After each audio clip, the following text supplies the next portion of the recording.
Alright. Swapping over. Starting up.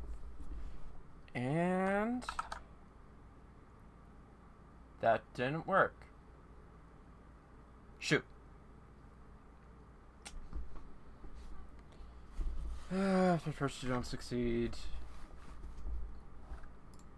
blame Microsoft. There we go.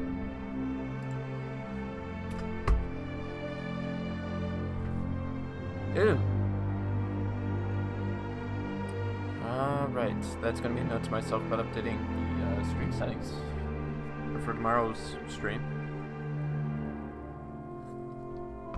Welcome to Fun Stream. Fun pre-New Year's Eve stream, since apparently the collab I planned for tomorrow is gonna make it a bit longer than I originally planned. Oh look, it's trouble. Writing chats, which I still haven't fixed to appear on screen. And also we don't talk about technically reasons.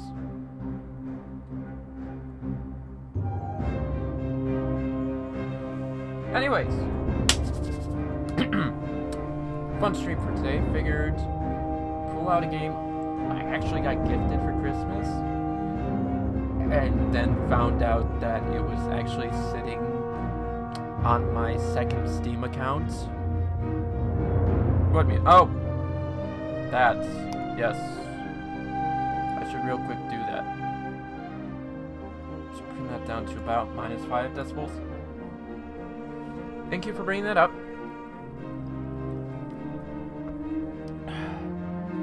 I don't actually have myself monitored at the moment, just the game audio.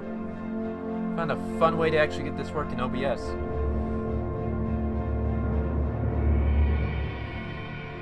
Because I've actually gotten preferential to what I could do in this stream. Put on, say, some mumbo jumbo. And nobody can hear it. Wonderful, wonderful setups. Music's still loud though.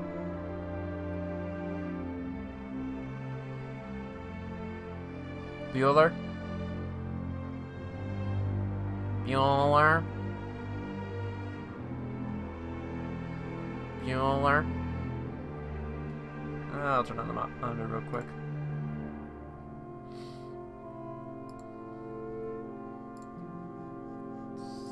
Monitor and outputs. This will help me get a good idea as to whether or not, just before we go forward, because this is obviously not voice acted. Oh, excuse me. That was a good one. Let's see. It sounds about equal on the monitor, so I think we should be good. Also, it looks like stream is taking up. It's got some buffer. What's the term? Some buffer bits. I know this because I've used Plex. But anyways, we could turn that off. I'm not going to turn that off. I'll just enjoy the droning noise of my voice in my monitors. But, fun, interesting game. Turns out I bought it on my second Steam account during the fall sale. And then had somebody gift it to me for Christmas. Because I had this on both accounts' wish lists. One, because that's where I keep my VMs. The other, because this is actually a game that sort of revolves around coding. A coding VN, if you will. Which is why I put down for the followers message, I swear I took programming in college. Fun fact, I actually did, too. 2 different languages. I accidentally just... But let's not go over that until we actually get into this, so we can have some fun storytelling over the... Storytelling with storytelling. That's how I'll put it. That's what actually, I could probably... I'm not doing that. We'll go normal for that. Text mode. Normal, text size. I think we're actually good, surprisingly enough, despite the fact that typically scaling on a 4K doesn't tend to look good. I think we finally hit the point whereby defaults for 4K actually are legible, thankfully.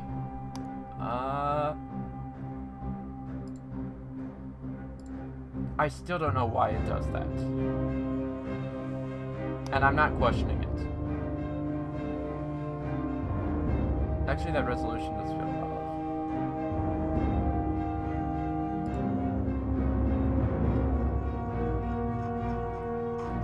I'm not gonna bother with it though.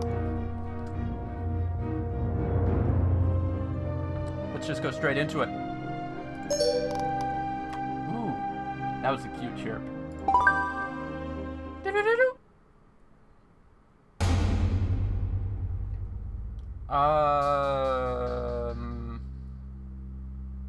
I might want to visit. Is that like little pause icon supposed to be off screen? Okay, let's go into character.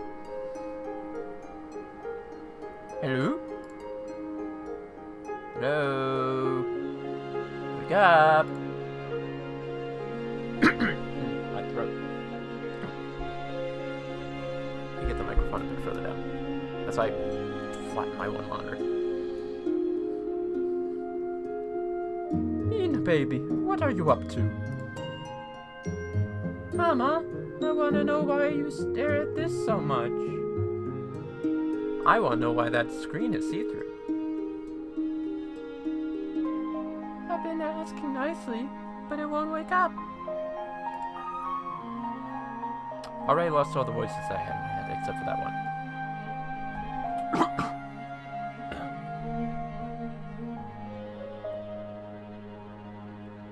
Oh yeah?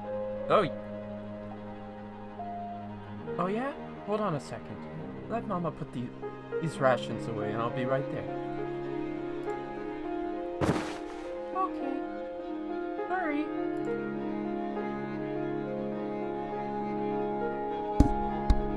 Wake up! I'm poking you. I'm poking you, Hexley. Can't you feel it?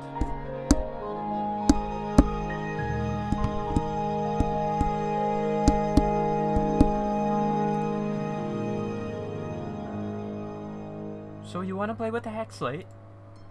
Yeah! First thing is, you have to let the hex slate know who you are.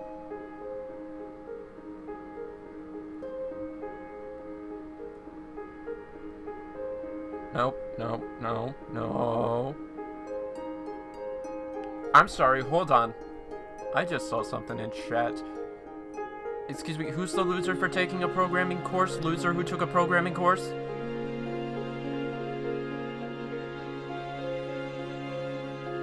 Would the C# loser like to speak up?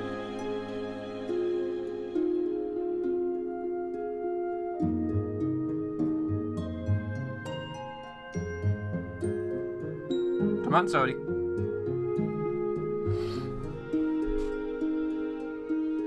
You dare challenge me?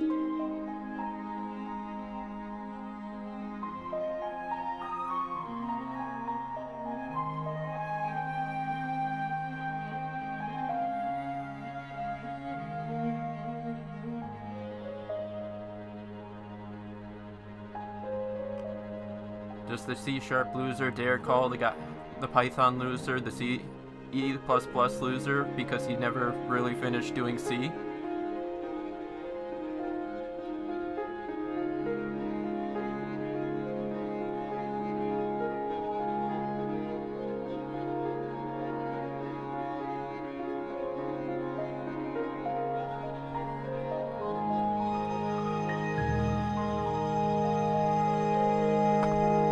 Side note, that was probably a few minutes ago. This is why I have you here to mod. That way we don't get a repeat of the last stream. And that scam chat. That happened. Anyways, back to the story. I already lost the voices again. Forget the voice acting! I'm going to ask it to make you a new user. Then you're going to say your name. Got it? Got it! Excellent. Create a new user. Named? Mina. Wait a minute. It worked. Now what? Excellent. Oh wait, sorry. Excellent. Tell me a story. Right. Sorry, honey. You can't do that. Yet. Keywords. Keywords.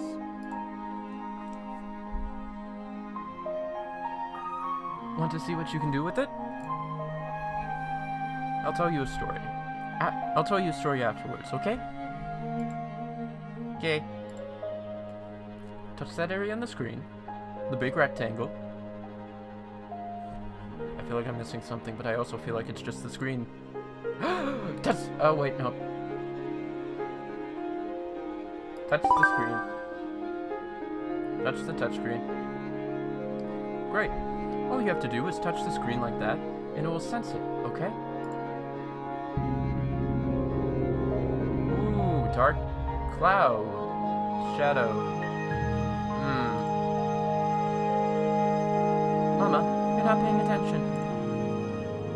Sorry, let's try something with your radio. Ooh, radio. Alright, it's ready. Excellent. Open remote link. Huh? I can't remember what this word means. That's okay. I forget what it means too sometimes too. That's why I designed this over here. It's called a dictionary window. It's called a dictionary window. For when you keep forgetting that print is two very different commands between languages. I've never done that. I haven't forgotten my brackets or decimals. No, not decimals. Colons. Colons. When your code goes through a colonoscopy.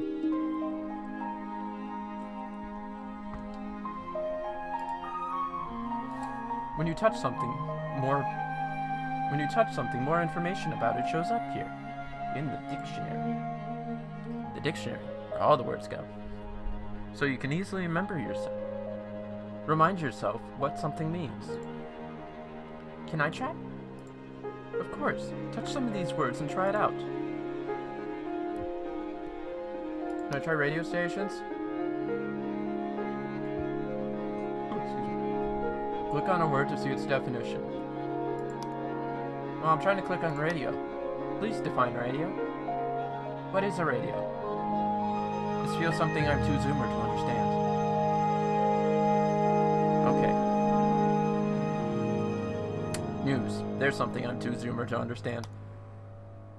The news radio. Very informative. The history radio. Lots to learn. Classical radio. Very sophisticated. Quick, someone play the nerd sound that I don't actually have available. I don't have that integration. I get it now. Yay! Nice job. Oh, the next part started. See that different colored section? Why don't you try touching that? Oh no, it highlighted classical. Oh. Yes, I know I'm gonna be bad. I'm gonna read through the code.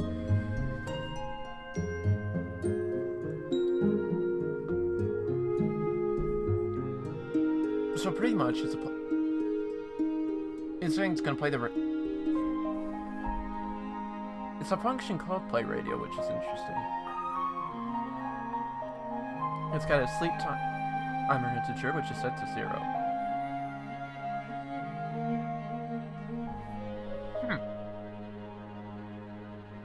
Okay, shall we click classical? That's right. You can touch those sections to change them.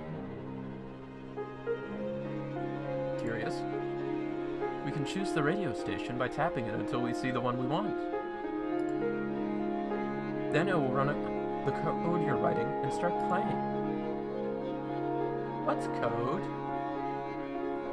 Code is the first chapter in every programming course you're ever going to take. I'm looking at Pearson when I say this. You copy and pasted every first chapter, Pearson.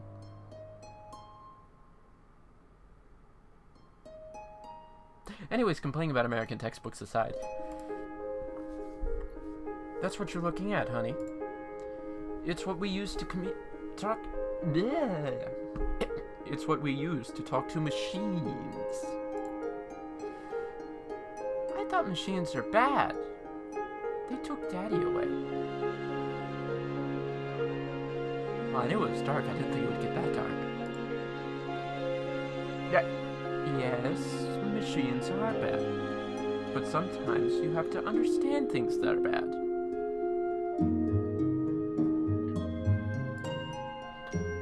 If we can learn how they work, we can protect ourselves from them.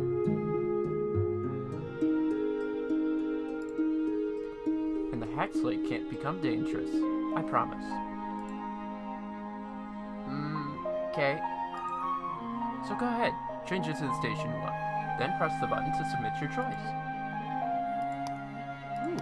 Ooh. Huh? Ooh. Ooh.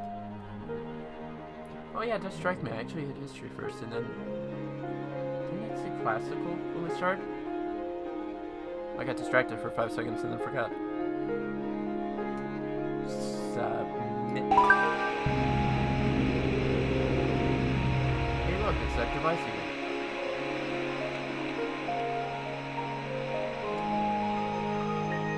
There it was again. Did you hear something? The buzz of the radio. Just the buzz of the radio. Which is static. I hear my radio. Yeah. That must be it. Hey, paper girl, I'll show you one more thing. If you ever need to take a break while you're working, like a pause... Seriously, I'm actually getting concerned that something's off with the screen, because this has been up here for a while. Ah! Ooh, it comes with notes. Okay, programming courses flashbacks aside. Just look up.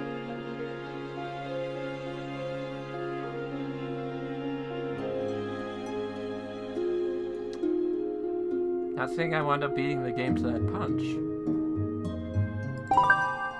But yeah.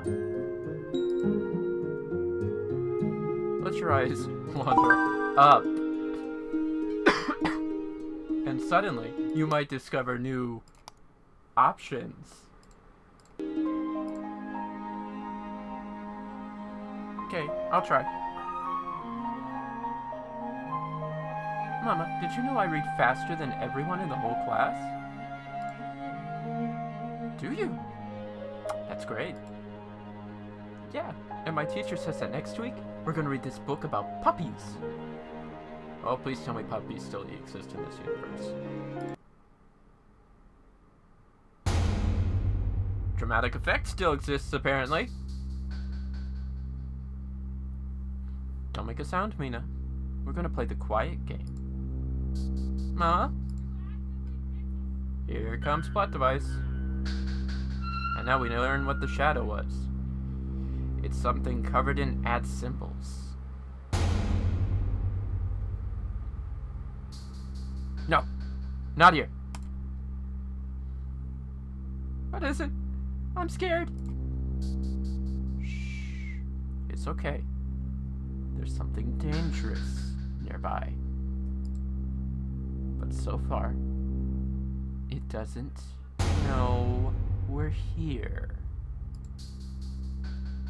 Looks like a dragon. It's an either A, atware, or B, aware. I'm voting for aware because it seems to be implied that these are AI that are aware.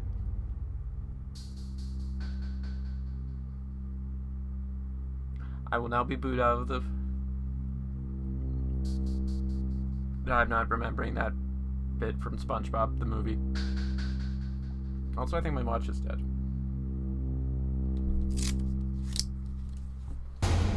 I have to lure it away from us. Machines try to find us by heat signatures. That's why I cut the power to the neighborhood.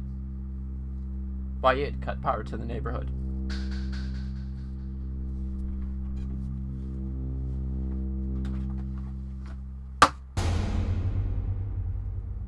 Oops. Give me a second. Whilst I am distracted for the umpteenth bajillionth time, what is with these sort of machine stories? I mean, I totally get it. It's, if you really do... It's not a crazy thing. Heck, it's even used by the military that you hunt things down by heat signature.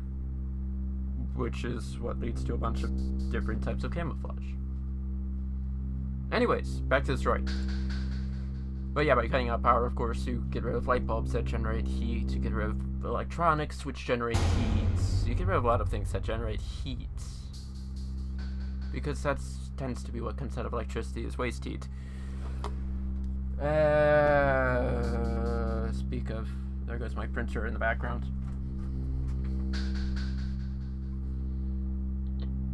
We only have a few minutes before our body heat registers. I need to set up some kind of reaction elsewhere. Mama, I don't understand what you're saying. I'm mostly talking to myself, dear. Scoot down under the table. Watch Mama for a minute. When I set up the power structure of the neighborhood, I made sure there was a way to distribute the electrical power equally to each house. If I change the hash brown, all the power should go to the empty house down the road. Which at this point I feel like is empty for a reason. Mama, everything's gonna be fine. Cover your ears. Hey look, it's empty for a reason.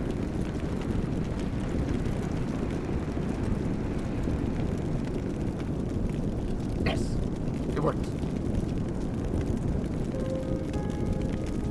Now to create a tragic backstory by having a small child in there that the mother goes to help or something like that so that they kill off the mother.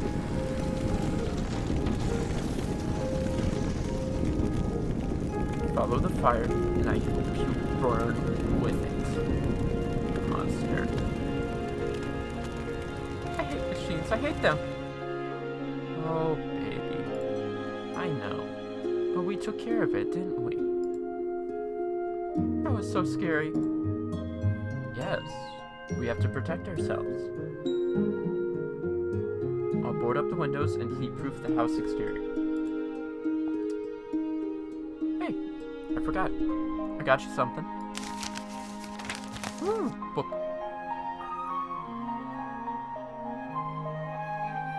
Oh, there's this boy helping out at work. Here he is posing as a soldier. Or it's a drawing or a picture. Wow. His name is Leon, and he lost his dad and his mom because of the machines. His dad and his mom? That's so sad. Now, Leon travels across the Americas telling a story to encourage us to never give up. So I bought one of his posters for you. See? We're not alone. Though it sometimes seems that way. Is he brave? Oh yes, just like you, baby girl.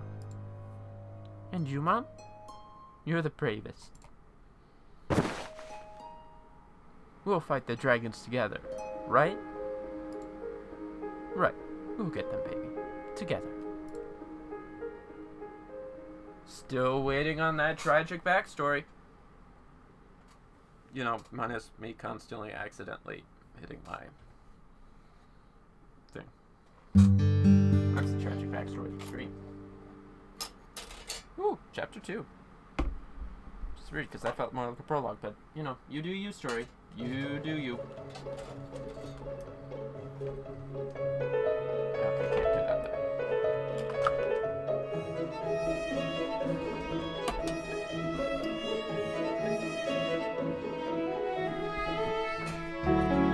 Flashback.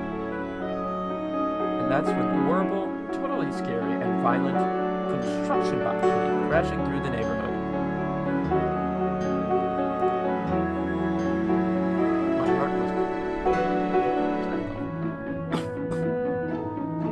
My heart was pounding wildly in my chest. We were doomed. I was too scared to even cry. Luckily, Miss Lovelace knew exactly how to save us.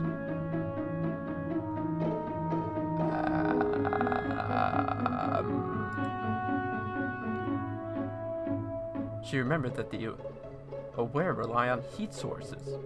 With a few lines of code, she overrode the power system in the old Sawyer lot and distracted it until it left. So what do we learn from this story?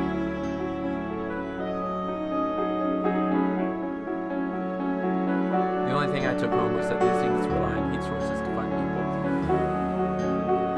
And for some reason I'm thinking War of the Worlds now.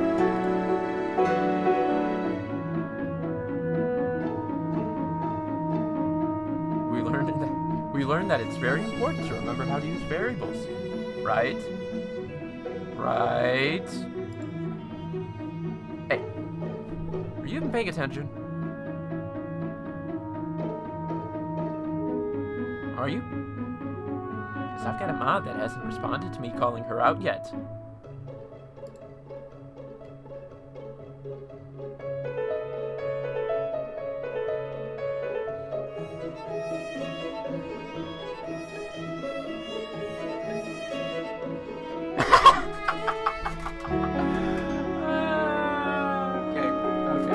That works. That works. We're trying to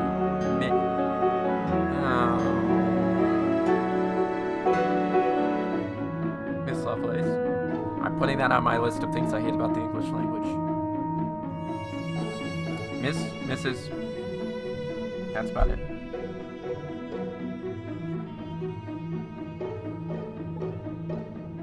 Because that definitely...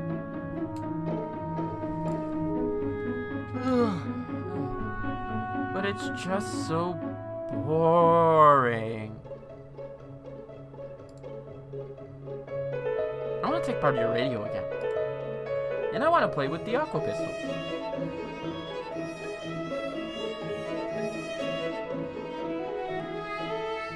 So one of them wants to play with the squirt guns. The other wants to take apart a machine. Intrigue.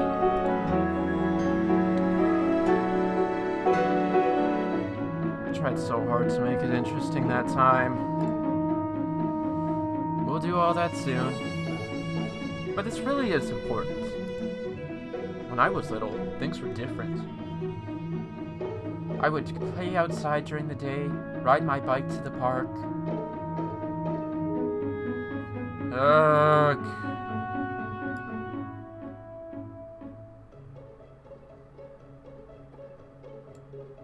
Right, mine's 10 decibel, which I feel like is close to where we were before.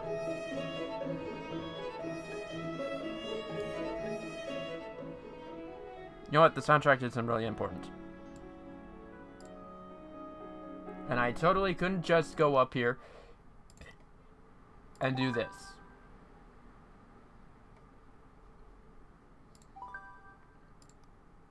Nope. Wait. We'll turn that to like...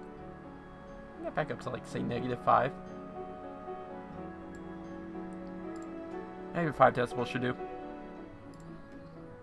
Sorry, where were we? One time, we even took a plane to a beach town.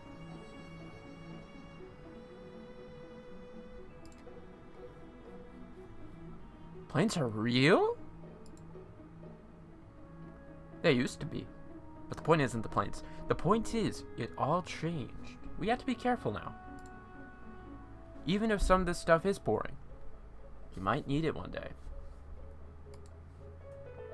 Just like me and my mom. I mean, Miss Lovelace. Mrs. Lovelace. There you go. Needed it in my story. Plus, your parents are paying me good rations for this, okay?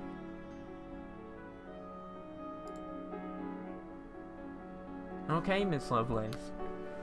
I'd be sad if you starved because of some dumb variables. Yeah, but then we can have the aqua pistols back.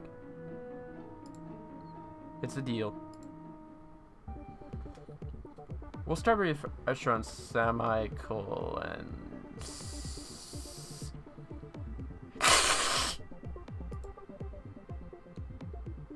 Semi, huh?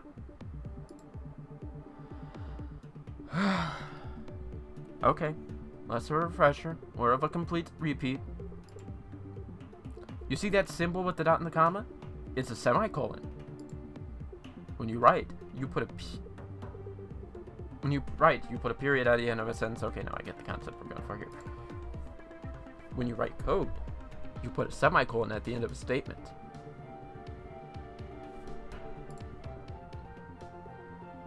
This is about punctuation? Machine punctuation. Because we need a way to tell the computer when to finish an action.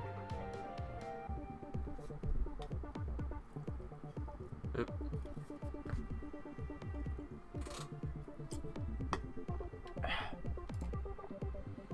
And machines refuse to understand if you don't use proper syntax or grammar. Hold on, wait. Am I actually? Oh. I mean, I get it. It's one of those points whereby they are telling you something important, so they highlight it. I was kind of hoping that you can click on it, it would, give definitions. But I guess the point is that you're supposed to be learning here. It is what it is.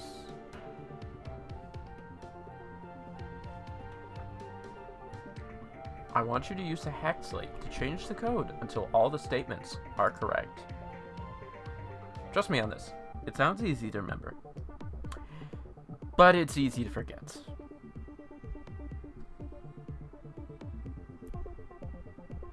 Oi, story. Stop making me speak from experience.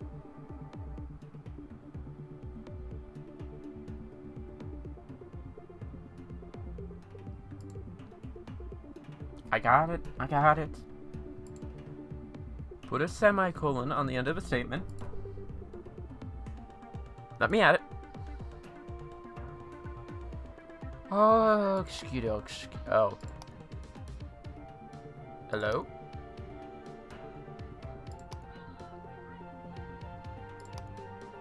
Bye.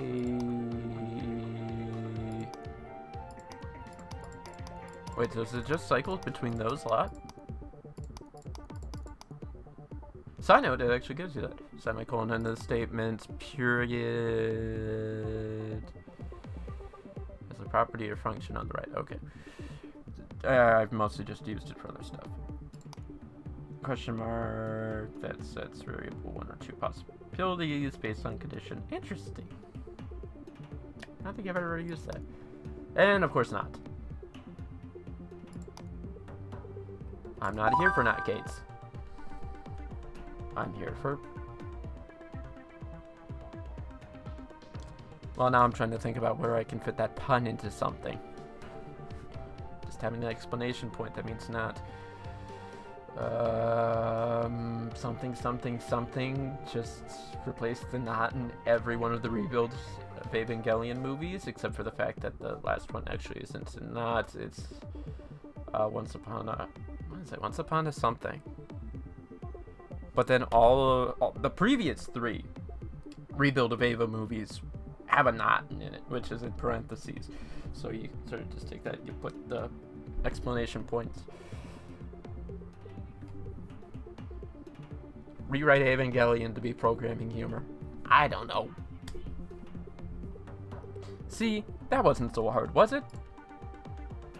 Oh, I'm good at this. I'm gonna take your job soon.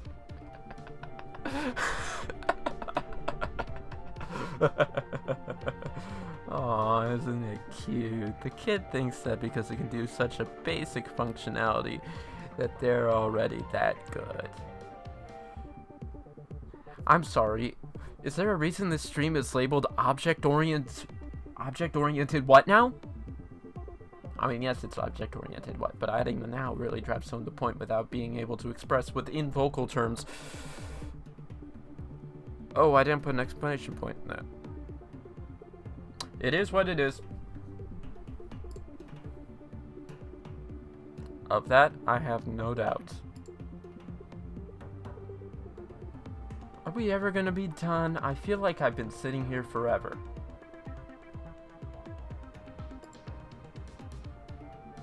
Ronan, you just got here. Don't worry, there's only a few more. Alright, next up is equal signs. I'm not hissing again, but I'm hissing internally. Your math teacher is going to be mad at me because this is a bit different than what she teaches. Again, I'm internally hissing here. But also because of how picky they can be.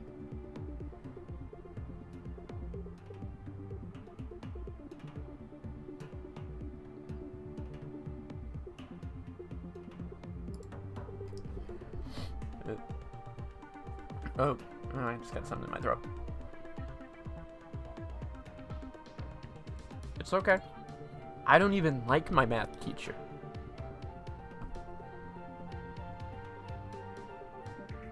I don't know if I want to like this kid or just use it to go on a tangent about how bland the US education system is when it comes to mathematics.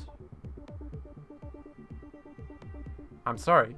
I just have a complaint about taking algebra for 6 years.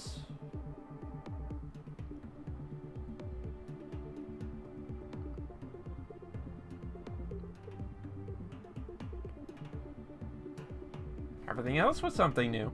Once you hit high school, it's algebra, algebra 1, algebra 3. Then you realize that that's college algebra, and some colleges you have to retake that because they don't, because schools aren't that standardized. And then of course you find out that your degree doesn't use college algebra, it uses a technical algebra, which is again still the same thing as the math you took senior year of high school, but you know, you do you, keep calm and carry on and all that hoopla. Same. Same. Sums up what I just said. Well then, in math, the equal sign means both sides are equal. True. And sometimes you add up the left side to fill in a blank on the right side. Or the inverse, because mathematics. Or sometimes your variables on both sides, because mathematics. In programming, oh, hold on. Oh. Yeah. Got something in my throat. In programming, it's the other way around. On the left side, we have the variable. It's kind of like a bucket that can hold anything of the same type.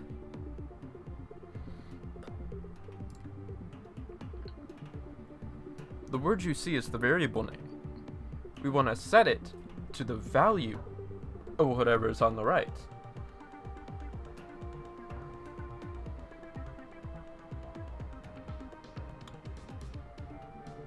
Such a specific example. I don't think that would happen to anyone.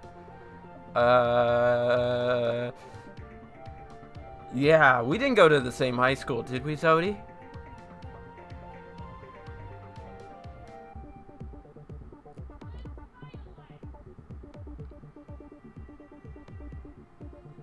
We had different teachers, though, didn't we?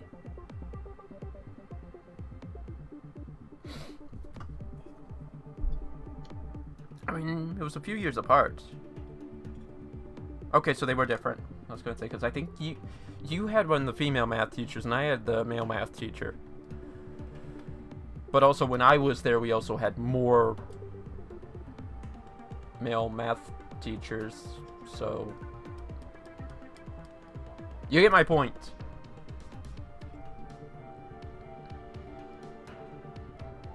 Things change.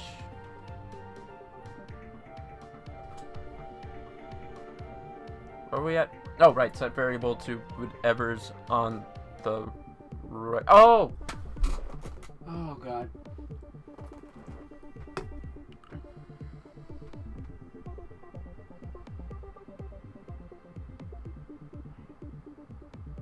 Yeah. That teacher was doing that when I was there for calculus.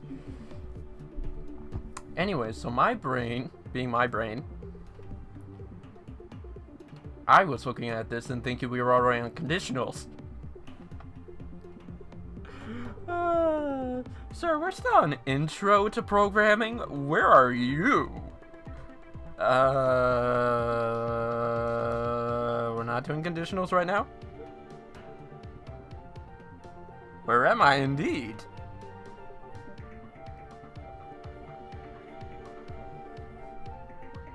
Sorry, so setting variables. Now, excuse me, are you including an int, a bool, a float, or a double before you describe your variable? Something. Now I'm thinking of Python. Even though you can clearly tell this is more inspired by C.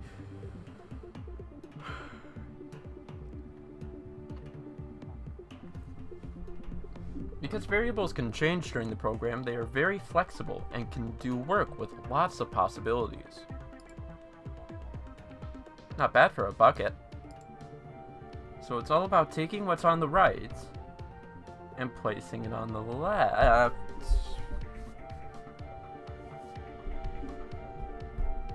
Okay. Right.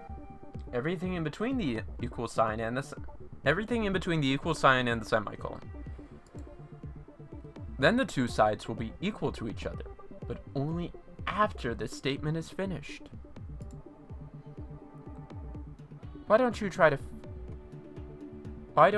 fix more punctuation?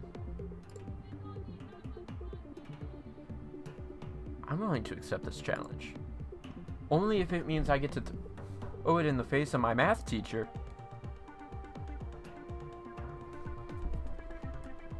I say we overthrow the math teachers. Teach algebra with AI. Wait, hold on. No, I've been here before. This is a terrible idea. Side note, tangent, because I don't have a rant alert. How's about, wise guys, we don't replace teachers with AI? And by that extension, do not even get close to replacing them with an algorithm in general. The AI works a bit more, but the algorithm is a terrible idea. I've been there. It doesn't work, and it teaches jack of none trades. Jack of no trades? Jack of no trades. That's what we'll call it.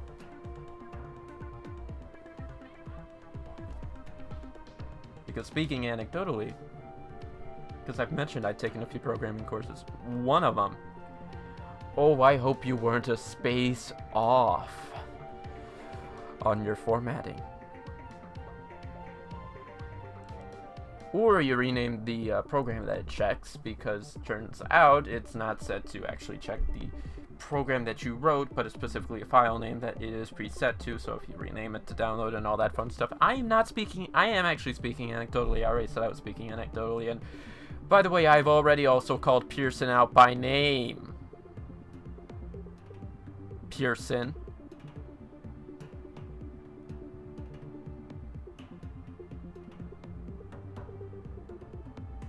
Also going to call them out for driving up the price of college. Overpriced books. Especially when they're selling you a license for a book for the same price they would have charged you for the book.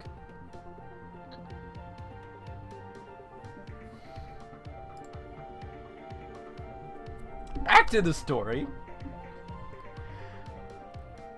I would rather you didn't do that. The whole rubbing it in your math teacher's face because of the way that these two things work out.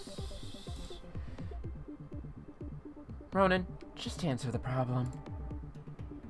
Okay, that's gonna need a semicolon.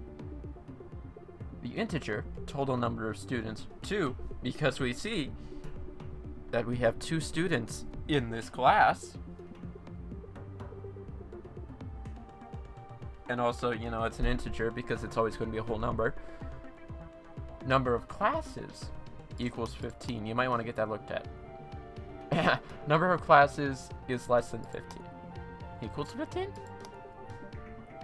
Nope. Great. Nope, that's less than again. Okay, fine.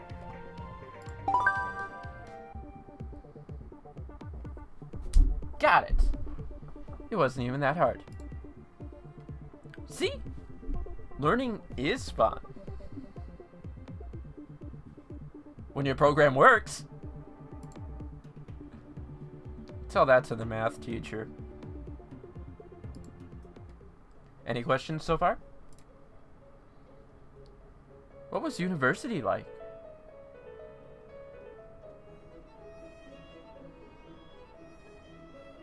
That kid is summing up the flashbacks I'm getting.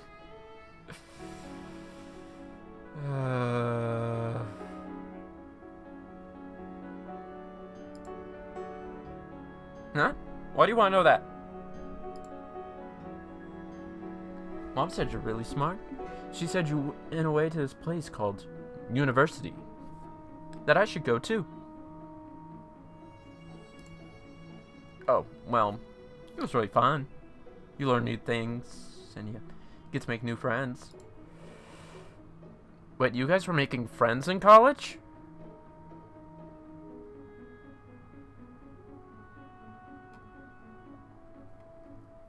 There aren't that I swear I can speak. When I don't have this, I don't know, probably mucus in the back of my throat. There aren't that many universities still around. What did you want to study here?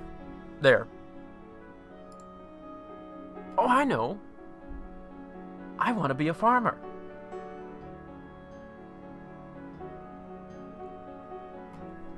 I found my great-grandfather. I know people are judging right now because that's a stupid thing like underwater basket weaving. Okay, that's actually not that bad as underwater basket weaving. But it is a legitimate college degree, and I can speak from that because the college that I went to and now work for actually does have a few degrees on agriculture. And as I also pointed out, actually my great-grandfather's college degree, sort of. Technically he took chemistry, but... Was it chemistry? I think it was chemistry. But did become a farmer with the chemistry degree.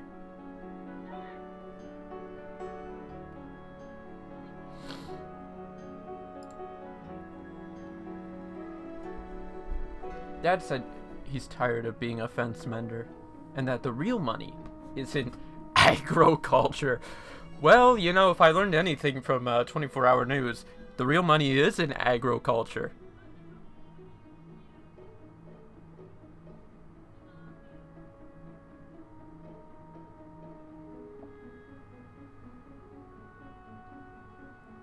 Anyone who cracks bad jokes will be beaten by every available body in the bar.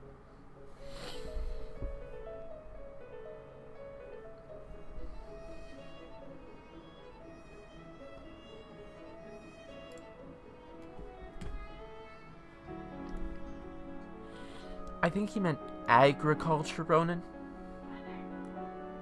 No. Definitely agriculture. Blaming the other party for the rise up of the where? 100% agriculture.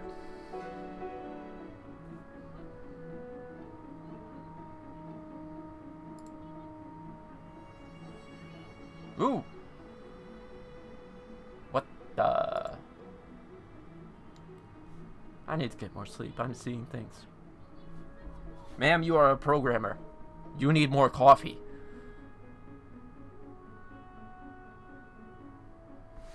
Which actually isn't limited to programmers, if I've learned anything from Network Chuck. Yeah, that bookmarked. Alright, let's move on to the next part before we repeat the prologue. We're going to talk about some of the variable types, which I swear I haven't already brought up in this stream. So first up is integers. Or sometimes just always int. And I mean always, it's consistent across languages. Thank God. Well, okay. Yeah, I don't have a joke for that one. Crud. Anyways. This is a number that doesn't have a decimal place. Does int? There's gotta be a joke. I like her!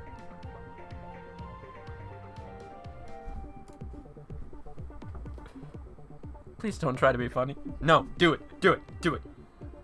Do it! Don't let your dreams just be dreams. Just do it.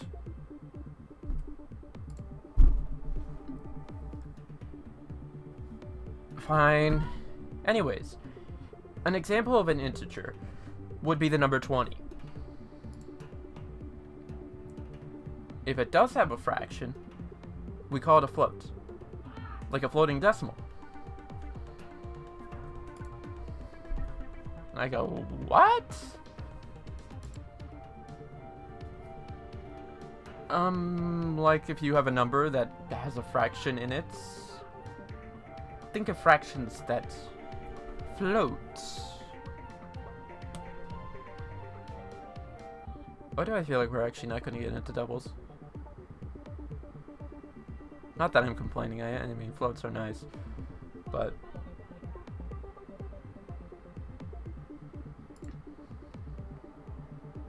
and if you're setting a float variable, you'll need to put a little letter F next to the number. Hello, outside of my comfort zone.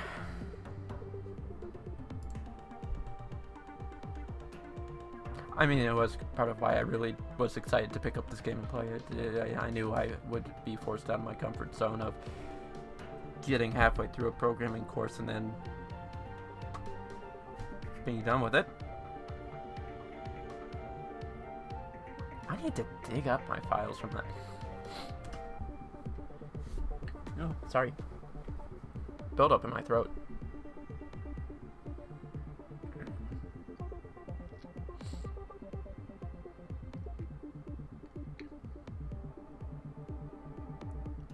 Because I actually should have that chapter when I took C++ archived. Let's check into that. Don't give me that look. Don't give me that look. I don't make the rules. I just tell you about them.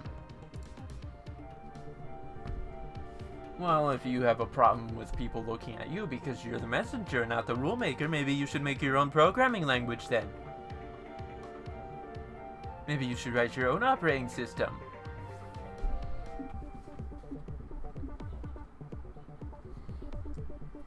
Oh, no, that's bool. Next, you might see something like a boolean or a bool. This is kind of like a light switch. It's binary. Just think of it as binary. Doesn't go anything past binary. No multi-bit binary. It's either true or false. That one sounds like a skinny ghost. Please feed me Seymour. Wait, what? Oh, shoot. That's a movie quote that I've never really... Anyways.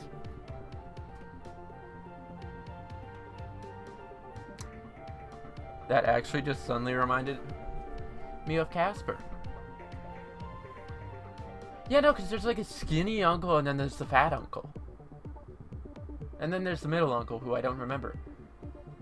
Because I only watched Casper when I was younger, and we had cable TV, and they would have Casper Halloween special sort of things. But there was like the 3 uncle ghosts, and then you had Casper, and I mean, that's not even the original. That was a more early 2000s, 90s, direct-to-TV, direct-to-DVD sort of thing. I'm not old. I mean, I'm not.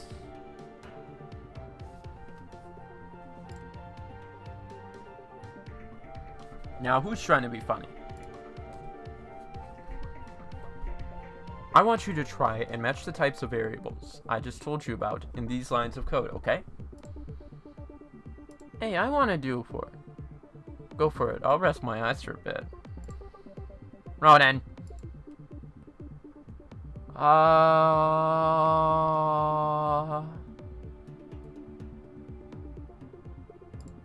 Well, that's a pool. That's obviously the end. This is up. Died scroll past float. I'm missing the float. Oh, the parade has been ruined. But no, what it's actually, speaking of things remind me of things, if I'm right, I feel, no. Ooh, I almost want to dig up that one. But I'm 90% and certain that actually you would use something like that as a bit of formatting in Python. Did it! Ronan, how was it? What? Watching my superior skills at work. You'll find it to be highly logical. Don't answer it, Ronan. There's no good outcome.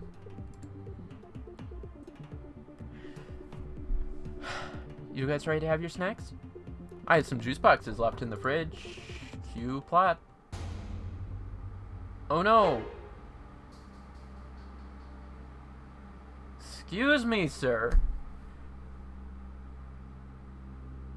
Do I go around messing with your boarded up window that's supposed to provide you security? And what's with the red coat? What do you think you are, Brandon F? About to give us a lecture on the British Empire or something?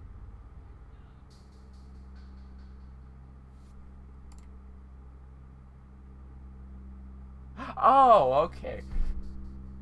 We sure it's not Brandon F, though? I mean, granted, I don't think he's... I mean... Okay. Wait a second. Is that Headmaster Bogart? What's he doing here? Hold on a second, kids. Let me get him in through the fences. Next question. If he hasn't gotten through the fence yet, how did he remove the board that was blocking the window outside of quite possibly maybe just throwing a stone at a loose nail or something like that? But I feel like that still wouldn't answer the question. I mean, I'm getting this feeling that it takes place in stereotypical American suburbia where your house would be surrounded by a fence, but that's beside the point. I'm still trying to figure out if there's a fence blocking him and he clearly didn't jump over it to bring that off. Then how did the board fall besides plot convenience, plot device?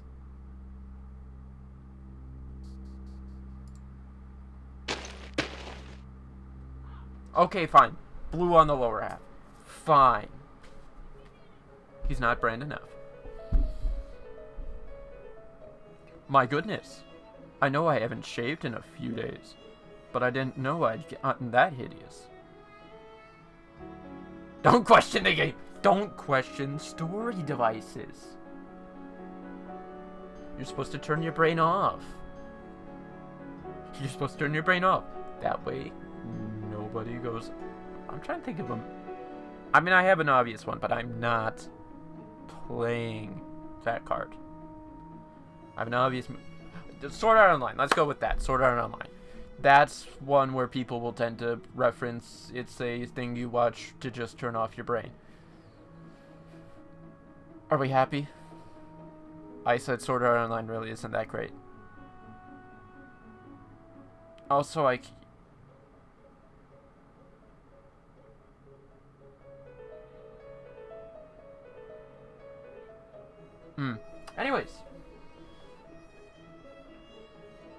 Mate's lost me. He's talking about not shaving. Clearly, the only thing that could really use shaved is his eyebrows.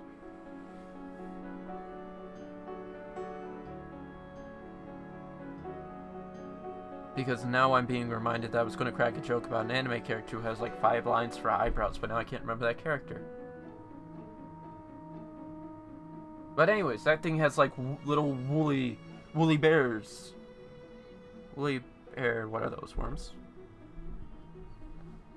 Caterpillars. Woolly bear caterpillars. He's got those for eyebrows. But I mean, come on. Those sideburns. It's, I think. The sideburns mutton chop straight into the mustache. I don't see the problem.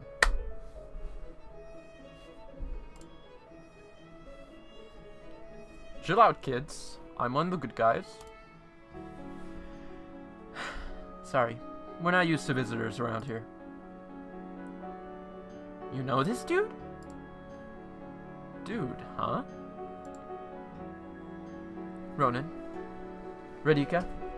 This is one of my professors from when I was in university. Really? Hey, did Miss Lovelace mess up her variables too? I gotta know. That child gets out.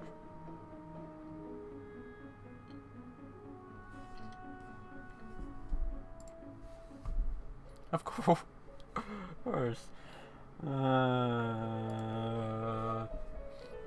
Wait, I did? Oh, my sinuses are really... We all do, but she kept practicing until she was a variable expert. There's a joke in there.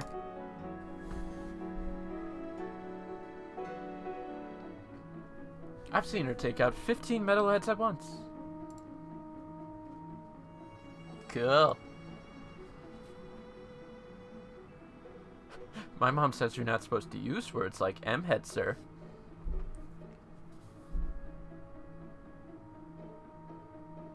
Does your mom just so happen to hate metal music? Is that it? Leather jackets aren't cool anymore?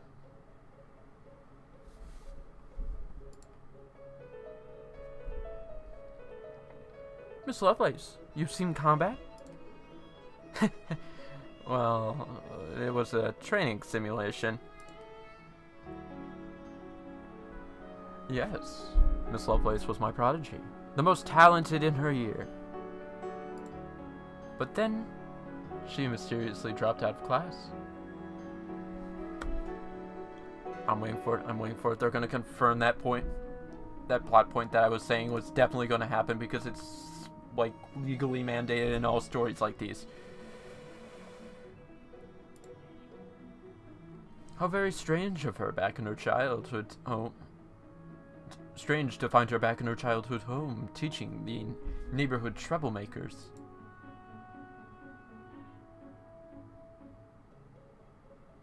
You're a badass and you didn't tell us?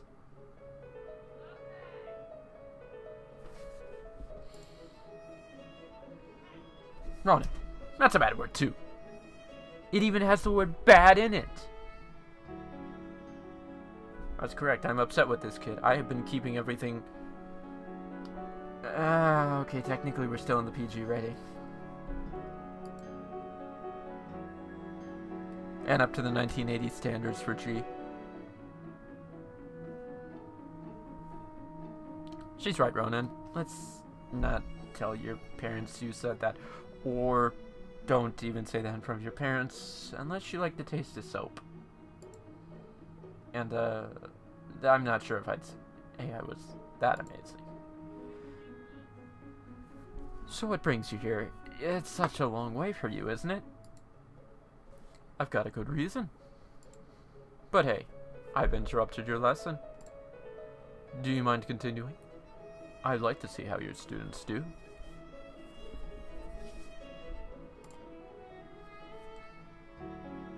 Oh no, I'm not sure if I can handle the pressure.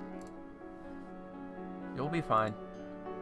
Let's show the headmaster what we can do, okay? Side note, that face. So we have a special guest joining us, but we still have work to do our work, right? Let's go over a couple more variable types. Waiting on that double. The last two we're going to talk about relate to the alphabet.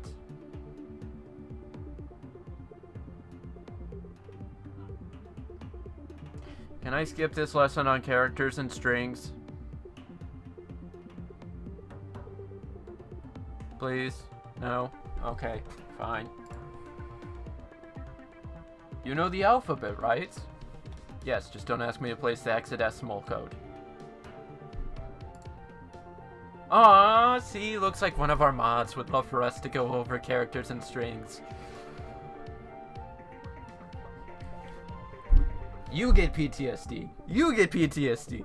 Everybody gets string TSD.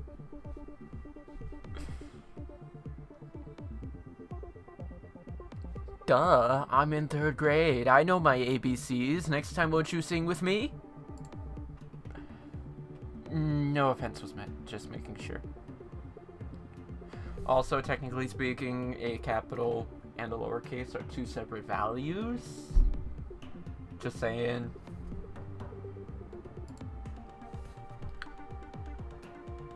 If a variable is just one character by itself, it's called a character.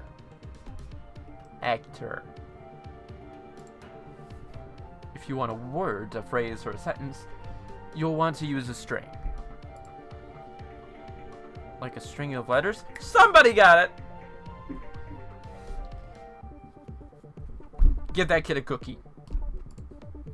Right, one more thing. There's some more punctuation now.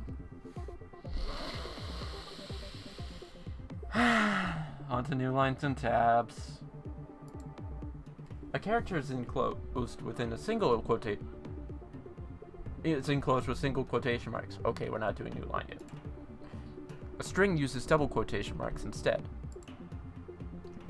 And the reason we do this is because without those marks, the computer will think it's the name of a variable. And will get confused if it can't find anything with that name, i.e. the name of the variable.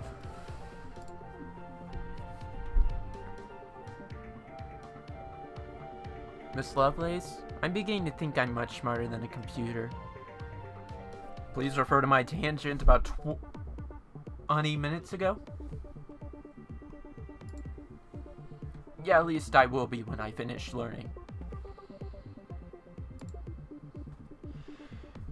Let's hope so. Ronan, do this one because I did the last one. Fine. I've got to do all the hard stuff around here. Kids? You didn't even bother with your number variables. And you think your fancy pants is doing something hard with letter variables? All you're doing is defining them. You're not working with them. Get back here, you. I don't know how I feel about that cookie you learned earlier. The sound of my nerves. And my breathing. One could say. Please, game. I was looking for a challenge.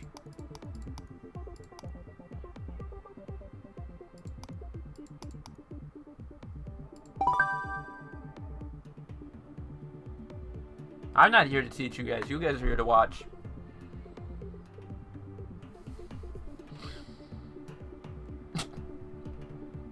Finished. Check it out, Mr. Professor Dude. Nice work, kiddo. So what you think? About what, little one? Can I make it in university? I thought you were going to be a farmer. Oh my, you've certainly got some great skills, little lady. Okay, fine, let's face it. If you can open up an IDE, you already have better computer skills than 50% of the country.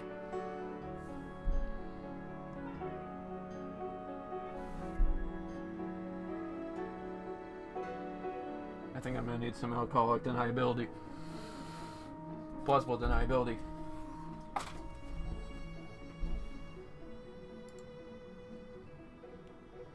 Do you learn how to kill machines in university, sir? You're learning to kill machines right now, young man. That's why Mina's working so hard to teach you. Never forget what makes us different from them is the very codes you are learning to write. Let us not go into one of the more peculiar philosophies of cyberpunk, shall we? I feel like there's actually a video on it that I could... You know, I said alcohol plausible deniability about my last remark about how technologically illiterate most people are. Yeah, no, where I learned about that cyberpunk thing is actually How to Drink. One of his episodes on cyberpunk, he actually goes into some of the history and defining of the cyberpunk subgenre, which of course includes the questioning of whether or not we ourselves as humans are actually machines.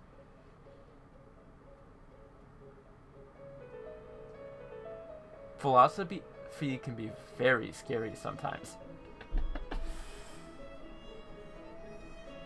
And that's also a bit of other stuff, but generally I would argue about looking at it through a philosophical standpoint. Yeah. A machine can be reprogrammed, and a human cannot.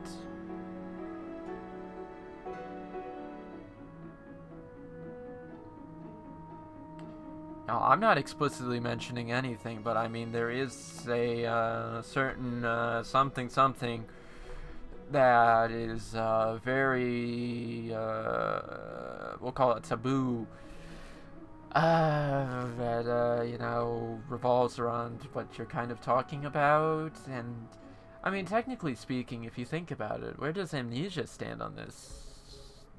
Depending on whether or not we're talking different types of amnesia, really. I'm not a medical expert. I mostly look at it through a storytelling standpoint, whereby it's a device whereby you use it to erase a character's memory and make some stories.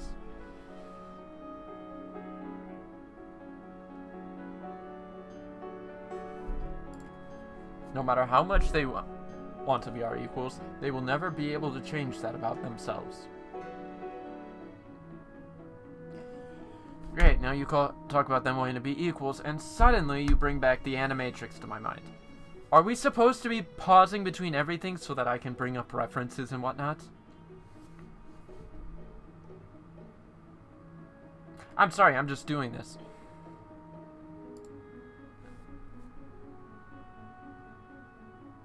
The headmaster is also a member of the Human Defense Department, you know. He's out there protecting you and your families every day. Whoa! Like Leon Morgenstern? Call back. Have you ever met Leon Morgenstern, sir? I heard he once talked down a rogue tank bot until it self-destructed. I heard he helped deliver a baby in Kansas. At least that baby was in Kansas again. And he taught a village of Seattle refugees to build radio attachments out of junk. Is that so? I wonder who told you so much about Leon's various accomplishments.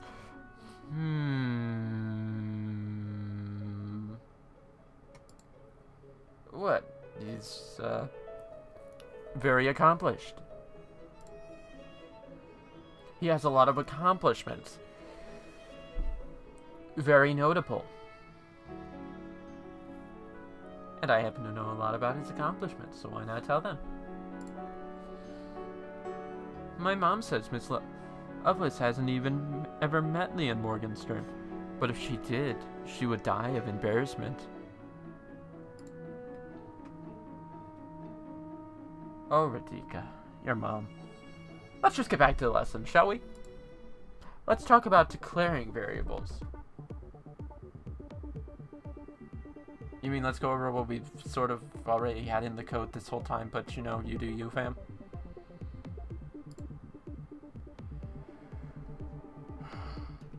In all our lessons, the type of variable was in the same statement.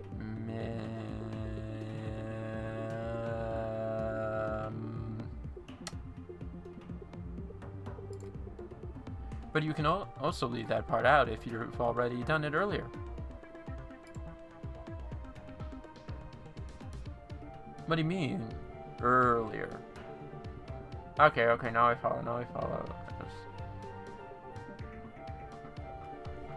Conflating a few topics. Question. Are we also going to include user inputs, yay or nay?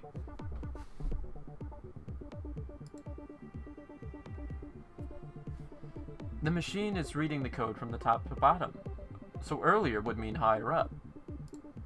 Just remember that the first time you mention a variable, you have to declare its type. Sometimes there are a couple other words in there that give more information, but we won't worry about them today. I'm ready, Miss Lovelace. I want to end this day with an aqua pistol fight, so I gotta get it all done.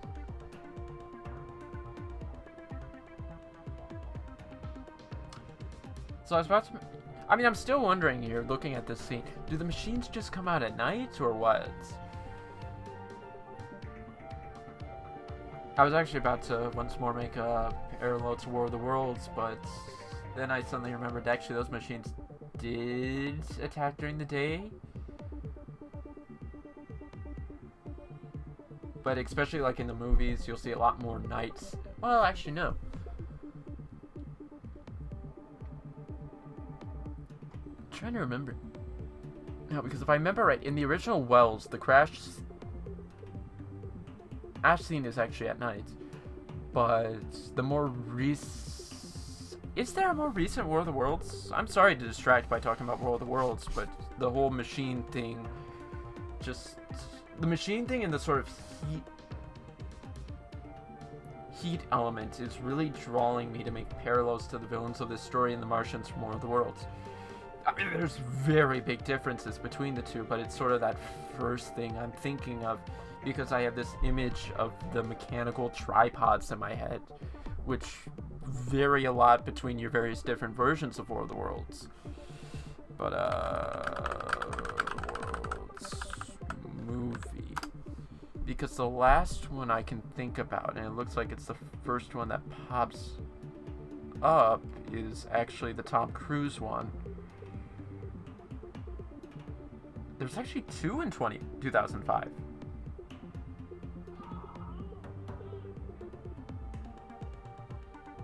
Three War of the Worlds films in 2005. Interesting. Includes the soundtrack. See, also, let's do works based on War of the Worlds. Let's do that. Now let's go to television. Actually, yep, the 3 parts BBC version from 2019 that gives. Actually, no, that was the musical gave us Thunderchild. The BBC one is actually a different story. But all of a sudden I saw BBC and War of the Worlds, and my first thought is HMS Thunderchild.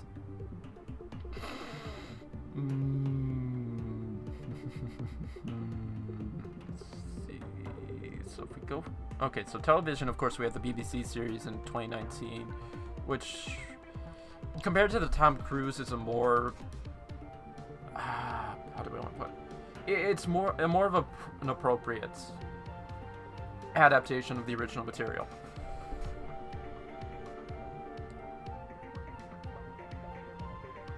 So, a 24-part episode, but it's ongoing by. So it's had season 3 last year. I'm gonna probably look into that. There's a War of the Worlds episodic that was apparently done by Fox and Studio Canal. But no, the big thing I was actually looking at was theatrical, which apparently this year there was actually a War of the Worlds film. Directed by Junaid Sayed.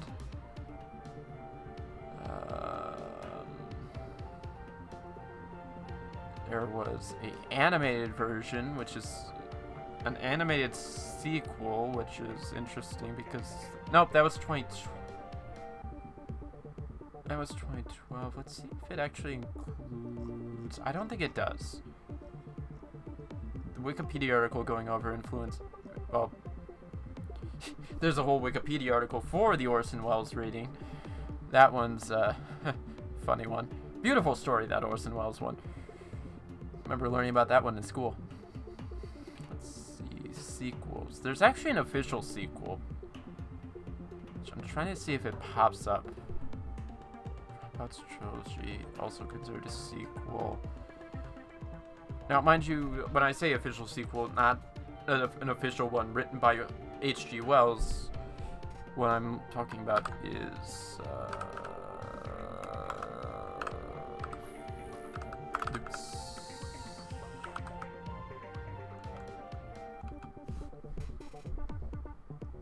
But I can't find it. I'm not going to waste time on it. But yeah, so apparently there have been some more recent versions than the Tom Cruise one, which is really, if we're talking about movie-wise, the most recent live-action film. There have been animated ones, apparently, and then you have a bunch of TV episodics based off the series. But yeah, let's not go further into that one. Just I'm drawing parallels because machines. Machines, except the difference being that these machines were created by humans and not Martians who never even developed the wheel. Yes, I went there. Sorry, I don't think I read the... What was the line? I think I might have skipped over it. History. I'm ready. Oh, nope, never mind. Okay, carry on. We are finishing this up. So what happens is we're declaring a string class report, which equals the string class list.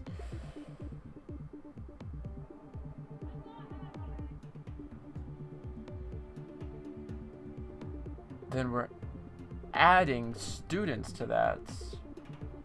And now we're going to add...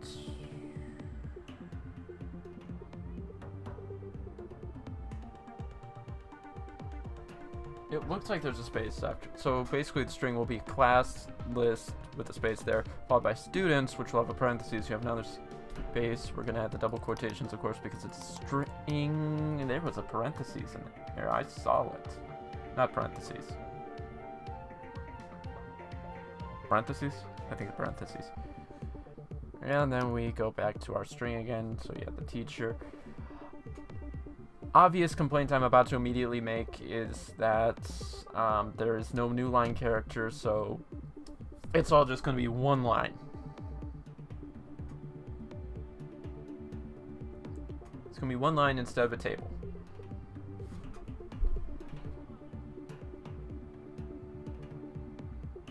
Which... I haven't done that. I don't remember how exactly, how the new line and tab characters actually do wind up playing out in strings. That one's escaping me. Nailed it! Because you had me controlling what was going on, and I got bored and just did things and said what they meant because reasons.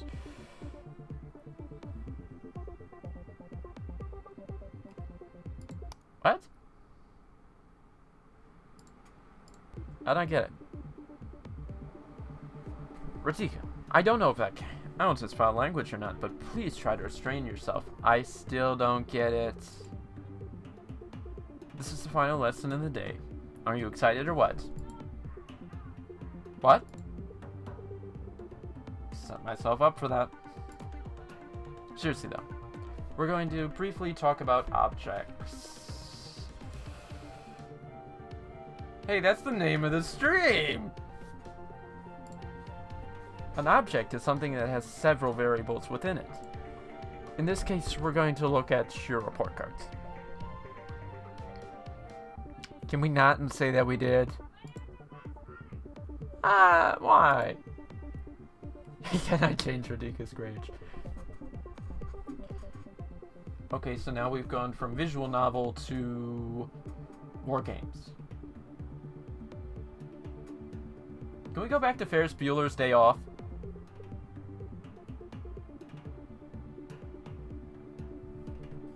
Can we do that? I'm really wanting to go on Amazon right now and buy a 4K copy of War Games to put on my Plex server.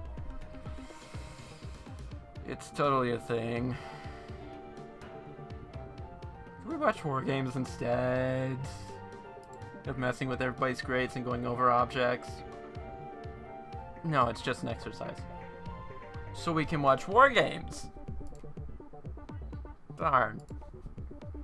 I've made an object called student, and we'll be filling it in together. Miss Lovelace, why does it say class here? Well, it's highlighted, so class is clearly not a variable named class, but we're defining the object.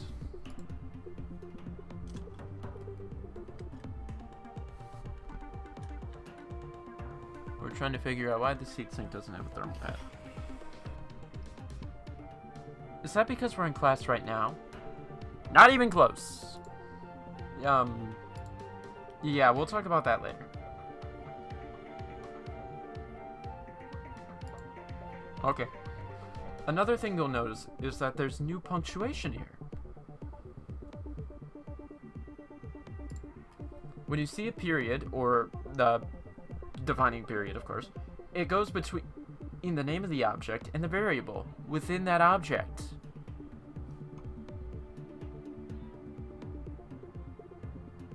Did you get that, Zodi? I saw you left that question in chat what the period did earlier. You got that?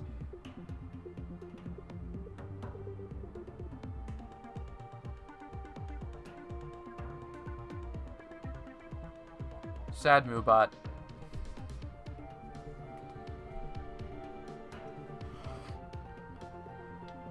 But you got that. That's what you're saying, is you got that. Because once I go past this point, they're not going to repeat themselves.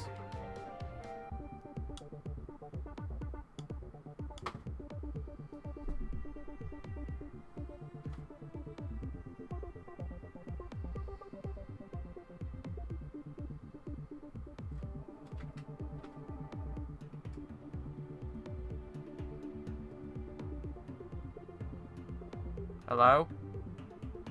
Sorry?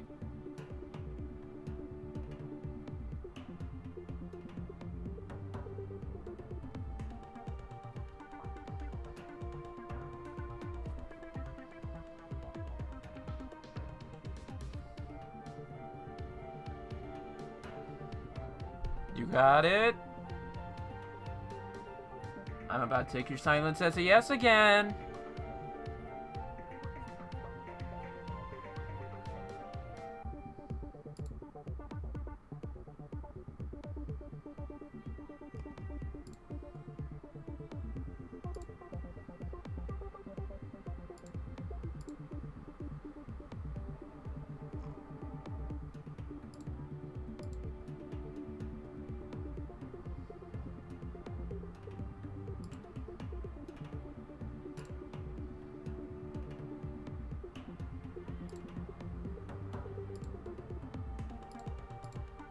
That's a weird one.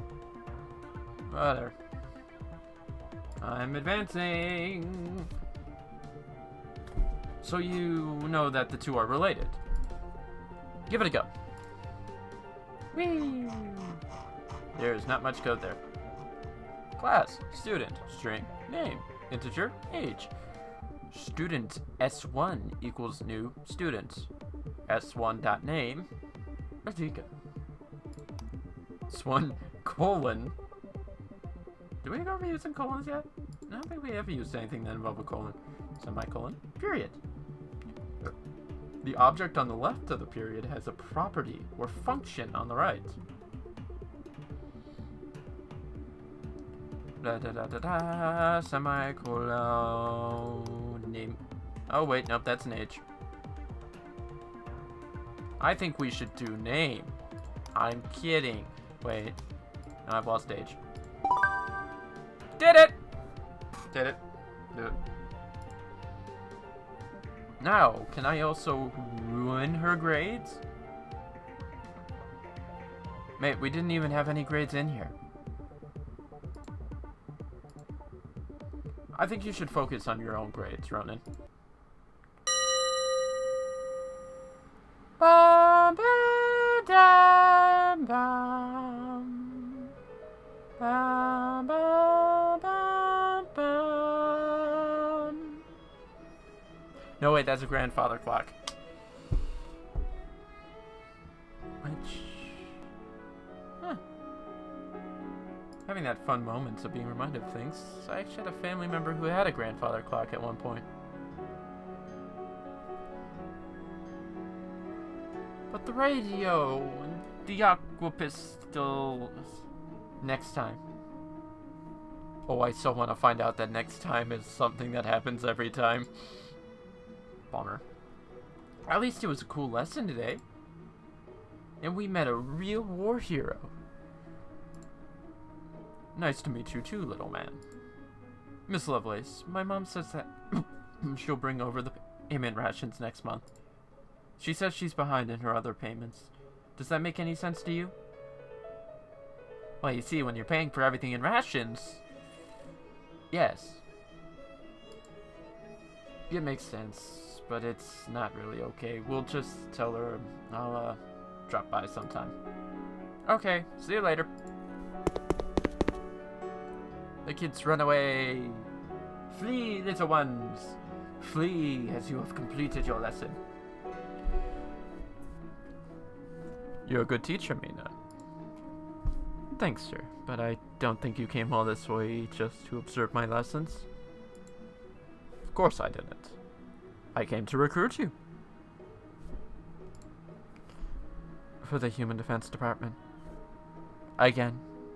For the third time this month. You really don't make it so hidden. Sort of. We're opening a new branch of schooling, the Reprogrammer Academy. Get it? Because you're going to take the code and you're going to reprogram the machines. Or something like that.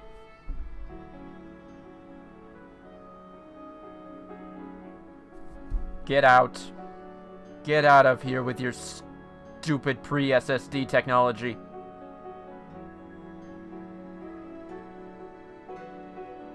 You are not convincing me that those machines are run. No, I'm kidding.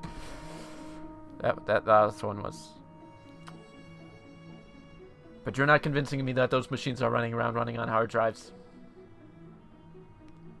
They're heavy enough, their movement should be setting the heads to really kill the drives. And do you know how many drives those things would go through? Now, if you told me that those things were networked to run off of a cloud server and that the bosses are all just going to be these different NAS boxes, sure. Which, of course, would be running on a ton of hard drives because, you know, they're still cheaper to run a crap ton of hard drives than a full SSD server.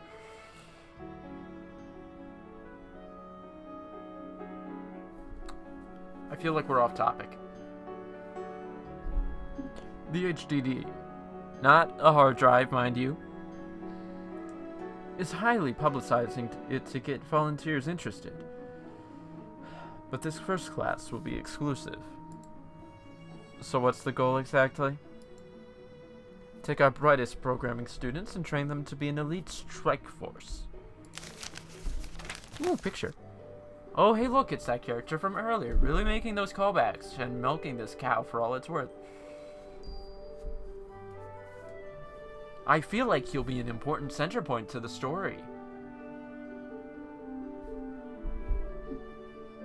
If we don't have enough talented recruits, there's no way we're getting through their defenses.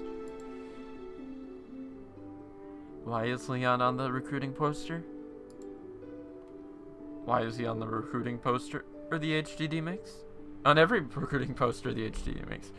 He inspires people to put their lives on the line. That's for sure. Who knows? Maybe he'll even stop by one day. A chance to meet Leon Morgenstern. But don't die of embarrassment, okay? I need you alive. I guess you know me too well. Well, I have to think about it. Mom's out of town right now, so I don't want her to come back to an empty house. Or a house that's burnt down because robots attacked. Or covered in vines because the Martians showed up. Wait, hold on, sorry, that's still a different story. This is a draft. I'm sorry, there aren't options. This is I wasn't about to mention that. Not at all, sir. No Southeast Asian nations with guerrilla armies here. What? They pulled her name out of a hat with a suspiciously small quantity of slips and recruitment numbers and names. It was basically just one. Your performance will be instrumental in the next wave of attacks. You'll be put on the front lines of a mission to end the war once and for all.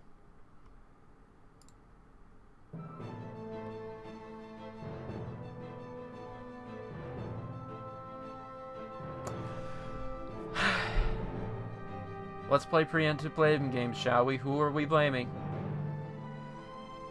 I was about to talk about blaming Intel, but then I kind of remembered I don't think Intel actually is down there. Now I almost do want to go through all the HQs in Silicon Valley. I think fairly certain Facebook's down there. Google. I'm looking it up so I can get my blame game right because I wanted to blame Intel, but I can't blame Intel.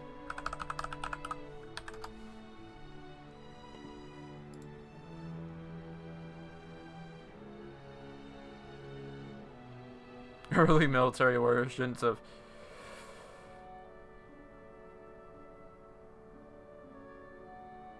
the early military origins of Silicon Valley.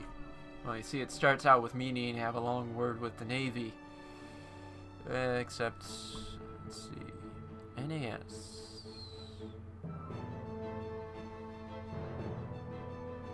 Oh, right, yeah, no, because they tend to get theirs from those guys instead of... So, I think we're still sitting on me having a word or two with the Navy.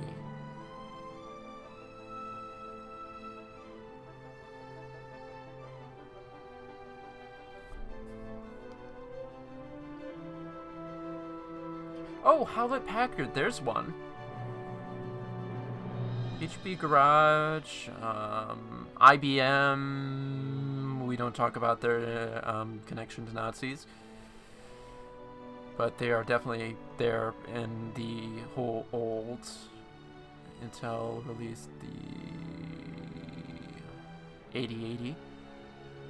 Venture capital, of course, gives us, we don't mention that, but of course you have Apple, all that fun stuff, banking, law firms, rise of computer culture. We have the aforementioned Hewlett Packard. I guess Apple was actually down there. Huh. Okay. Oh, okay, now I get it, because it's basically bigger than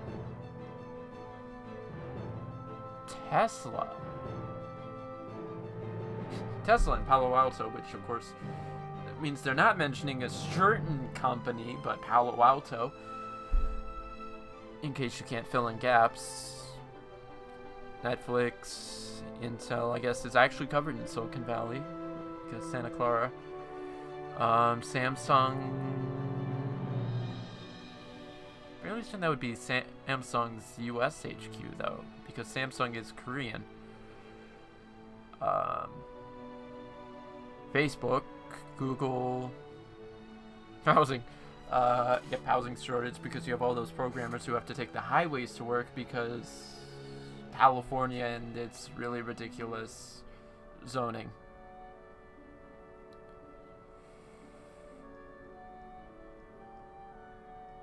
Actually, well, I can't even say it. Okay, actually, no. So they do have a list of notable companies. Adobe, AMD, Allegiant, Google, Apple, Applied Materials and Block, don't know those. Broadcom, Broadcom, those middle finger deserving companies, I'm not saying the specific word, but there was recent news that they deserve to go fill in the blank themselves after their recent buyout of VMware. Cisco, they get that just because of the licensing fee. So I can't really tell them that because I didn't pay the license to tell them to go themselves. eBay, EA, Hewlett-Packard, Intel, Intuit, those tax lobbying, yeah. Juniper, another networking company. KLA, Lam, Maxim. Maxim sounds familiar. Facebook, NetApp, Netflix, Nvidia. We have the Linux tab. The word for Nvidia is filled in. PayPal, they were two Musk companies. Salesforce, never worked with them because they were always for marketing. The sales team. Samina, Seagate, I can sadly say that I've given a lot more money to them than WD, who is also mentioned in Western Digital, Twitter. No, we're not calling it X. Synopsys. I think they have a Linux distro, if I remember right, or I'm thinking somebody else. ServiceNow, Synex.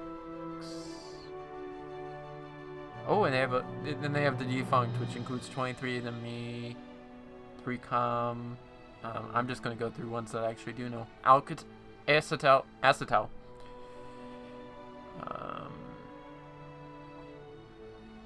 see. A9. Atari, the gaming company. I have an Atari t-shirt. And I always remark, some people are Atari kids. I was actually Bamco. Flex, Geeknet, GoPro. Hey, the camera company. Hitachi, another drive manufacturer. HP's enterprise division. LinkedIn, the corporate circle jerk social media site. Lockheed Martin, space division. Maxtor, McAfee. Ugh. Comes on every Dell. LSI.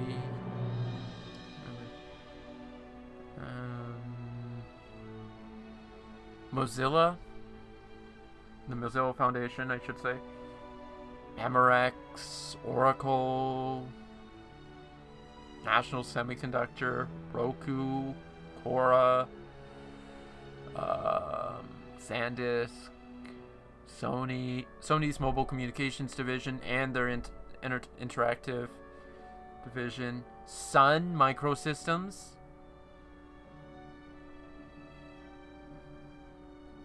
which reminds me, there's somebody on the Craft Computing Discord actually has a couple Sun systems. SurveyMonkey, that one you can occasionally get emails about. Syntax, I feel like we already just mentioned them. Tesla, TiVo, Uber, Verifone, VMware, which, interesting how it says was acquired by Dell when...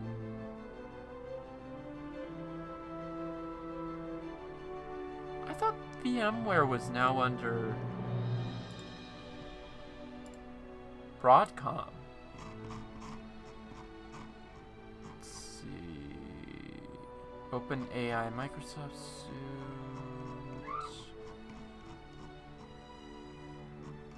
ARM, Snapdragon, ARM chips for PC. Wait, what's that about ES? So it's moving again.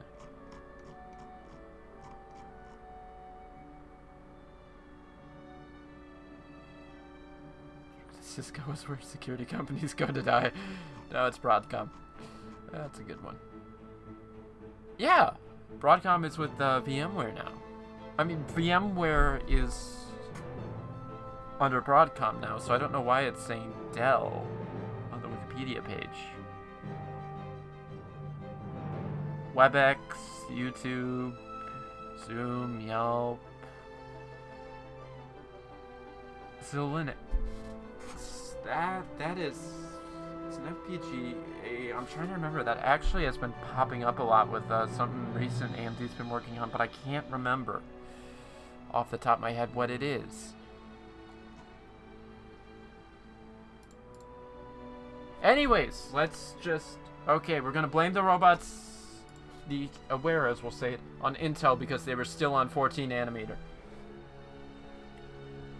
Which means we found their weakness. It's 14 nanometer. They can't go any smaller. So we must reprogram all of humanity to 7 nanometer.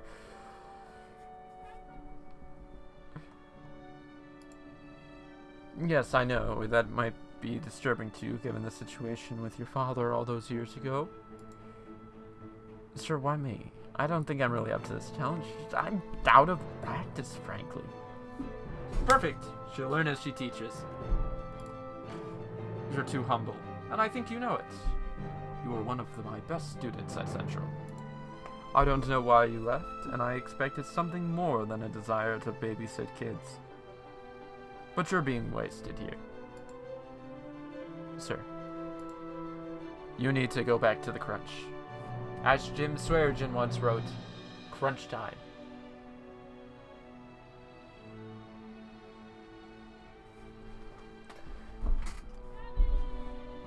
We need you, or we don't have a chance.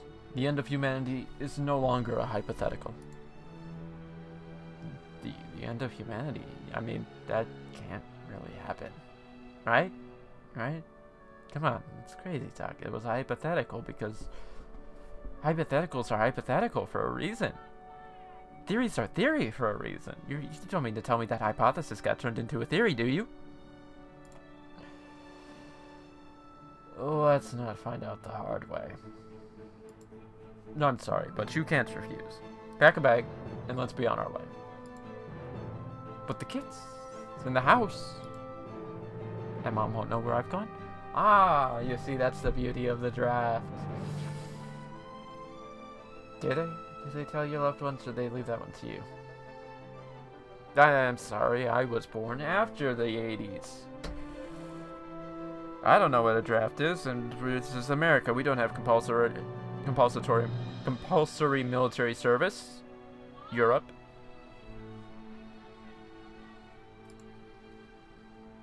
I will leave a clue for your mom. She can decipher it. She'll know you're safe. No choice, huh?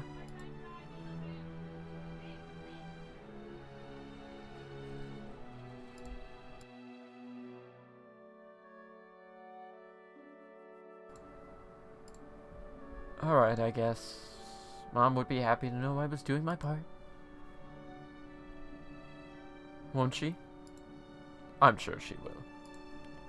Let me get some things together. Of course.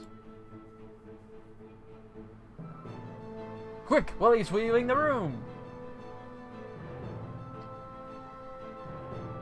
It's what you would do, right? You'd never give up if you thought you could help the world. I feel like there's a reason that he's put on all these posters that's really sort of, you know, the points of the question you're asking, but, you know, you do you, hon. Carry on. Still, I hate to leave so suddenly. I wish there was a way I could contact Mom. Oh! Mom's necklace. It's a radio transmitter! She asked me to leave notes on it while she was out on her mission, but I haven't been using it. Or is it a computer? I should record what happens to me at the Reprogrammer Academy. I feel like... Oh, this is one of those moments where I catch myself not having an attention to detail that I would. Alright. Then when I meet up with her later, she'll know exactly how my training went.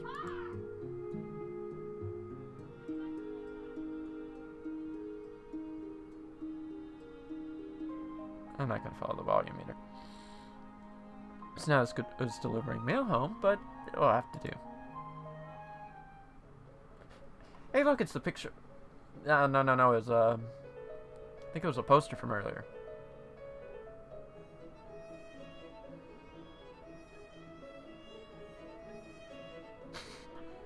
Okay, Leon. Let's go back to the real world. Hope I haven't gotten too rusty. Side notes... But I'm more taking note of is, actually there's a couple things I'm taking note of, just with the character design. The jackets, which obviously, you know, you kind of see with the headmaster, but he has more reds, upper area. And, that's sort of just... button-up shirt. More in that way, well, not really button-up, but, you know, you kind of get that...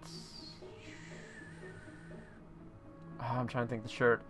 I can't think of it at the moment, but, you know, you kind of... where you tie it up right there. Sort of, I don't want to call it the revolutionary area, but it's that late 1700s, actually 1700s in general, I think, early 1800s sort of shirt. I can't think of it off the top of my head. Guess I should just bring this one poster. Wouldn't want to give others a weird impression. Wouldn't want to give others a weird impression. Eh?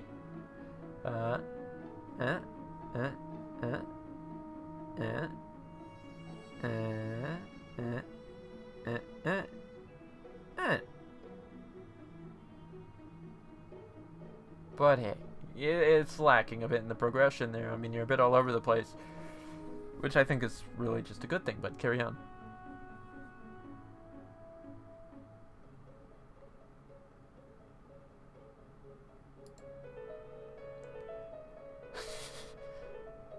Not be a huge creep if Leon is actually there for a few hours and not to die in the war. Mina, are you even packing in there? Let's get going. On to chapter 2. I mean 3. Sorry, sir. I'll be ready in a minute. Chapter 3! Hey, you got an achievement because I completed chapter 2. Let's go. I'm gonna mute for a minute.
Sorry about that. Went to make myself a drink and then noticed a hair in my cup, so I had to go pour that out real quick. But decided to make myself a drink, went over that certain plausible deniability I mentioned earlier. First time I busted out the Bushmill since St. Patty's Day.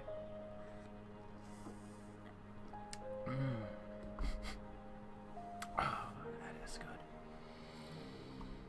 I sort of give off an impression that it's ugh, but I like that. Oh, immediately jumped into it. Is it possible to go back? Okay, no, never mind. Okay, carry on. It's the first full day of training. I don't want to be late, but if I'm going to make a habit of writing a letter to Mom every day, better start now. Just taps on the little thing. Hey! Well, she was a little recorder. Dictate letter. Mom, I'm talking to you from the Reprogrammer Academy. I borrowed your dictation necklace. Looks like I'll finally have something interesting to talk about. Headmaster Bogert came in by the house. I'm starting to realize where that hair came from. And forced me to leave. I didn't have a choice because it was a military order. Don't worry. I secured the house before I left. I don't know when I'll be back. Sorry. After I packed, I was blindfolded and escorted into a transport unit. Interesting. Tell me more. They didn't want me to know where the academy was located. It was a little scary, but the military officers were nice and made small talk the whole time. This is a national secret. You don't have clearance to know it. Turns out we're based in an abandoned theme park. Six Flags New Orleans?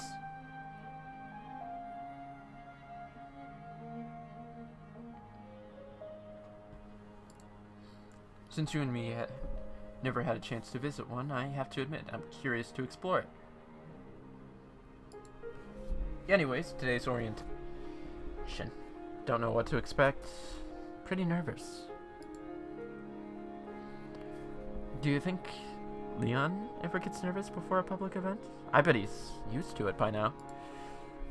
Well, I should get going. I'll keep recording messages for you while I'm here. I won't be able to send them to you ahead of time, but I'll give them to you when I see you again. End letter.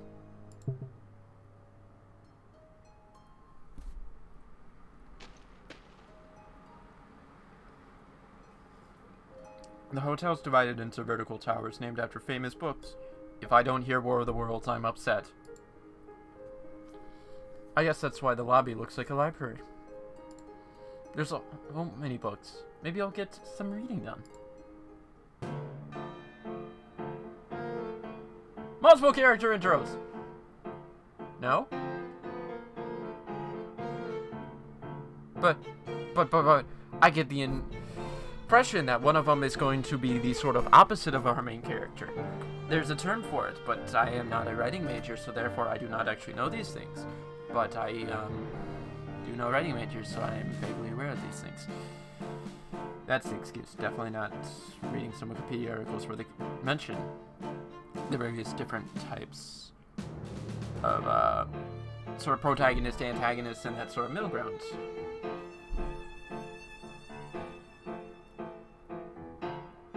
The question is the one, which one is the foil, and which one is the sort of henchman-y sort of character that's a bit more complex? I'm getting that complexity vibe. Guess better get going too.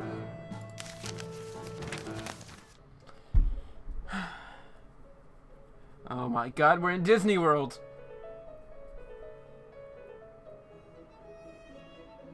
Or at least a peculiar one. You have the Globe Theater, Moby Dick, Windmill, a sort of hedge wall, Witch's Cottage, the Arc de Triomphe, if it was a square. Anyways, Let's see. So the hotel is at the front of the park. Here, that's where I am now. Highlighting, thank you. Nah, yeah, look, it's a bookshelf. You've got the little book holders right there, and then the sort of side buildings are all books. You have to go walk through the lobby to get to the rest of the park. I'm supposed to meet with the rest of the group in the theater for orientation. So what you're saying is we are here, and we have to go up this path, take a right, go down after another right, and then go into the Globe Theater.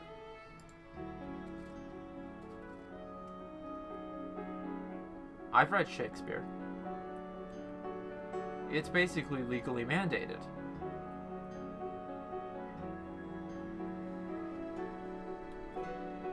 It's legally mandated that we must make references to Blackadder goes back and forth.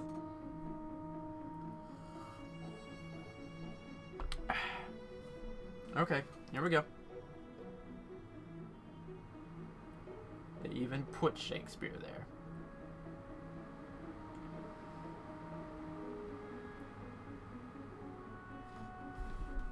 Oh, it's built to look like the Globe Theater, like where Shakespeare performed.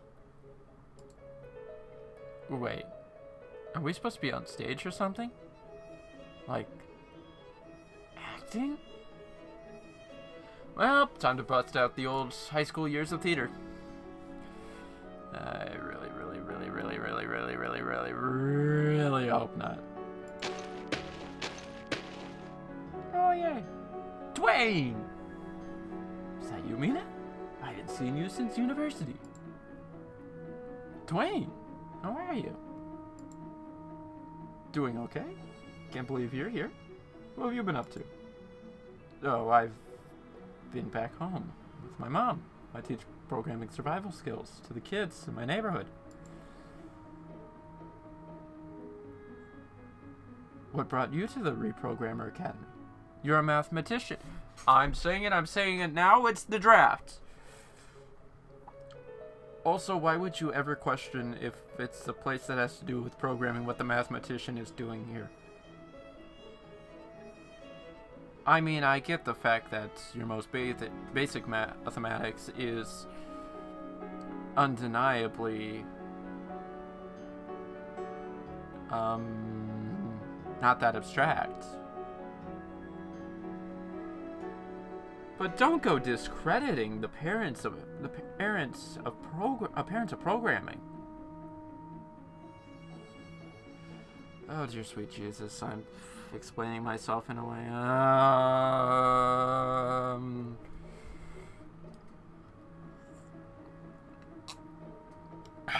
Northern Ireland, drown my sorrows, please. Math is still my one true love. Mate, you took your ability to do mathematics way better than I did. I say as though I was doing some intense formula stuff for the HDD, actually. And they transferred me to this. Cool project, isn't it? Yeah, maybe. Look, I'm just appreciating that at one point she had a more sad demeanor, and then she runs into this guy and she's happier. Dwayne, by any chance, is Peter here too? He is? I think he's inside already. Want me to let him know you're here? Actually, how's about we pretend I'm not here for now? Darn it, situation, you have killed the upbeat demeanor that I was actually really happy with. Oh, right. I'm sure he'll be glad to see you, though. That was a long time ago. Unless he's in one of his moods or something. Great.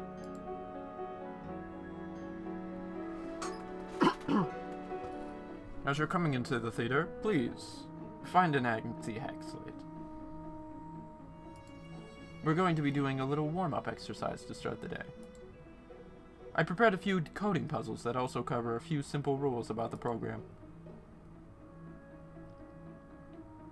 We gotta split up for now. See you later. No!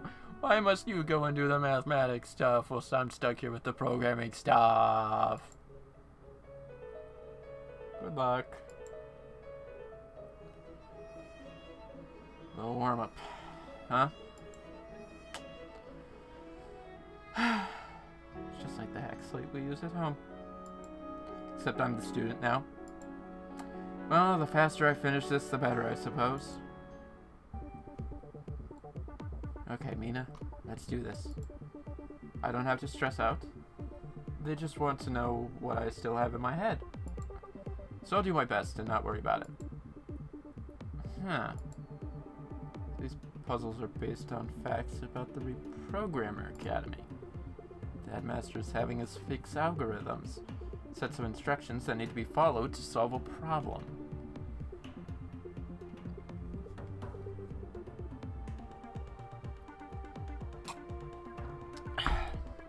I swear I'm not about to make a drinking game. Excuse me. No, sorry about that. Should have muted. It looks like the first one is an if statement.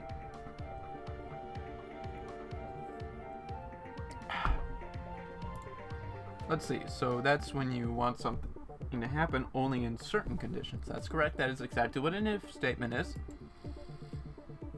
So you have to tell the program what situation, the condition, will cause it to happen. Yes, I believe we are basically just going over if statements, aren't we? I was really wondering how they were going to get educational with this one, considering how it was basically a sort of we just jump into there having the MC go through a sort of self-exposition describing the educational of what we're about to go over. Yep. Okay, that adds up.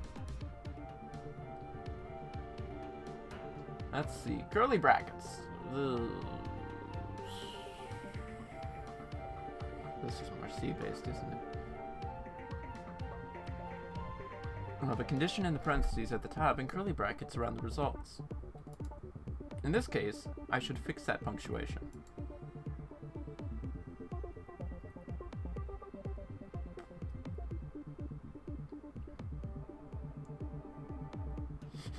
Is recruitable equals true. I think you mean is draftable. No, wait, hold on. That would also need a Boolean conditional regarding whether or not the student is male, assuming we're talking about the U.S. because, okay, I guess we can fall back on recruitable because, yeah, it doesn't have that gender-specific element for draftability.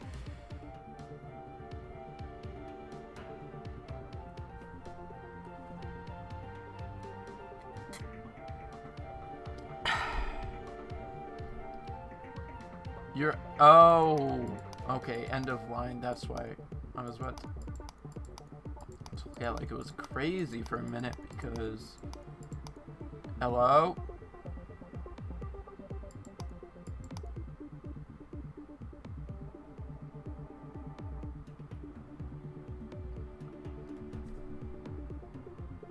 Game, I already don't like you. Why are you putting the bracket right there? Just put it on a new line. It makes it much easier to read.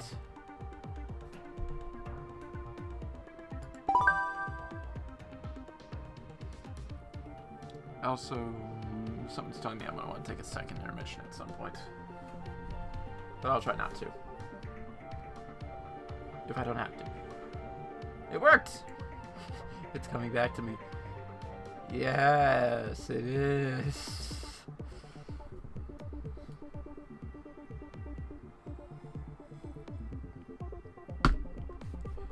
Oh, Garcon. No.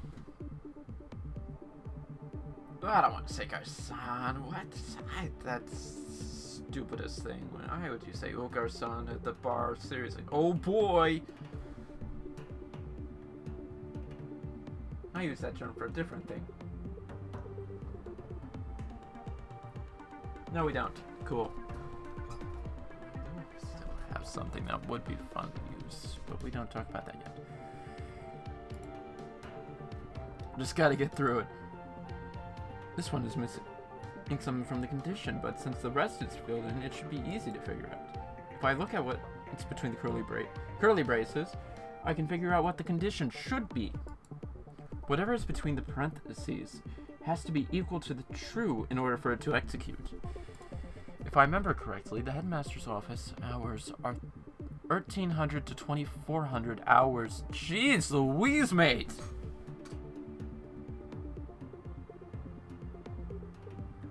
Why is your office open like 11 hours?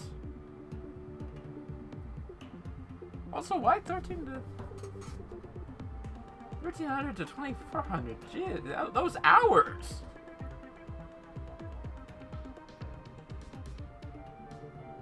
You do you. I mean, you do you, but also it's just, well, I mean, I guess you are the headmaster, not really a teacher, so it doesn't exactly matter that your office is, whether or not your office is open during the early hours before a class, but, you know, like I said, you do you. That should help me solve the problem. So, basically, wait, we didn't even go through, oh no, we're about to do an equal, sorry.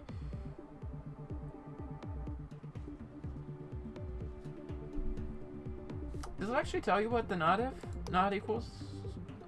Yeah, okay. No, that's if it's greater than.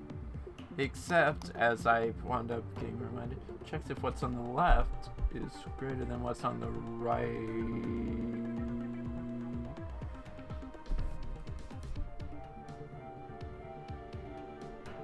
I have Python codes that I really want this to actually better represent. Because I did run into a really weird thing whereby I put it that way, and for some reason it was being a pain in my derriere. If current time equals office hours are open equals true.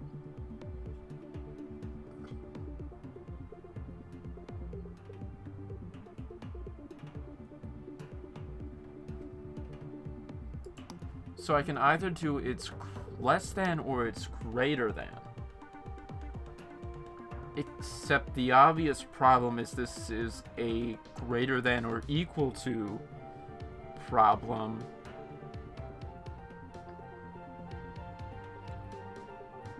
And furthermore, I'm kind of getting hit with the whole having a single option is sort of weird, just because a lot of the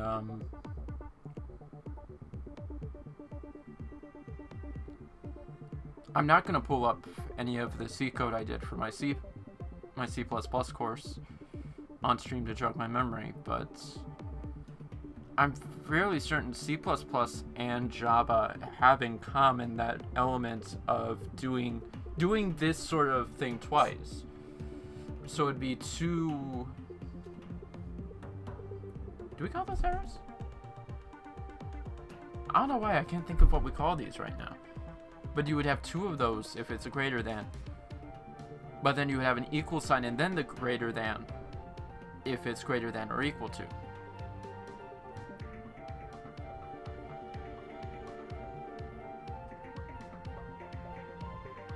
Or of course the inverse for, but still having that equal sign. Or having double equal signs if it's supposed to be equal to for the conditional formatting. But again, I'm still getting hit with this whole... This isn't a simple greater than or less than, it is a greater than or equal to or less than.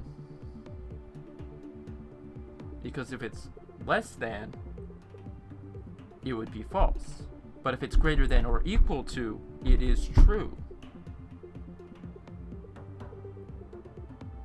And furthermore, I'm drawing more complaints because of the fact that we don't have a end time, which would reset it to false. Though I guess okay. And let's hope there's no glitch that creates a 2401, because that technically would come out as true despite being false.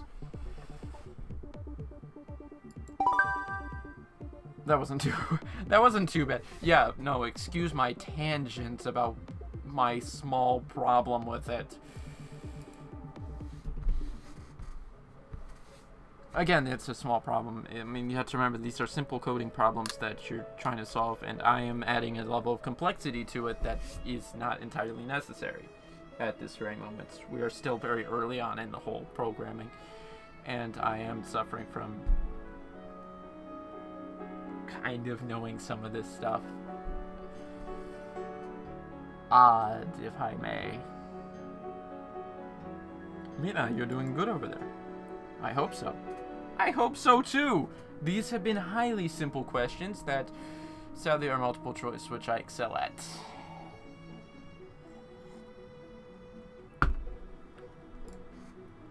I know so. How do you like these hack slates? After I saw you teaching those kids, I was inspired to set up our own puzzles, just like yours. This is your mother's dictionary feature, correct? Very useful. I'm not arguing with that. That could be in so many IDEs that I've used.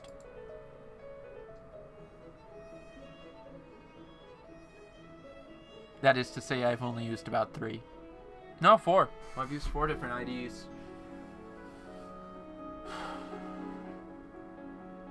Yeah, I think I've only used 4. We don't talk about using a text editor and then punching it into, I don't count that when you take a text editor and then you punch it into a terminal. That is very different compared to an IDE, in my eyes.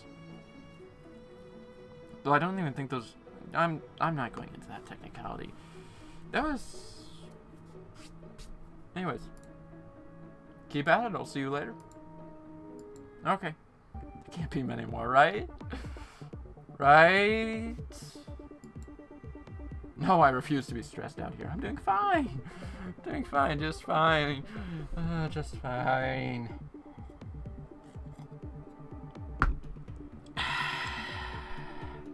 Plus 6 equals 1.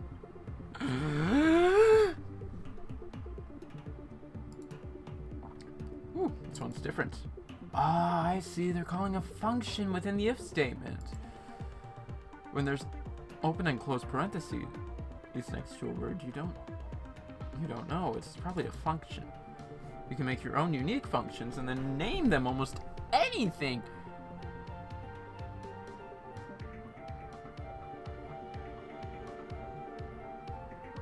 I wonder where Swift Playground fits into this.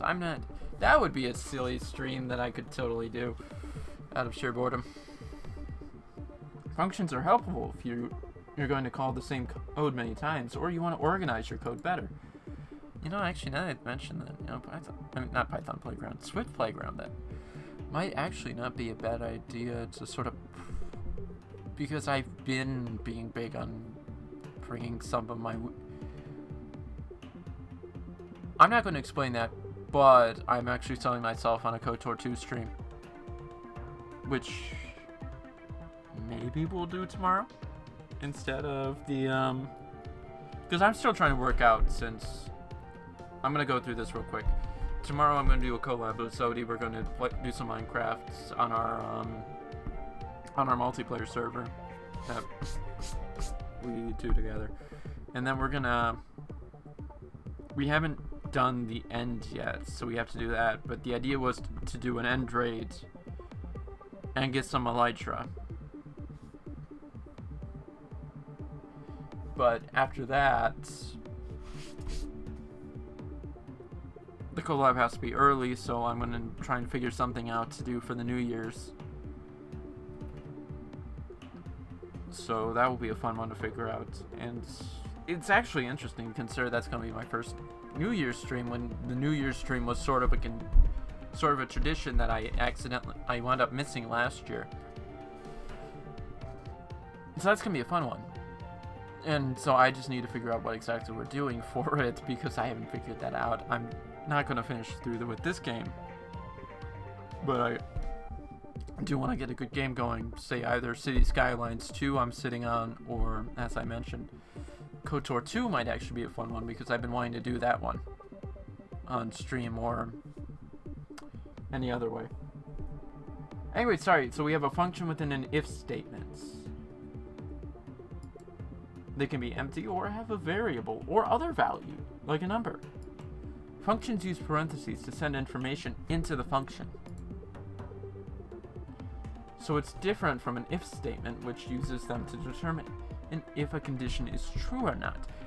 Yay, we're in that part that I actually struggle with.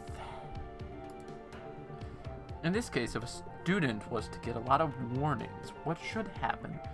You'll basically plug the number of warnings into the function, and then the function decides, is what we're getting at right now. So here's the thing.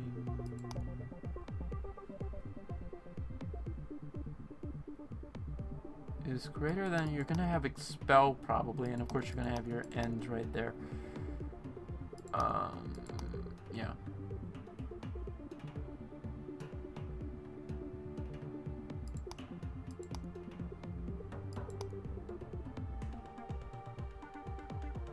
Yes, we're doing a less than or greater than. And it's, trust me, it's not lost on me throughout the stream that I've been pushing for the correct answer, and I haven't figured out what happens if you do it wrong. This probably isn't it. Also, side note, there's that less than or equal to or greater than or equal to that I said should have been in the last one. Talk about things that aren't lost on me. I went there. Side note, now that I think about it, I didn't actually read the dictionary. A function. So basically, it's just define these as functions. So reward is a function and expel is a function. The function expel will be if it's greater than 10, and then the reward will be if it's less than 1. And basically, that means that if it's anywhere between 2, well, technically between 1 and 10, but anything that's 2 through 9, there is no output, and therefore the conditionals will not be run. I got a relief. The thing I was vaguely thinking, even though I had to reaffirm myself. 1 puzzle left. Yay! Oh, this is going easier than C++. This hasn't been so bad. Oh, this is interesting. So in this one, a function is being used instead of the condition. A condition. The isStudent and isFaculty functions take in a variable of the type person. And they return true or false depending on whether or not the person is a student or faculty. Person, with a capital P, is a class used to represent someone, and person, with the lowercase p, is the variable name. So fun fact, and this is part of why I use Linux anymore, programming is case sensitive. Bill Gates, go f yourself. I don't know if I just said that. Nobody's here. We don't need to worry about age rating. I haven't been using it too heavily. Please, Mr. What? Not. Please, Mr. Bezos. We're innocent here. We're a small channel, 6 followers, next to no viewers per stream. It was a one-off. We haven't been using certain words as a covering certain words with fill in the blank, and I definitely didn't almost accidentally say it. No, we're good here. So yeah, but case sensitivity only in Windows.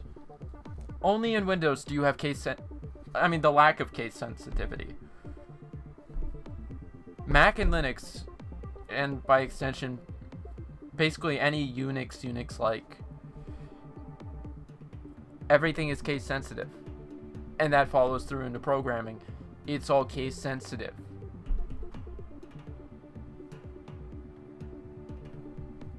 Which is why we have person with a capital P, which is the class used to represent, and person with a lowercase p, which is the variable.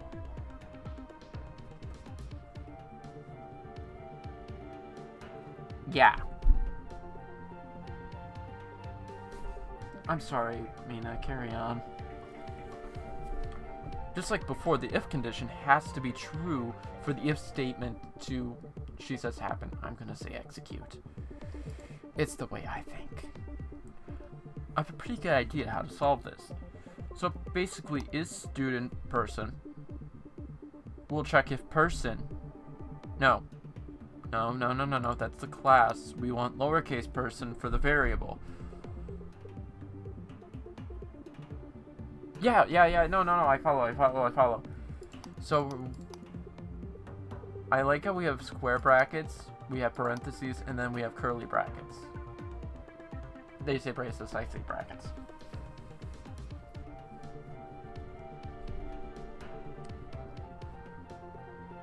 Yeah, what's the tick of this?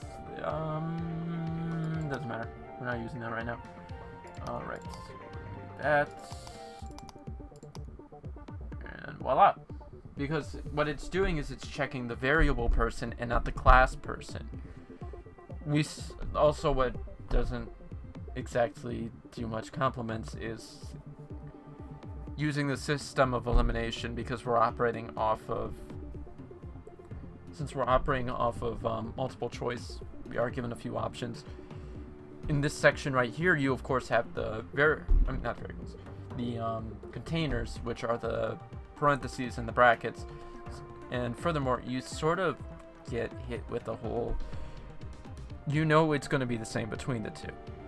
So with this one, you are doing, this should match this, and then all of this should match this, because they're basically the exact same thing doing the exact same thing.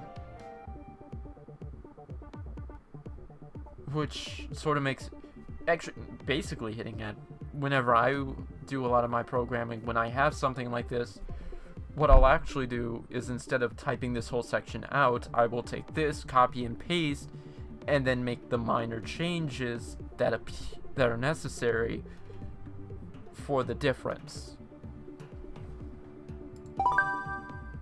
Finished, and I would like to point out I have 100%. Thank you. Please hold your applause. I know I'm almost like a programming expert, aren't I? Oh boy. Mr. Headmaster, can I please have my promotion to E5? I'd like to go to the used dealership outside the base to go get a Mustang. On loan. Don't ask the APR. I'm sorry. As you are finishing up, please come down to the front of the room. The fine room, we're in a theater.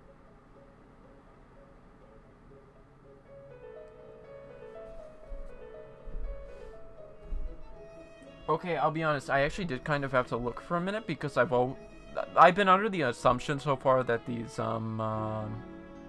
hacker slates are sort of laptops, but then I saw that right there, where these two have it sort of around their arms and are holding it like that. And okay, so it is actually, it is or can be smaller than a laptop, and best I can think of right now are notebooks. I'm really showing my age a bit, but the first thing I'm sort of thinking looking at this is sort of like cyberdex, the type of stuff you'll find on r/cyberdeck/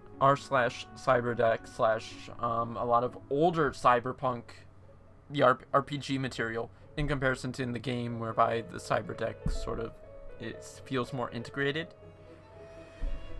I'm really entering into a point where by 2077 really feels like it's that gateway that brings you into the cyberpunk subgenre.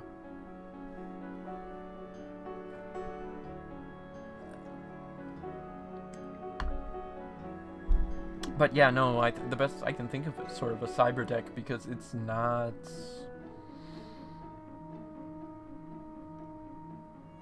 Oh, what am I thinking of?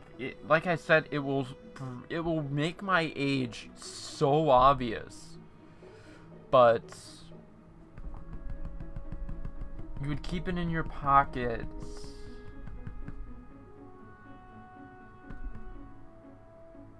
I can't let that hold me down. Hello everyone, welcome to Reprogrammer Academy. This used to be a movie theater that showed film adaptations of Shakespearean plays. Now it will be our headquarters. I'm sorry, I know I went monotone there after reading that. It's because as soon as I read that film adaptation of Shakespearean plays, the first thing that popped into my head was the film version of Romeo and Juliet with Leonardo DiCaprio, which is what my English teacher showed us after we read Romeo and Juliet, because sort of showing how my school handled things, we would read a book. Well, actually, we didn't do that my sophomore year, when our teacher actually tended to give different reading assignments per student. But for all my teachers whereby we had a class reading assignment, which included books such as The Great Gatsby, Beowulf, Romeo and Juliet, as I brought up. Well, I was going to say we watched the movies for those, but then I remembered I mentioned Beowulf, and for anyone who actually knows of the film adaptation of Beowulf, in America, you have to have students' parents sign a voucher to watch movies that have that rating. Again, for those of you who know of the film adaptation of Beowulf, which I actually, by proxy of a family member, do have access to.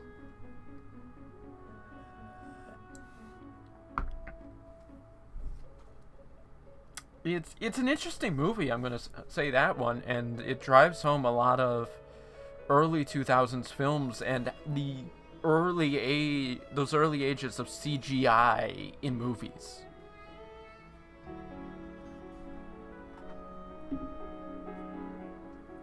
Like, growing up on stuff. Wait, so is Odie still here? Oh, that's a new one. You have no Wait, you have no idea what is? The film adaptation of Beowulf, or Romeo and Juliet with Leonardo DiCaprio?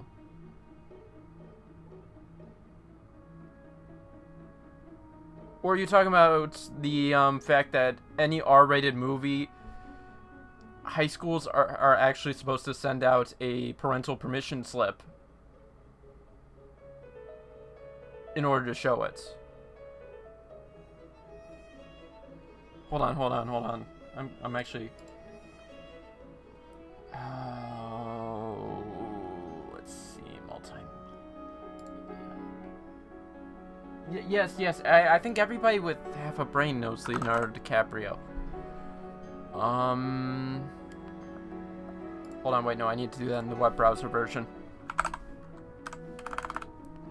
Oh, which one is my Plex server? 230 something? 226. Let me do it on yours. I don't have Leonardo DiCaprio, Romeo and Juliet. And I don't know why I'm about to send this, because you actually have access to my Plex server. But... I should really just... preview. What just happened in OBS? There we go. Thank you.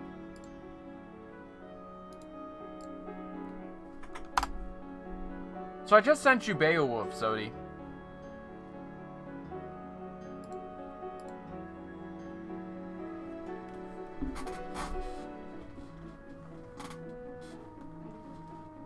But there is a a version of a film adaptation of Romeo and Juliet that has Leonardo DiCaprio in it. He is the only actor I remember, and I'm gonna look this up real quick.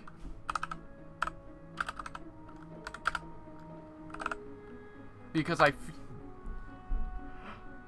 okay, now there's where people would remember it better, because that was... What, did that have Robert De Niro? It's romantic comedy co-written by Baz Luhrmann, Claire Danes. Blah blah blah blah blah blah blah blah blah blah blah blah blah blah. I mean, dude, this stream in and of itself can generate a list of movies that I want to add to my Plex server. Okay, so there is no... And most of these actors besides Leo, I don't actually... can't think of off the top of my head anything specific they did. And it's not hitting me with many familiar names, I hate to say.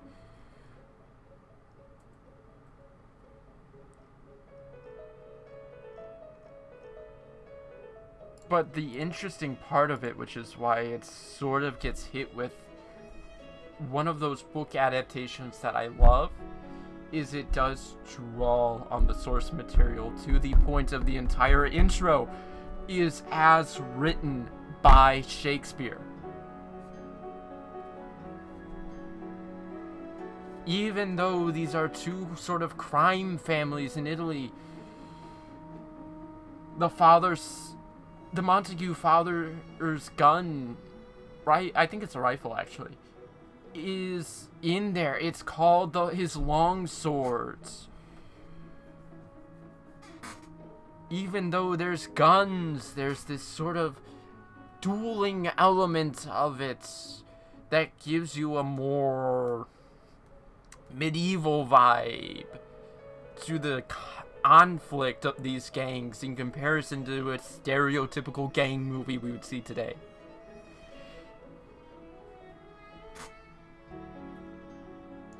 It makes me way too nerdy. I just like it.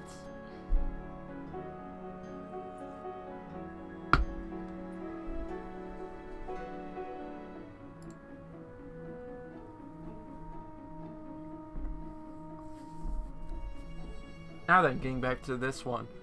Before we find another Shakespeare movie that I know a film adaptation for, because thankfully I don't.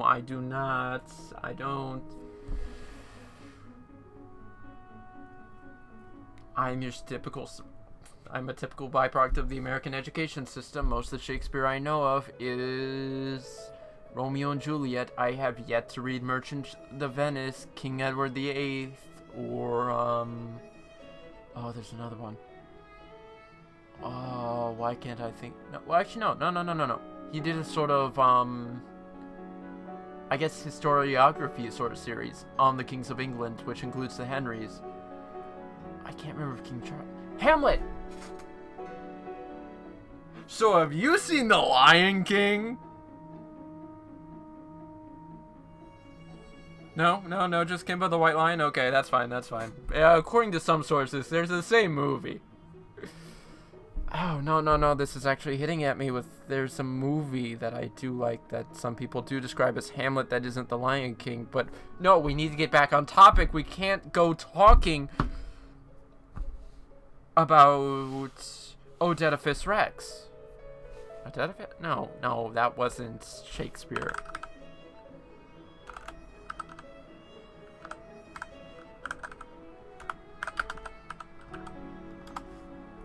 Oedipus. Okay, no, my bad. I was going to say that wasn't Shakespeare, but it was one that popped into my head. I think it's kind of because you can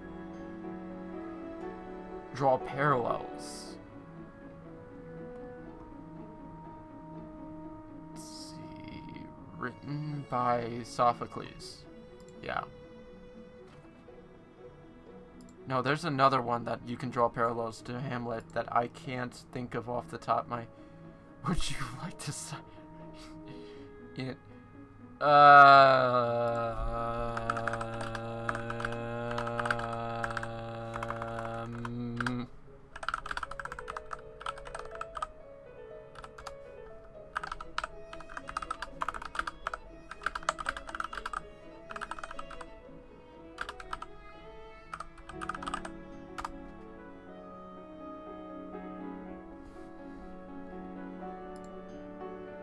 I mean, I am so not watching that when I go to bed. Hey, what was I saying? Something about a Shakespeare play that, other than Hamlet. What? Why? No, I'm not. Oh! You know what? No. I haven't just read Romeo and Juliet. Because Romeo and Juliet, yeah, we didn't watch any movies my senior year. Which is kind of sad because I'm being reminded that I do want to hunt down a version of Macbeth, which I did read my senior year in high school. So that's the other. That would be the. I've only read 2 Shakespeare plays, Romeo and Juliet, and Macbeth. The one that you don't mention at any point in any sort of stage program whatsoever, because it's bad luck. Those are the only 2 Shakespeare plays I've read. I am aware of quite a few, such as I'm fairly certain I said Merchant of Venice already. If I didn't, somebody yell at me because I should have mentioned Merchant of Venice. I've mentioned the sort of historiography of the King Henrys of England. There's something that references King Charles II, because that's sort of a historical element you do need to remember, is that Shakespeare comes after the English Civil War, where you have Puritans like Cromwell taking over England for a short period of time, which, let us never bring that up if I ever call the House of Windsor part of the English monarchy that lasted 1,000 years. The Norman conquest, which lasted 1,000 years, something like that. I do crack that joke from time to time, that it hasn't really been interrupted in a sort of usurpation. More sort of it gets interrupted with the War of the Roses, whereby that hereditary element gets split. But where were we? Charles II, which I think plays into Macbeth, actually, into how Shakespeare winds up portraying Macbeth. And it starts with a B. It starts with a B. He's explicitly mentioned in a Ghost Cassette song. Before Sparkles says Julius Caesar. 3-hour water drink reminder. Sody, I'm drinking whiskey. I have all the water I need. But what is it? I need to actually pull this up for a moment. And I hate that I'm doing this because I keep bringing up I should not be doing this.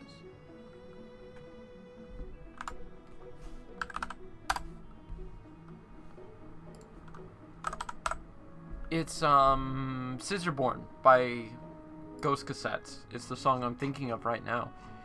And it's the character I'm thinking of who's drawing a blank to me right now because my fountain of useless knowledge is as slow as a Windows search.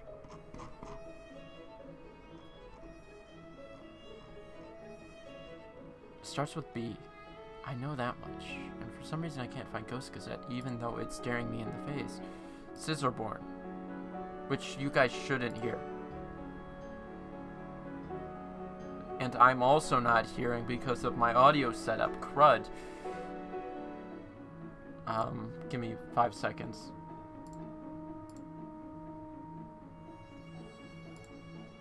Give me 5 seconds. I'm gonna pull this up on my phone. And I need to pop in an AirPod.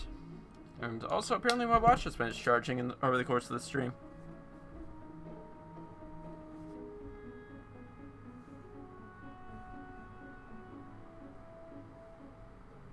Scissorborn. From the Sisters EP, mind you.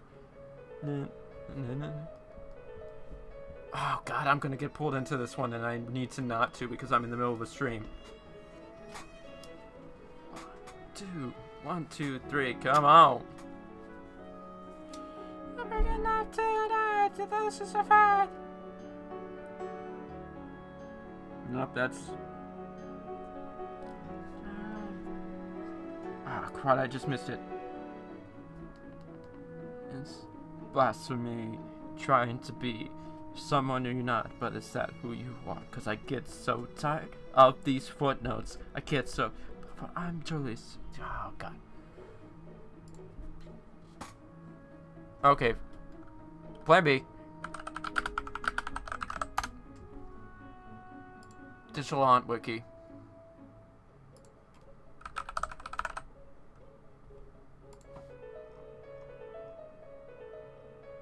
Banquo. Banquo. That is Macbeth's counterpart in Macbeth, the play by Shakespeare.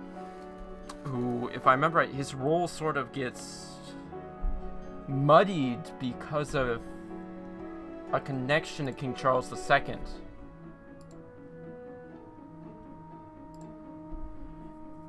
So, anyway, but this draws us back because the movie theater would play film adaptations of Shakespearean plays. The thing is, I took a humanities course in college where I wound up learning about a version of Macbeth with a sort of Soviet style to it, which features a one Jean-Luc Picard, King Richard, the Lionheart. Oops, I'm sorry, I mean Patrick Stewart. The Shakespeare... So many British actors are Shakespearean actors, is the funny part.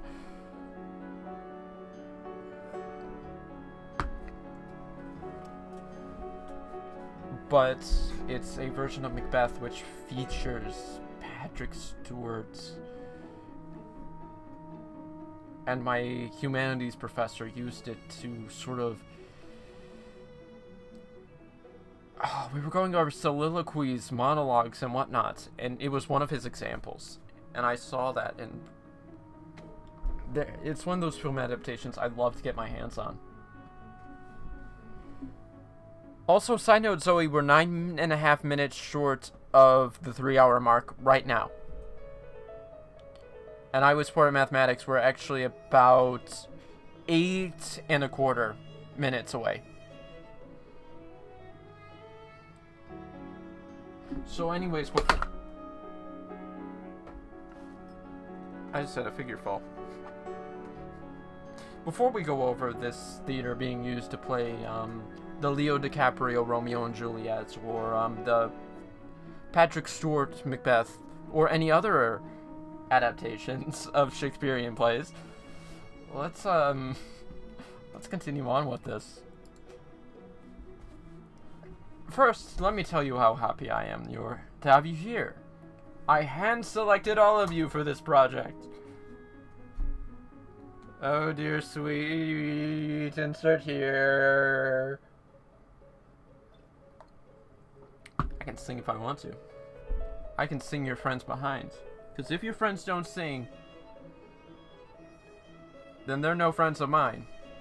We can sing. Safety sing. That's like all of you for this project. So you all have the makings of greatness within you. Oh, there's a movie line I'm thinking of, and this is terrible. And that's exactly what we're going to need. Side note, I'm noticing a sort of difference in their character designs. Like, you can see the sort of blue is dominant. This color of shade of blue is dominant in their character design. We're not singing safety dance here. But like, I'm sort of... Wait. Hold on, hers is more of a vest design, whereas she has the crop top jacket. I was gonna point out that basically my gist is these two are clearly sisters just because of the design, but you can see the blue is shared between their designs.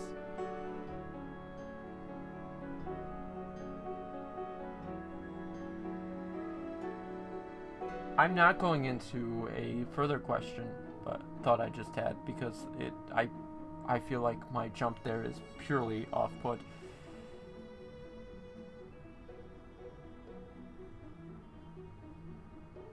But yeah, no, sort of, you get that sort of, this is a vest jacket, that's a crop top jacket, and then they sort of share this blue design.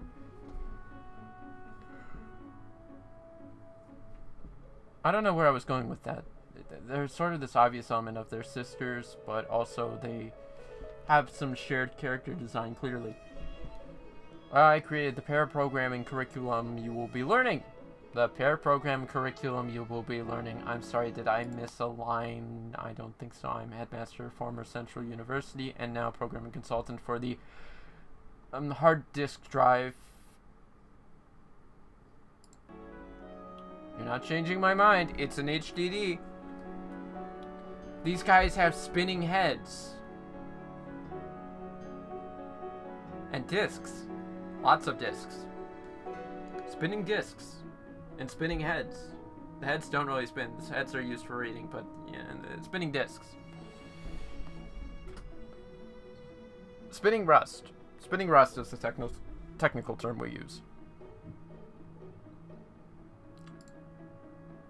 After we're done here, you will be an elite force capable of ending this war once and for all.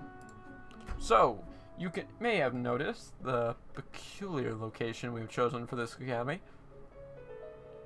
Why are we in Disney World? I'd like to know why we're in Disney World.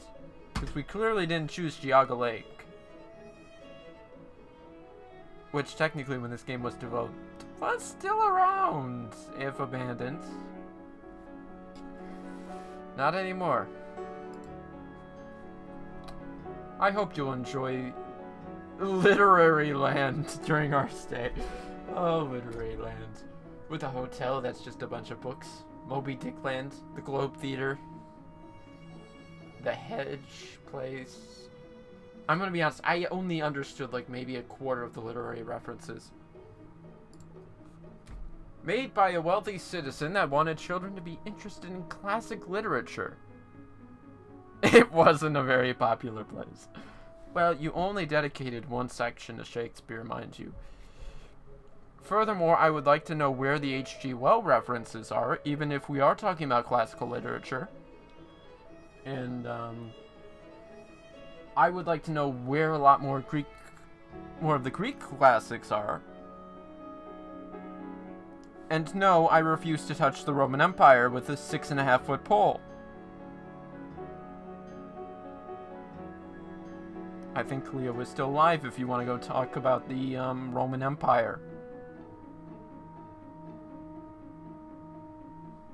Only I'm allowed to mention other streamers. And that's because at the moment we're competing with the Aussies. Side note, I did get to wind up cracking that joke tonight apparently. About at these hours you are competing with the Australians. Because in my experience this is right now when a lot of Australians tend to stream. Classic literature, wasn't popular place. Yeah.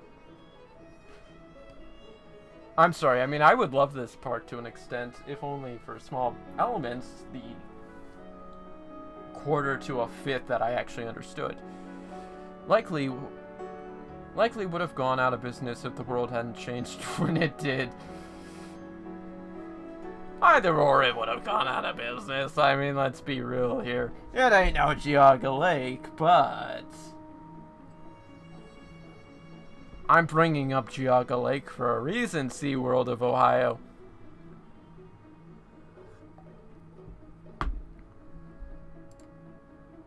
But, as it was, the theme park was functioning when the first sentience wave hit.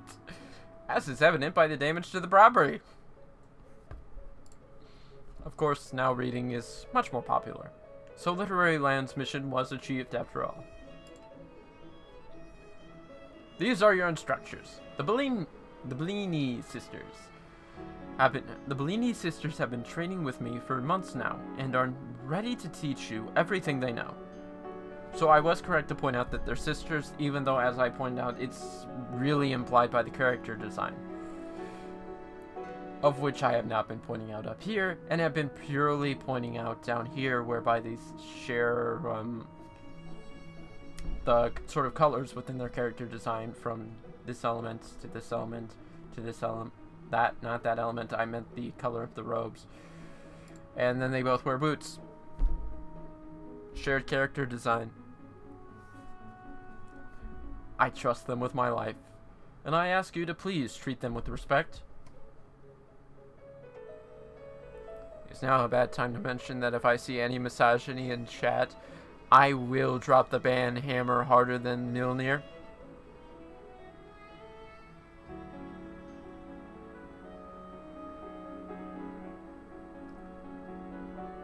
Any female programmer deserves your respect. Because I still fail to understand how we have a field that isn't more diverse, even if I also vaguely understand why we have a field that vaguely lacks diversity, because people are illiterate as savages who never discovered the book.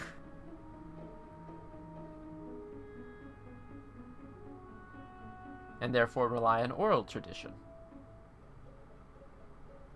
But even then, the analogy sort of winds up dying out when you try to add more elements to it.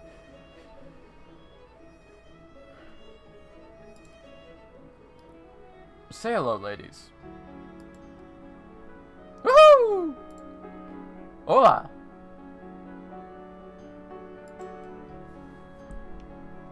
These two are high energy.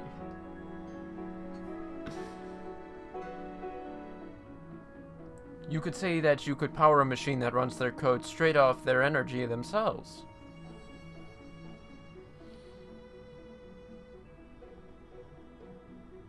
Which is good because we're running, well, there's more efficient languages than C. I'm looking at machine language, which we are definitely not doing. Nobody does that, Chris Sawyer.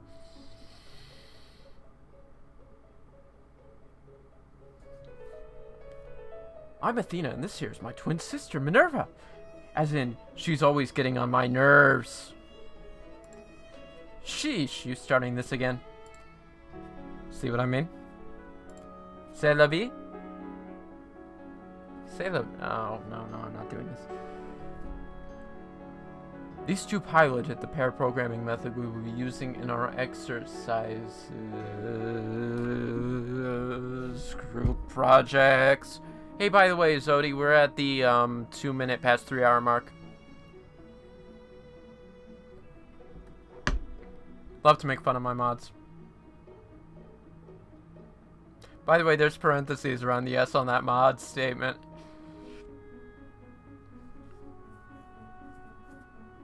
You collab with me, you become a mod. Because I don't have mods. I need a higher view count for that. You won't be working on your own ever again. I'm going to ask you now to talk amongst yourselves and form groups of 2. Excuse me, I haven't really had much experience with the game outside the visual novel aspects. But just a very important question. All people can be divided equally, and you made sure of that, correct? There won't be a group of 3. Or, in any case, I can weasel my way into being a group of 1 by any chance? I assume no. It was worth a shot. Form groups of 2. Oh no, this is the worst. Hey, that's what I said! I'm always afraid of being picked last. Hey, that's what I was thinking. Didn't say that one out loud. And then I end up sitting here freaking out until it comes true. And that's what I did in a lot of my years in school. Which weren't college, because we never did group projects except that French course I dropped. And, then there was that other one that we didn't really, teachers just broke us up into groups to make sure that there wasn't any sort of favoritism, people creating groups with their friends and all that. I feel like I was making a point, but then I lost that point. You're seeing there, it comes true that you're the last one picked. Maybe I should partner with Peter. But then I'd have to actually work with Peter. Why can't we just work alone? That's what I said.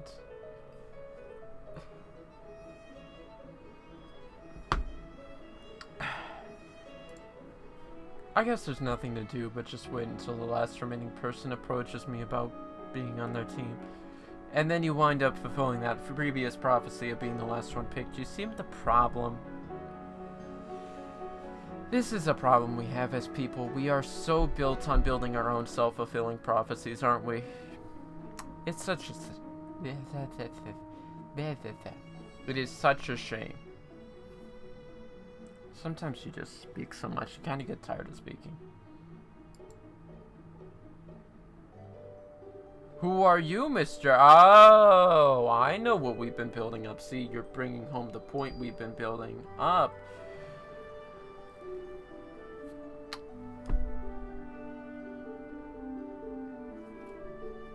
I think we're implying something, because it's kind of funny. That guy who we just saw moments ago, he looks familiar, like that Leon guy who's been appearing in a few... I think it was... We hit about 3 scenes? 2 or 3 scenes so far where he's appeared. A likeness of him, at least. So it's suspicious that this guy looks like that guy, but it can't be that he's that guy, unless, of course, he also got drafted into this elite academy of programmers and mathematicians. Nah. We gotta be crazy. It can't be. The headmaster, of course, said he might be here, but, like, for an hour, maybe. Not the whole semester while we learn all this fun programming stuff. So why is he here? He can't possibly be one of the other students. No. I mean, he's got field experience, of course. What could he possibly hope to gain here instead of on the front lines? Hey, look, it's that guy that appeared in the 2 other scenes leading up to this, where they really emphasized this guy to be a very big character in this story. Also, he looked at us. Maybe I'll just pretend I didn't see that. What if he was looking over here because he saw something? Because he saw I was standing by myself. Even as a first impression,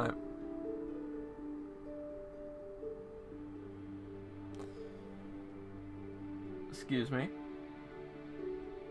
I'm sorry, I completely understand the entire element of the nerd and the weird element of always beating ourselves down, that we're nothing but losers and all that. But, as the saying goes, and there was a band who once wrote a song about it, which also involves another song I'm being reminded of. The geeks will inherit the earth. Wait, no, there's a lot of songs about how the geeks will inherit the earth. Even I think Weird Al mentioned that in White and Nerdy.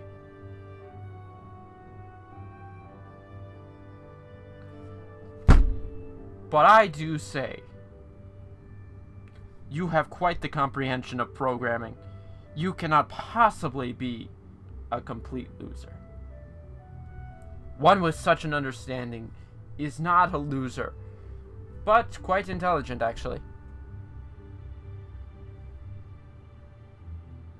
I'm not even going any further than this. Like, come on. There is a reason the top financial companies in our world right now, the first to hit trillions of dollars, mind you, are technological companies. Apple, Amazon. Let us look at Intel and AMD, Qualcomm. I am not mentioning Hewlett Packard because I had a weird tangent earlier today about why HP, Dell, Lenovo, and all of them should actually be creating Linux distros instead of supporting Windows S mode. But, complete loser, Mina, you are far from. Wonderful. Intelligent. Imposter syndrome, yes. There we go. That's something I didn't even think about. And again, I also have had my moments where I suffer from that, so that would explain a bit.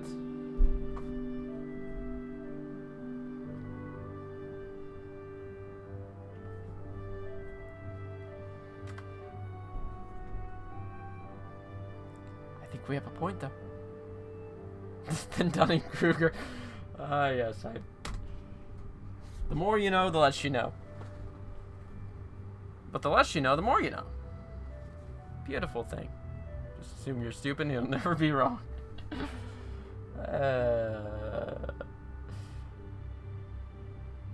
So for the best. Yep. Mm-hmm. Where were we? Ooh, he's getting up. I can see where this is going. He's coming over here. He then talks to her. I've seen this trope play out. Excuse me. Are you Mina Lovelace? Huh? What? Yes, I am. Is that okay? Is it okay that I'm me and you are you and we're all each other?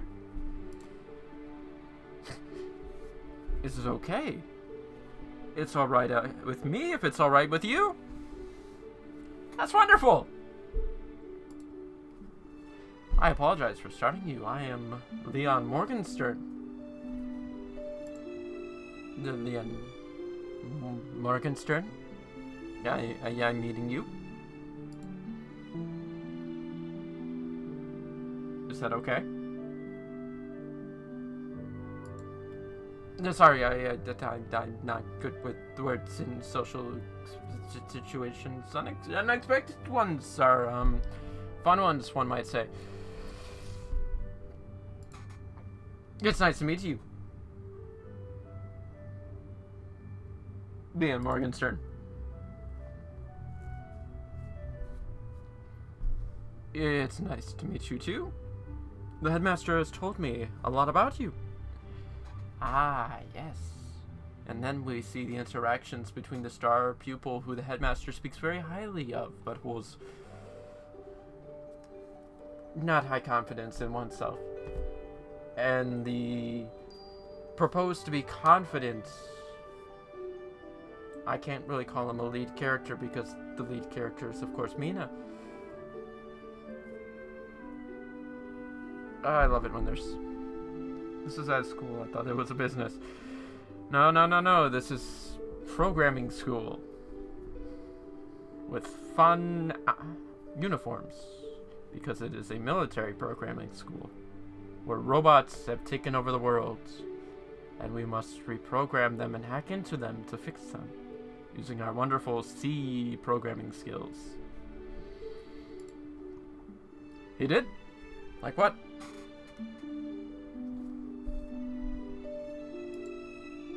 Ooh!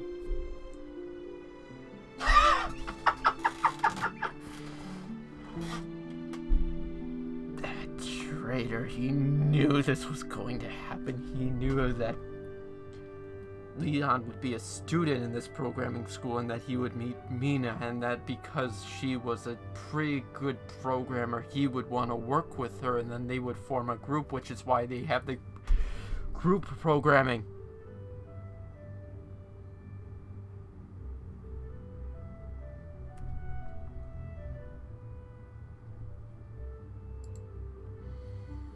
Generally, I would say C, because I'm 90% certain most of this context is more C. It's been a few years since I actually worked with C.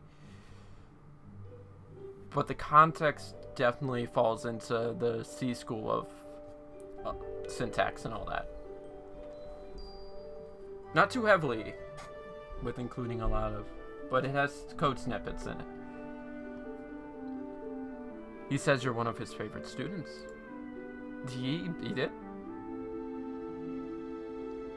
Well, I mean, it's sort of been implied in Chapter 2, the latter half, where the headmaster shows up, that he is definitely... Mina is one of the students that the headmaster regards highly. So can I help you with something? Say functions, object-oriented programming, variables?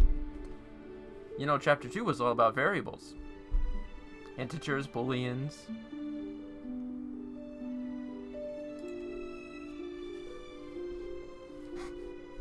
Yes, actually, I was wondering if you've teamed up with anyone yet. No. That's great. Is it? Yeah. I came over to ask if you'd be my coding partner. Seriously? But then we'd have to talk to each other. I knew I would enjoy when she started fangirling. A lot. We'd have to talk a lot. Is that a bad thing? No, but I mean, surely everybody in the room wants to be your partner. The guy on every propaganda poster. The big name, since he was a young age, sort of Harry Potter-like character.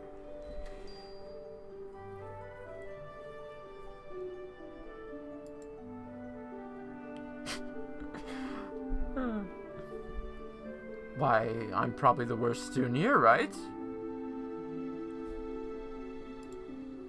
They didn't choose me to be here because I was one of the brightest in the country. Oh, that one. Happens to go all the time. I'm here to prove that anybody can and should join the Reprogrammer Academy. Wait, really? Really? You're the super genius that will save the world. I'll be the guy that talks about it and convinces others to help you.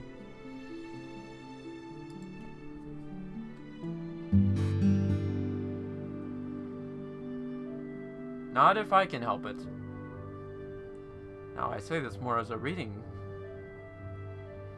voice because the emotion here is very in question. If we really look at the way Mina has described herself and her sort of push so far into being that sort of saves all character.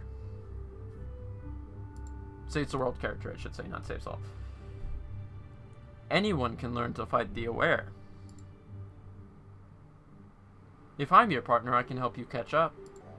Nobody's going to say Leon Morgenstern did nothing but talk about saving the world.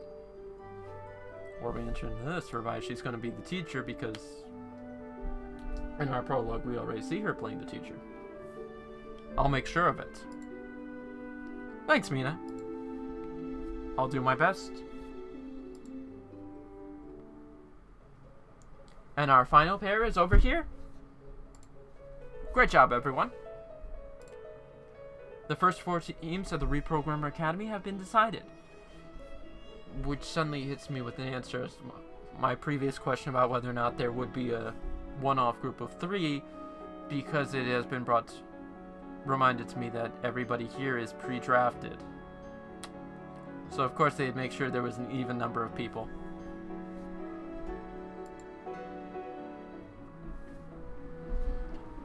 Alice Ying and Trey Winterton. Nope. Jacqueline Fields and Fabiola Payne. Shoot, I should have noticed Leon sooner. Dwayne Chavez and Peter Gallagher. Wait, I thought he was going off to do... Okay, I guess everybody here is doing a programming thing instead of them having separate things for programming and mathematics.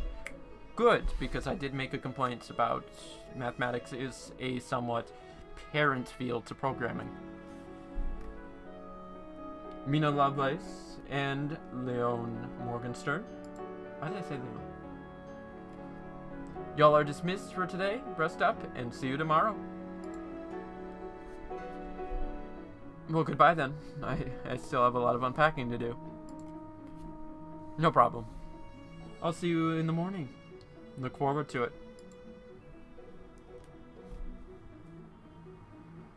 can't believe that really happened. Yeah, it's not like I didn't realize he was a real person. I knew that part. But I thought if I ever met him, I'd have time to prepare. Not get sort of caught off guard that he was in the front row, notice me just standing there all alone. Wow. And now I'm going to have to see him all the time. Same class and all that. In a group. Yep. Because in the last scene of the previous chapter, she actually packed up that exact poster from her room. Full of other posters of him. I think there were about 8 or 10, actually.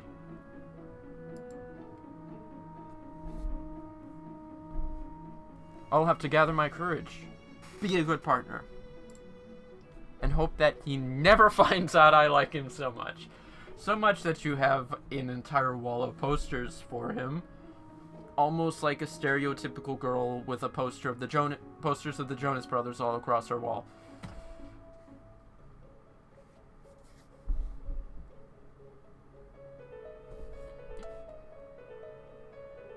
Or the Beach Boys.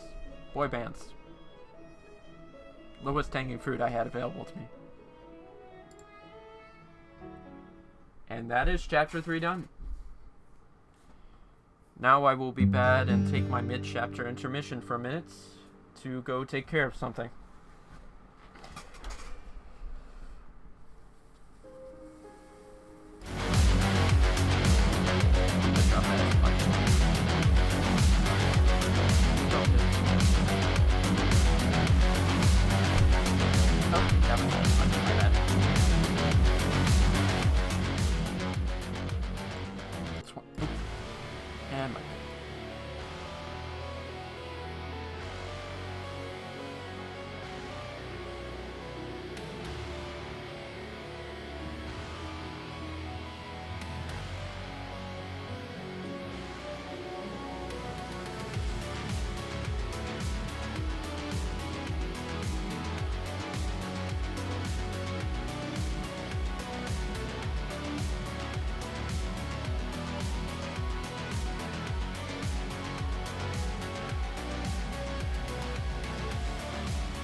Okay, I'll be honest.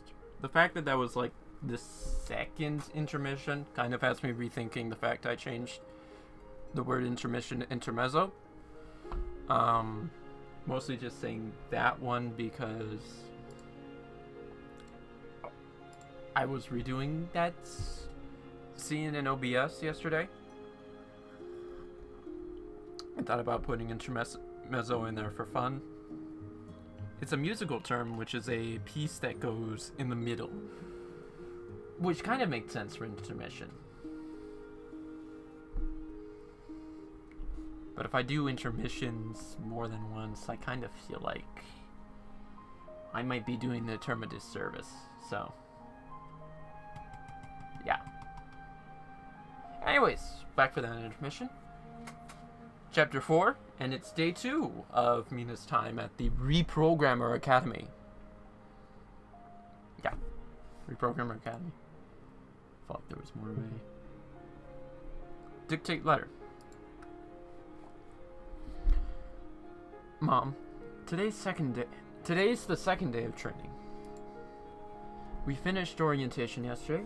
Turns out we'll be using hack slates to practice. For those just catching on, the hack slate is basically their sort of, I've defined it as a cyber deck that they use. They use it for programming, and in a sort of plot point, you can really see where I draw that cyber deck point, in that they use it, similar to the cyber decks in Cyberpunk, to hack into devices. Just like at home. But that's not the craziest part. You will never guess what happened. Not in a million years would you guess what happened. So I'm just going to tell you. Leon Morgenstern is here. And I spoke to him. All those times in the past that I imagined what I would say if I met him, I had a plan. Thank him for inspiring me, and walk away before I became annoying. Not only did I not thank him, I said a bunch of ridiculous stuff and ended up being his coding partner.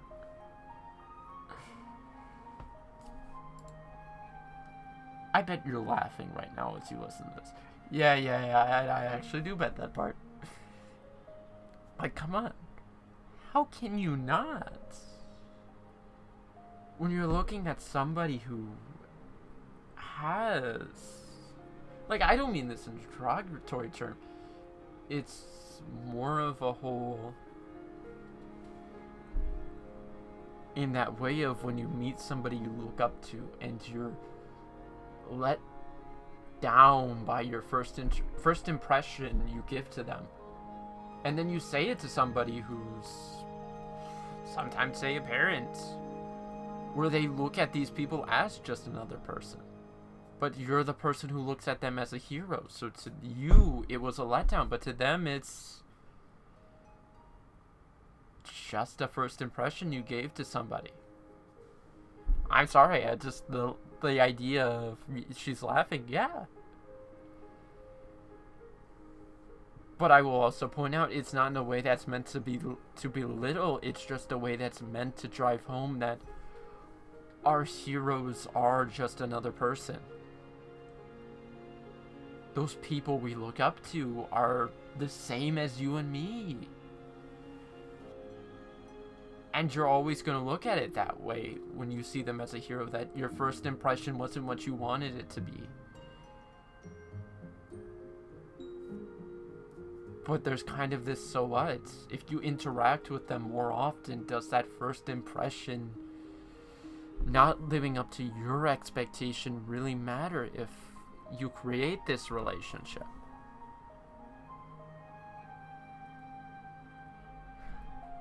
I'm going to get back to the story before I try and go somewhere further with my spaghetti of a thought process.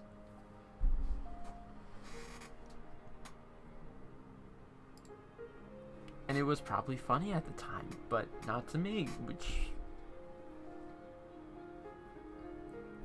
Boy, she wants to drive home what I just said. Though it could be worse. At least he doesn't know I brought a poster of him here. Oh, honey. Well, I better get going. I have a feeling things will get harder today. We could really get into that object-oriented programming.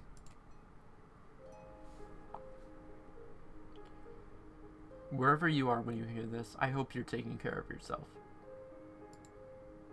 End letter.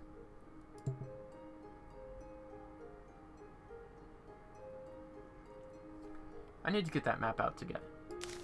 Ooh, which literary masterpiece are we talking about today? So the orientation took place at the Globe Theatre, which is a reference to William Shakespeare. As I've made a note, the only other ones I can think about are obviously the Moby Dick, which I cheated. It's actually one of the images on the Steam page for this game, this VM, where they mention a Moby Dick house. Have fun with your coding adventure.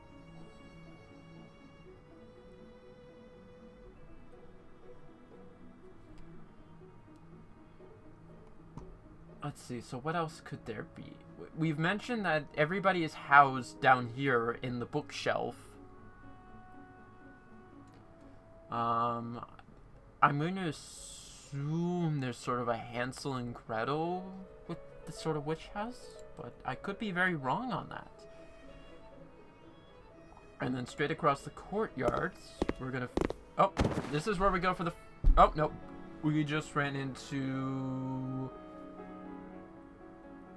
Oh, I'm losing my mod. Well, it's like 1 o'clock. Okay. Zodi, you better be going to bed. It is late. And we've got that stream tomorrow at, I don't know, you proposed 2 o'clock. We have not made up our minds, but I will sit on 2 o'clock. 2 o'clock sound good? You said bye-bye. I don't even know if you're still here.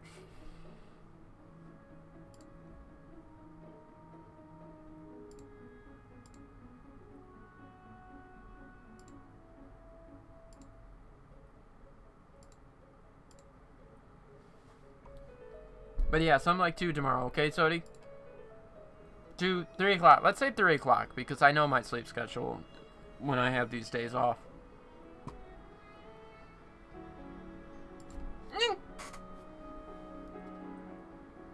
Alice... Yon? Starts with Y. Good morning to you, Meanie Lovelace. I am pleased to meet you. Nice to meet you, too. Sorry, I'm terrible with names. I'm Alice. Alice. You startled me. Sorry for yelling at you like that.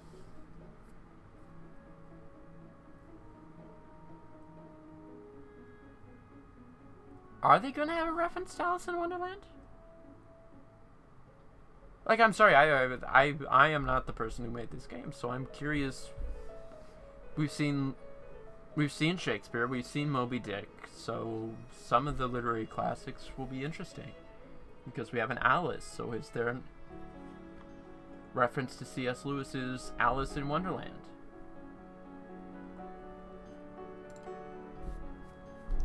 It's my fault, Miss Mina. I should have announced my presence sooner. I wondered if we could walk to class together. Is that acceptable? Yeah, sure. Sounds like fun. I believe so, too. You're very friendly, Alice. Thank you. I hope to learn more about friendship from you. From me? And I will gain much knowledge of English in your presence. Ah, interesting, interesting, interesting. Will you? I wonder if I'm actually helpful at teaching English. I'm getting nervous just thinking about it. Now I'm starting to second guess speaking at all.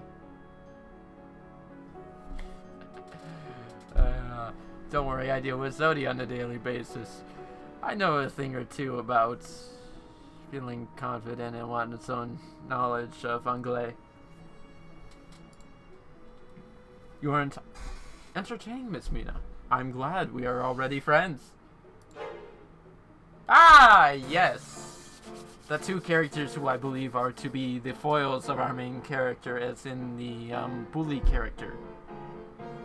The Boolean character. Wait, no, hold on, that's a different topic. If you're going to walk in front, keep it brisk. Jackie, I'm already drawing parallels to you and somebody else in my life.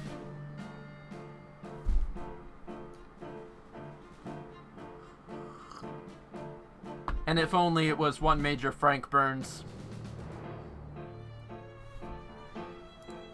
The sooner we get there, the sooner we get to Lear at Leon Morganson. Why must you Lear? Am I right or what? Why must you Lear?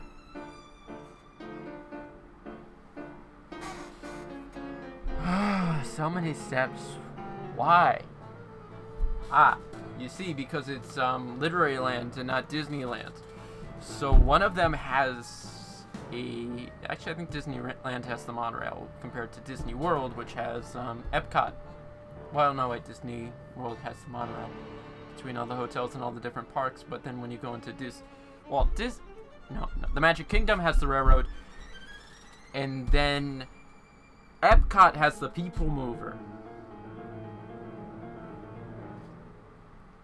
Something like that, but this is Literary Land, so therefore, in their alliteration of calling it Literary Land, one must learn books. So walking is slow, much like reading.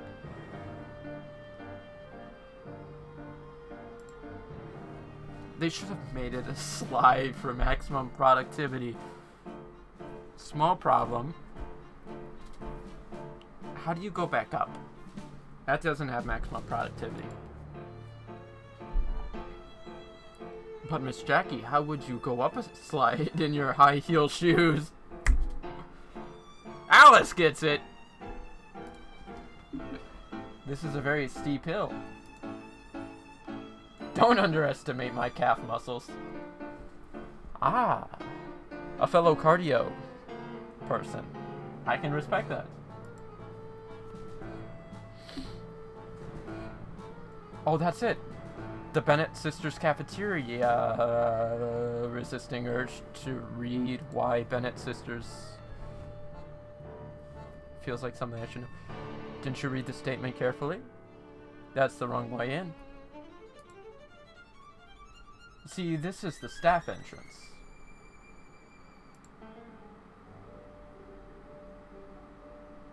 Exit with a smile. And have a potastic day.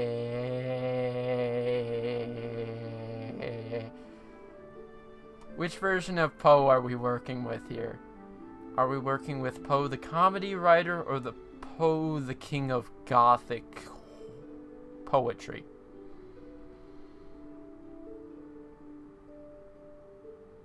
Okay. Here's the plan. I'm gonna walk in there, sit down, and say good morning. That's it. No blathering, no weird comments, no staring. Oh no, I'm staring now. What am I gonna do? This is definitely not normal. Oh boy, he's waving. I've been spotted. Hey Mina, how's it going? Good.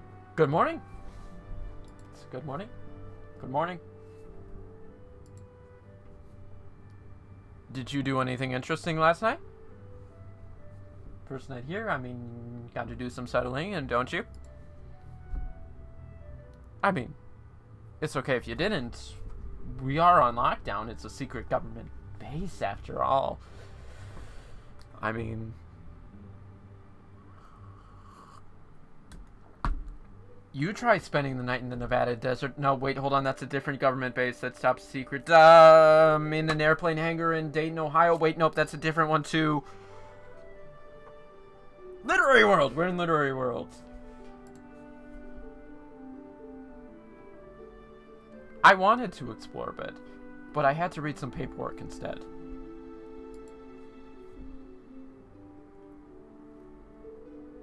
Oh, the hard disk drive makes you do paperwork? Kind of. I don't usually do the writing part, just the signing. So I have to read everything carefully.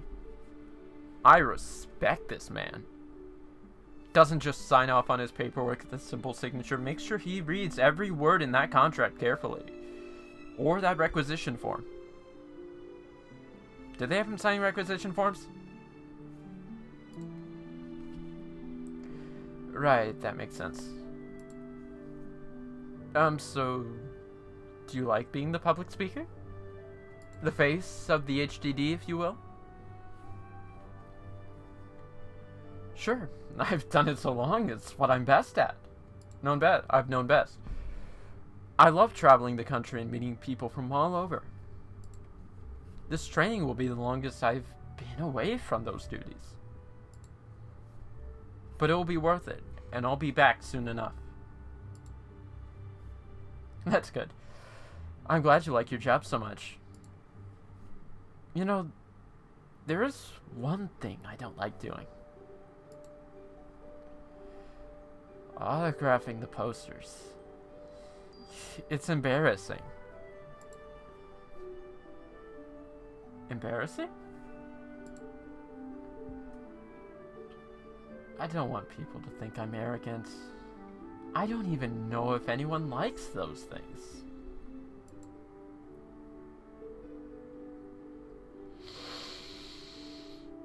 Of course, the girl with the poster says that they do. I mean, I've known people who own one of your posters. Or two. Or 10. Or decorated a wall with them. And they would never think you're arrogant.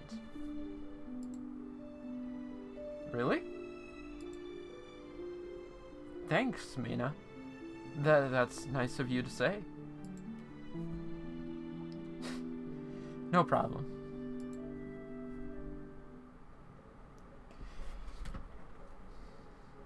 Hi all. How are you acclimating to this fine establishment we are in? I would answer that question, but where exactly we are in the US has never been established, now has it? For all I know, we're in the South. And I'm still glad I've never went to Fort Hood. Today is our official training exercise, so we're going to be working on the basics. But it just so happens we can do all of that and apply it to the real world at the same time. I like this teacher. I'm sure you must be wondering why we're in the basement of the cafeteria. No, not even. I mean, let's look at the place we're basing this entire base of operations out of. I think that's hardly the craziest idea we can think of. The attic would probably be a bigger problem. This old theme park that we've commandeered for our training used to be quite high-tech. See this contraption taking up the whole wall over here? It sorts income and food and delivers it above. Okay, so we have an apple, we have a house, and we have an ice cream cone. That's the best I can make out at the moment. And then there's a bunch of tubes sort of connecting them. So I'm going to need some further explanation here. But it's so out of use that the source code has gotten all garbled. And there's the real world application you were mentioning. I see where we're going with this. So we're going to fix it with our hack slates today. The machine is set up to scan these packed food boxes and read in their properties. We're gonna fix it so that it throws out old food and sorts the rest appropriately. Oh, and in case you were worrying, I made sure there is no network connection to this thing. I'm glad somebody threw some cybersecurity skills into this. Because considering this is supposed to be an apocalypse world, the first thing you need is network isolation. There's no danger of it becoming aware, okay? And just in case, I'll be right here to take care of business.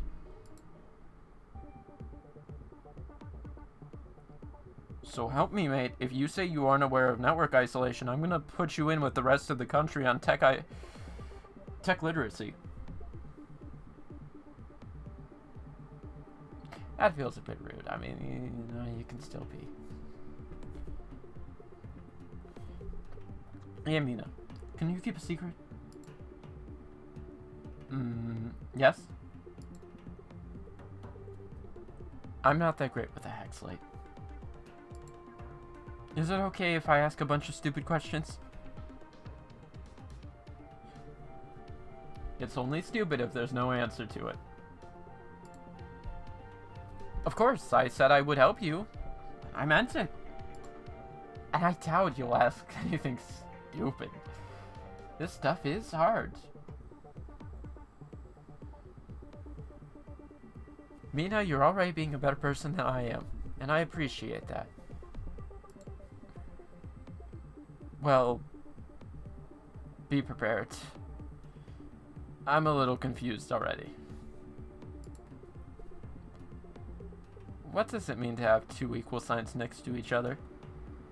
Ah, that means that this is an if statement. Ah, I see what you're doing there. That means that they're equal. That's gotta be a mistake, right? Ah, if only if statements work that way. Ah. Remember when I compared programming to mathematics? Well, as an old electronics professor of mine would put it, mathematics is for scientists. Programming is for engineers. I will also put in a disclaimer, he said absolutely nothing like that, and actually it was more of a gist he had about a conflict between engineers who do things to spite scientists. So yeah, that's where I'm going with this. Is that the double equal signs, the equals, and then the sort of comparison carrots is purely to spite mathematics, or the way that variables work in and of itself is to spite mathematics.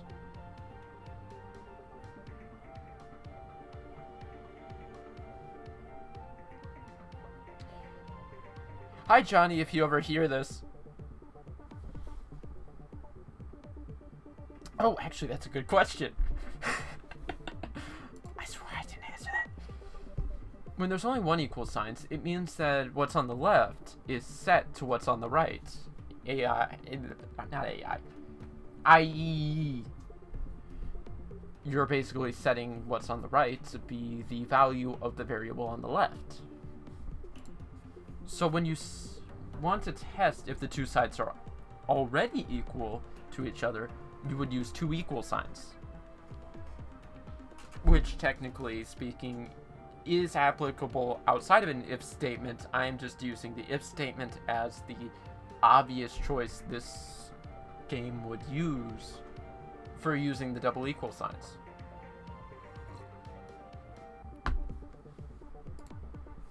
And that's going to happen at something like the condition of an if statement. Otherwise, it wouldn't make sense. The if statement would think you're trying to assign the value to a variable. Why don't you try to fix this one? Okay, I'll give it a shot. And of course, all these coding problems, for those just hopping in, no matter which character is talking about doing the problem, it falls on the player to actually solve these. So, right here we have storeroom is empty is actually a function, interestingly enough. So we're checking to see if that function outputs a false false as its output. So if we say that it equals false, in comparison to just a regular equals, a not equals,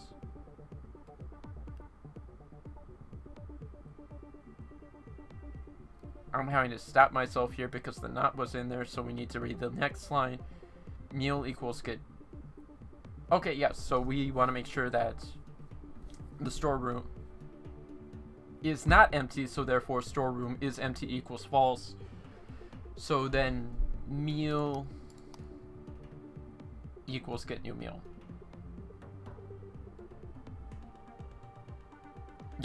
Yeah, that's correct. Because meal is a variable, whereas this is a function that will output whether or not it's true or false, and then we'll check to see if it's true or false. And then, yeah.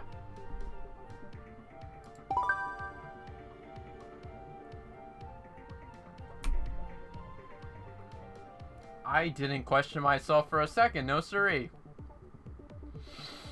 I was right.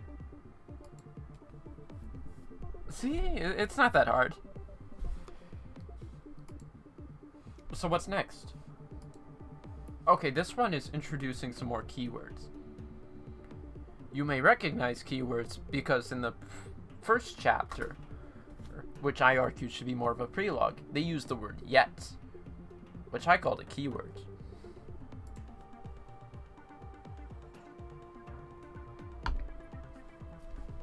Some of these words are already known by the program, so you can make them the names of variables.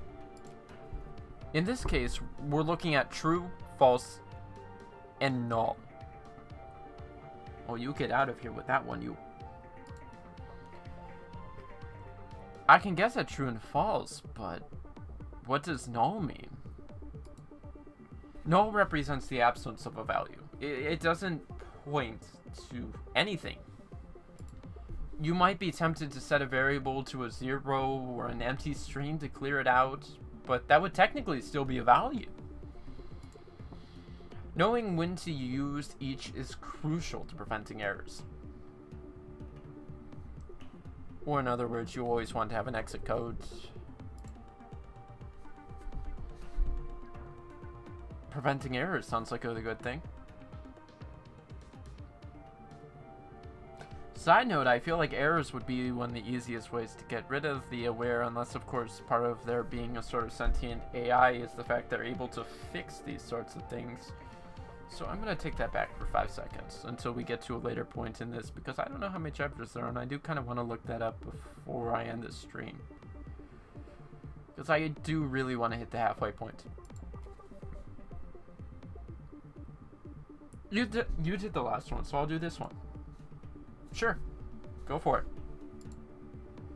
Okay, if meal is expired equals true, send to trash meal. Meal equals null. Because I feel like this would definitely be the point if we're bringing up nulls right now. And this is a conditional statement whereby we're checking if the meal is expired, and then we send the meal to the trash, and so we want to say there isn't a meal. Or at least its value does not exist.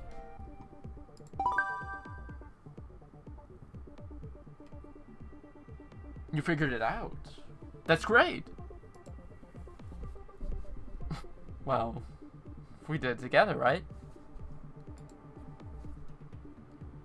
We both know you did most of the work. Did I? Then I should back off a bit. Heyo! You're recognizing that Leon actually is the more inexperienced one, which, no offense, I'm not saying that he should do more of the work. I'm just saying that the work should be a bit more educational towards him. You can do the next one. Lucky me. Wait, this one is more complicated. Is it? Oh, that's the first time I've seen an else statement, isn't it? Okay, now comes the part where I judge the game a bit, even though I'm not exactly going to argue with the educational value of this game. we're just now hitting the else when we've had quite a few if statements and we've already done function. What I'm more judging is comparing this game. I'm not going to put that figure back up because it keeps falling. Comparing this game to a certain educational material printer, Pearson, whose name I have mentioned quite a bit in the stream, because I have experience with them, and they're somewhat bad programming courses.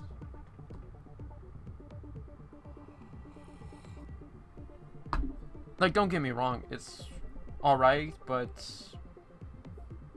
when it goes to check, there are areas whereby you can create errors for it that I do not appreciate.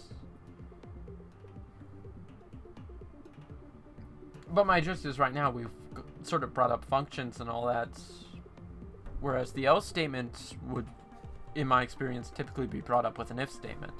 So this is sort of being interesting.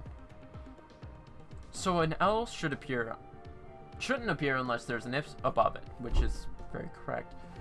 What I'm wondering is, and I've pointed out already, I'm not that experienced with C. I've done C++, I've done Python, and both, I don't remember if C++ had else if. And I've also said I'm not pulling up my C++ exercises. But Python, I can point out, does have an elif, which is if the if statement comes out false, it will do the elif. And generally, you'll have elifs between an if and an else,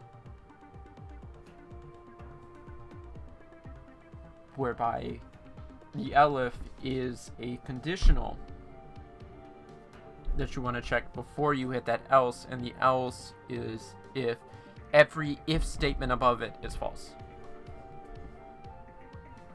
Anyways, so you shouldn't have an else statement unless there's an if statement above it, because that's sort of the point of them.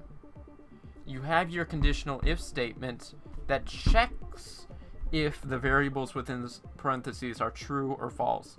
And if it's true, it will execute that if statement, and if it's false, it will not execute that if statement. With the else statement, you can provide a conditional that will be performed if the if statement is false. Which, of course, Mina just defines right now, I'm sorry. Or I kind of get ahead of myself. That makes sense. I didn't realize that before nothing would happen if it wasn't true.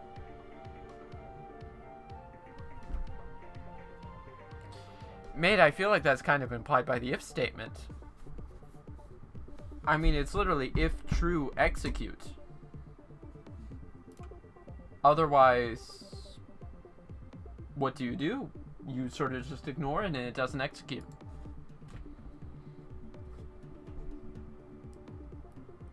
Okay, I feel like I can read this one now. Then you shouldn't have any problem solving it on your own, right? Let's not get ahead of ourselves. Okay, so now we're looking to see if meal, which I feel like that should be anyways, so if meal, and the type will be a string that's labeled soup, or isn't labeled soup because we have an else statement. But, well, I mean, even then, you're always going to do this equal signs. Well, okay, no, I take that back because it does include the not. So, I mean, if this said fork instead of spoon, then you would use this not. But because it says spoon, we want to make sure that it is soup. And I sort of do want to tease the game a bit because it has quite often included knots, even though we haven't actually gone over the knots yet. Anyway, so spoon is definitely a string. else you will get a sword. I don't know why I'm being silly. It's a fork. Because what's happening is the meal utensil is a string, and as we mentioned, the type is also a string. Meal in and of itself is just the function, whereby we're looking for the variable. Just like that. That's seriously impressive. Good job. Are you sure you didn't already know some of this? I call cheating. This man is being played by the main character, who just so happens to have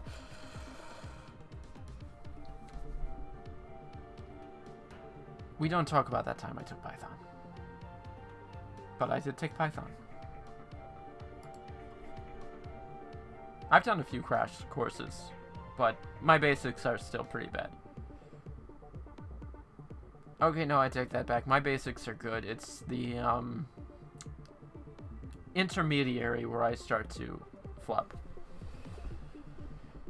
Which is why you'll see me doing more help desk instead of dev work. But as I remarked, playing this game kind of makes me want to look up more stuff so I can build up my dev skills, but I think I want to play some KOTOR 2 first to drive home that point. I've had some pretty interesting teachers in my life.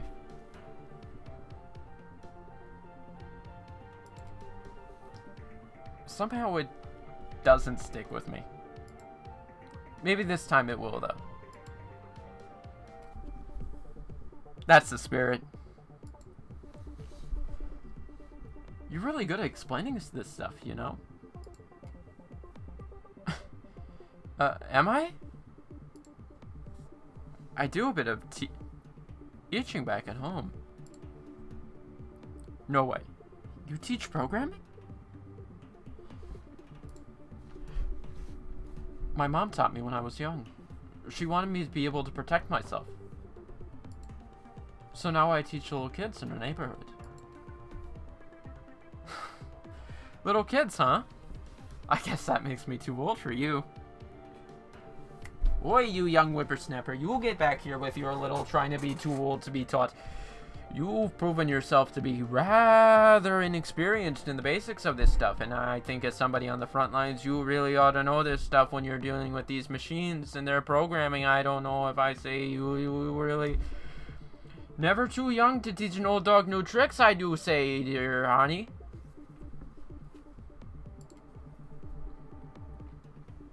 No.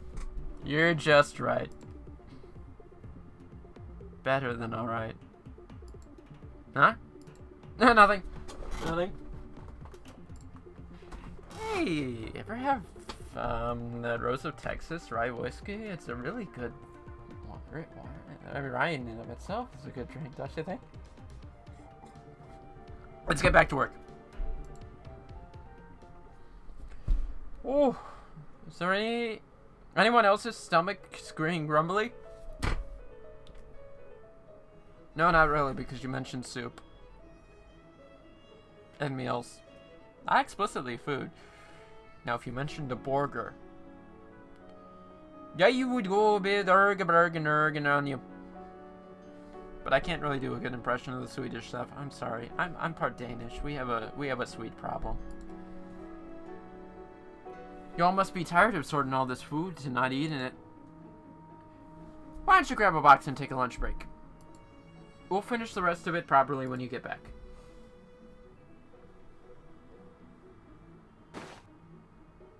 So on one hand, I want to make the remark of this scene feels brighter than the first one, but also it's supposed to be later in the day, so I'm not going to judge. I suppose this table is good as any. Yeah. At least with so few recruits, we don't have to fight for space. That's a good point. We were only introduced to 8. They only have 8 for this first class. I wanted to judge this, and then I realized that I recognize I speak as somebody who went to community college, but it's actually not that bad of a class size to have 8 people in a class that's dedicated to a specific niche.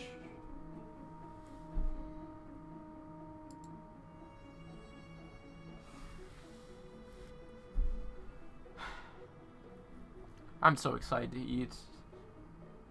I was getting so hungry. A side note, if we're going off anything, it looks like he's having a salad and she's having a burger with fries. I could be wrong, that could be a hot dog. But it looks like sesame seed bun. Thanks for staying with me. You don't have to feel obligated just because we're partners.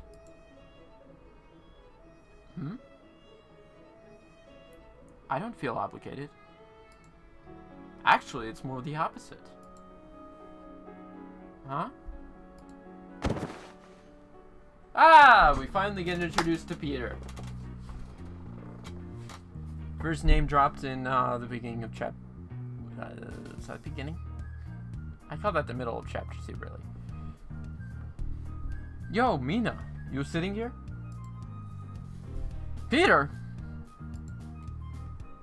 How's it going? You like the lessons? Actually, yeah, you know what? No, I don't think Peter was in that sort of 8 students. Oh, I'm flying through this. Sure, it's been interesting.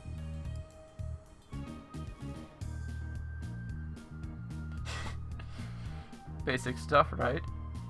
You must be breezing through it. Well, I'm just doing my best. Don't want to let anyone down or anything. Same old Mina. How about you, dude? Where do you train? I don't have any formal training. I've picked up some things from my job and I'll be learning the rest as I go. That's cool, dude. Real cool. On that list of rivalries I expect to appear within the story, Peter and Leon. Leon. My tongue is getting caught in too many years of playing CK2. Hey, but since you didn't go to school, there's probably lots of classic code. Classic code jargon and jokes you've never heard of.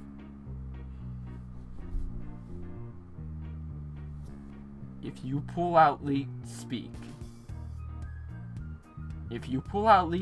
We need to have a word.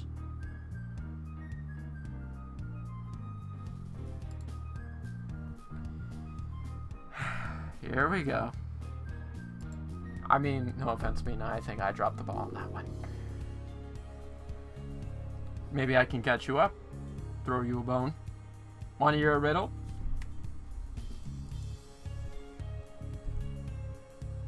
Peter. This better not be the one about the you-know. Huh? Oh, that one. No way. I'm not the crude guy anymore. Have a little faith. This is just one of your classics. Super easy. Super easy stuff. First day material. Super easy material. Steam stop popping up in that bottom right hand corner. I'll be glad to hear it. Sweet. Here it goes. You're in a maze. In the dark. Maybe you're a little mouse or something. Yeah, and in the middle of the maze is a piece of cheese. You gotta get to the cheese, man. It's in your blood. Come on, you're a mouse. You want cheese, right? All mice want cheese, not peanut butter or chocolate or something like that. There's no danger, so you can take as long as you need to get to the center. And you. Who designed this puzzle?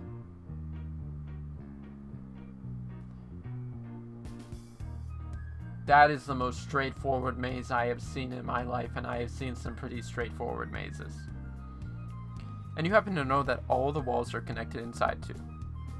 But you can only do one action, over and over, until you find your way out. So what do? I haven't heard this one before. Really? Truth is, I haven't heard this one either, and I feel like this is definitely going to lead to a programming...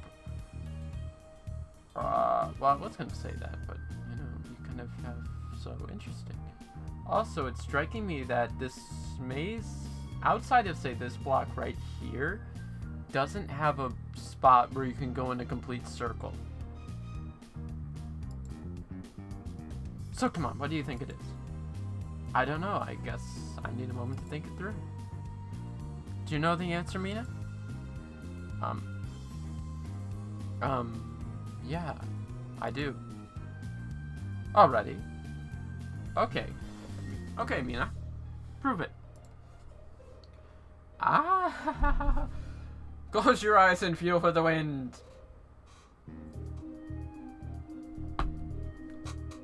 This mouse is not gonna make it out the way I chose to go through life.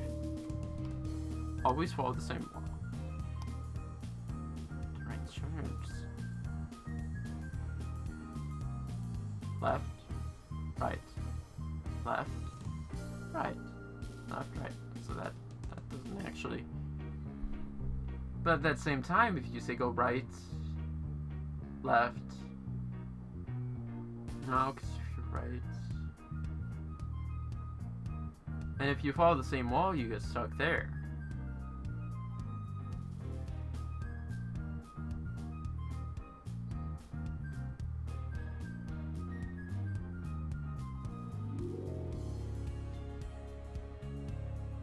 Right.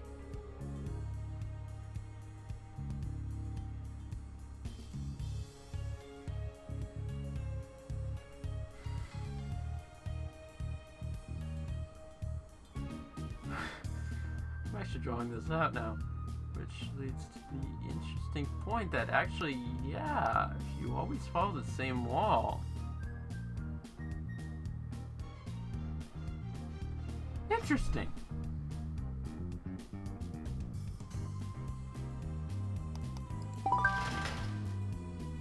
I probably almost wouldn't have followed that. But yeah, it's actually a good point to follow the same wall, because in that maze it actually does work. Right, now I have to take back my argument about how straightforward that maze was. Or the left walls. Either way works, but you have to choose one and stick to it. Even if you hit a dead end, you'll always be able to wrap around the walls and get to where you need to. And you won't fail to hit the center, even if it takes a while. Long while.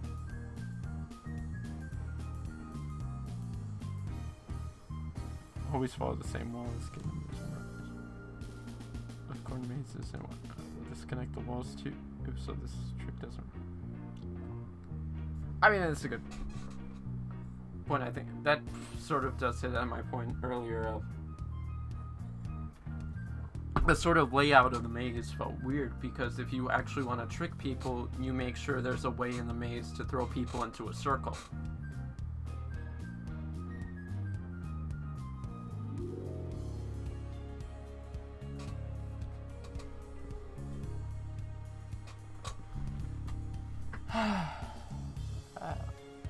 Brings me back to Roller Coaster Tycoon.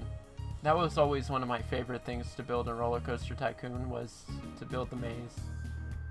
Kind of upset that Roller Coaster Tycoon 3 didn't have the maze. That was one of the things they took out compared to the previous games.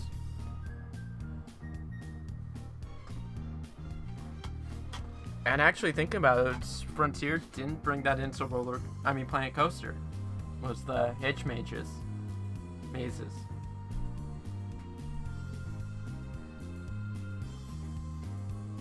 Wow. Simple once you know the answer.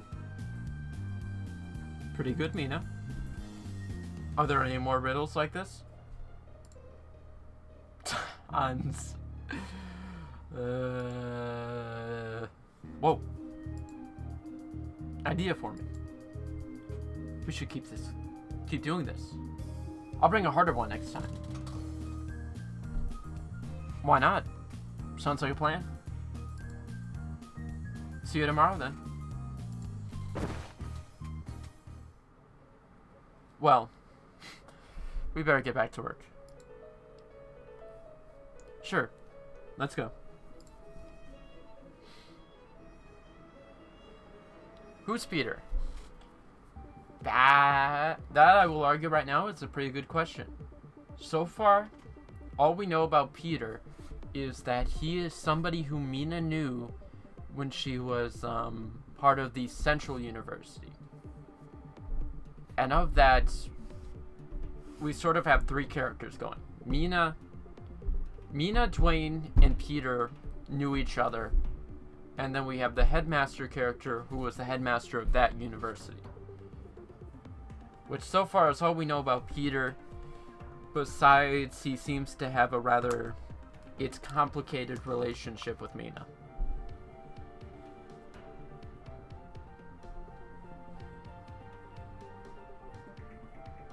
Oh no, Mina. Oh no. Mina, look. This one's all messed up. There's an if inside of an if. Embedded statements.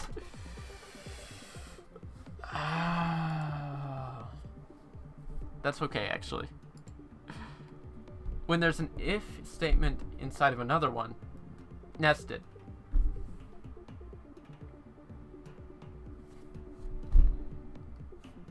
Nested statements, my bad.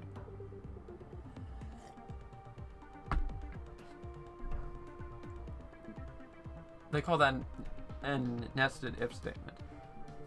Because they're checking two different things here. Okay. It's starting to make sense. Right. So all we have to do is fix it so that the punctuation works for the condition, and the condition works. Is that all, really?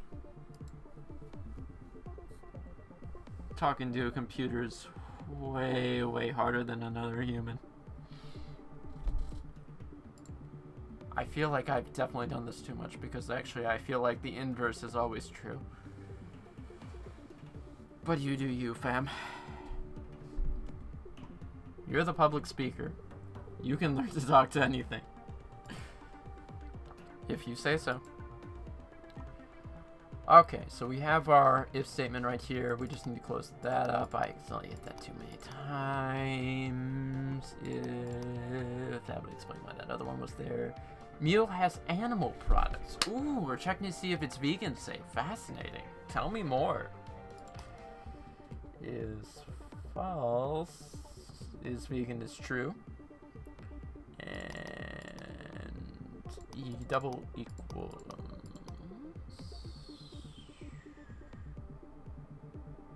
I'm sorry, what?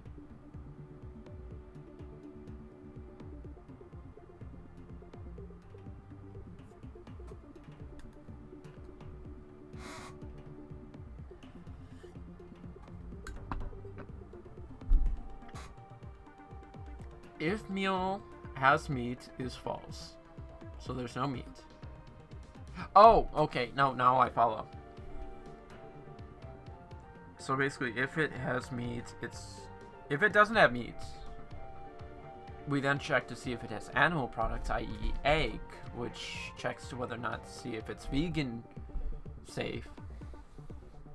If it has the animal products. So we want to change that to true. No. If it's false, then we change vegan to true. But if it's already false, we change vegetarian to true.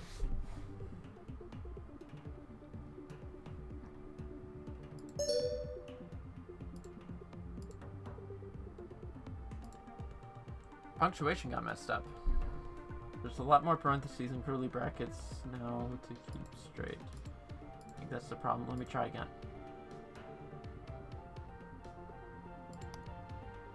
Oh, that was a function. That's why. I thought that seemed off. And now we figure out what happens if we get a wrong answer. I've pointed out for the last about 3 hours now, wondering what happens if you get it wrong. That answers my question. And it points out to you when you get your syntax right. So of course, as I wasn't thinking it through, as we can see, meal is the function.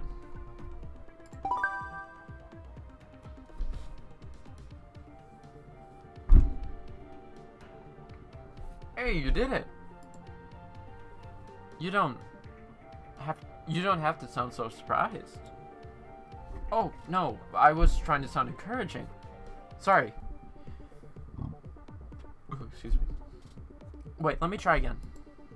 Wow, just like expected, you solved the problem correctly.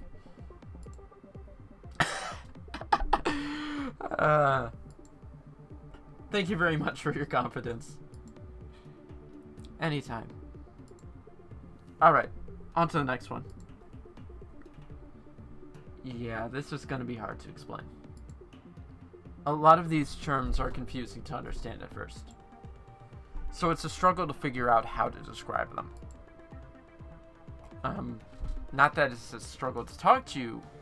I like talking to you very much. I hear that social anxiety. Thanks. Anyways, this is a condition. This condition is using an OR. So those two vertical lines, the ones that look like the two vertical lines that are what happened if you use what I refer to as the...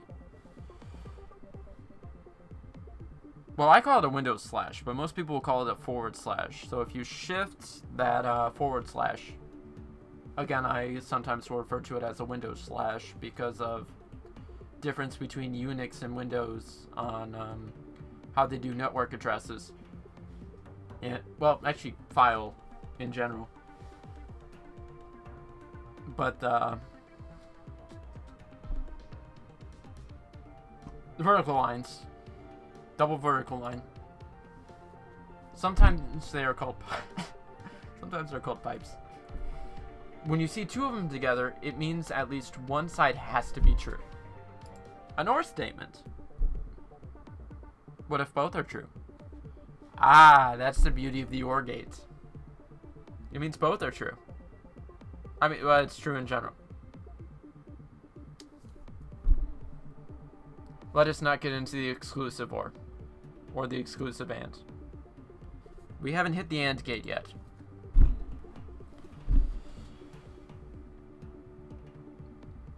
Fun fact, my college had us do electrical engineering on top of our system administration degree, which included working on a lot of Boolean mathematics. That's fine too. Either one side or the other side, or both have to be true. That doesn't sound too hard.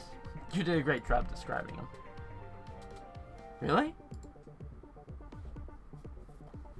I'm gonna try this one. Great! Okay, Station 1 contains vegetarian and vegan items. Station 2 contains everything else, so therefore it would include... Well, no, it would include anything not covered in this. So if meal is vegan or meal is vegetarian, send to Station 2. But this will be... Yeah, so it's giving us... 3 appears here. That is interesting. So the first one will be sent to Station 1. Because in our first one, we're checking to see if the person is a vegan or a vegetarian. Oh, once more we enter into that point of most of the stuff I've worked with, you would actually put an enter right there, but I can still understand why you would use syntax like that. But I'm sorry, wait, I have those numbers backwards. Because if they're vegetarian or vegan, you will send them to station 1. Otherwise, you send them to station 2, which is everything that isn't vegetarian or vegan. Ooh, we almost had a second run-in with a mistake. That was a tough one, but we got through it. More like I didn't pay attention for 5 seconds and almost made a simple mistake. And I can't pull that programming excuse. We start counting at 0.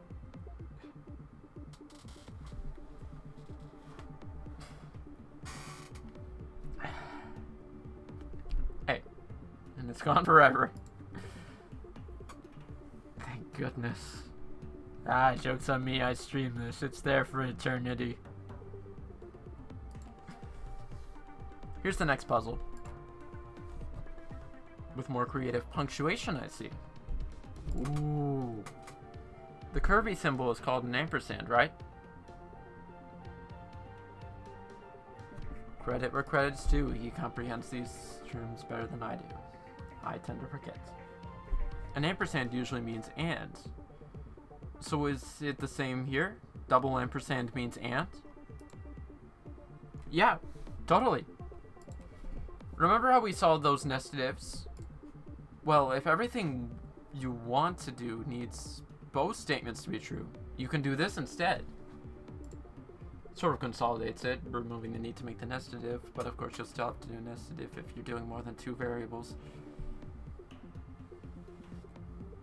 Great, and we are learning how to use 2 of them before we learn how to use 1. Wait, let me guess. Using 1 ampersand means something more complicated that you don't want to explain to me right now. Pretty much. So think you can handle this one? No problem. It does strike me I'm not trying to make a subtle difference between the 2, and I'm very sorry that I swore off the voice acting a while ago because I realized there were more characters than I wanted to voice act. You know, a big part of my life has been spent proofreading documents. I take grammar very seriously. You, my friend, are me having a normal conversation with Zodi. I can tell. So, obviously we know this is going to be an if statement. And another way. Here we go. Ampersand. I did make the note 5 minutes ago. I don't exactly the term for an ampersand because actually what I will call an ampersand is just an and symbol. So instead of calling this a double ampersand, I would call it an and.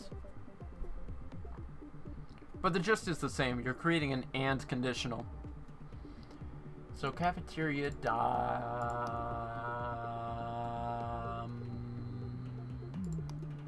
ring lunch bell. Because we're checking to see if the stations are ready, and once the stations are ready, we can ring the lunch bell. Yes. That is the situation we are in. So if the stations are ready, we can ring the cafeteria lunch bell. We did it!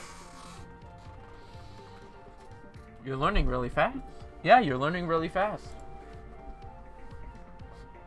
Only because you're answering all my questions. Oh. But there's no... I didn't load another task for us. Mina, I think we did it. I think we're done for the day. Oh.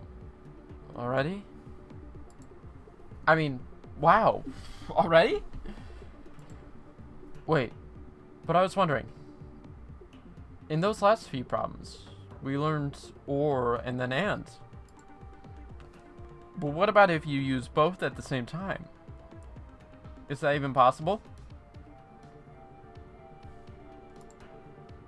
How do you even do that? It's not that hard, actually. If you want to put... Actually, you just have to put in some more parentheses so it reads in the right order. I am pretending I'm not actually having a flashback to a programming course I took where we did that exact thing. And if I remember right, I explicitly used it for something to do with triangles.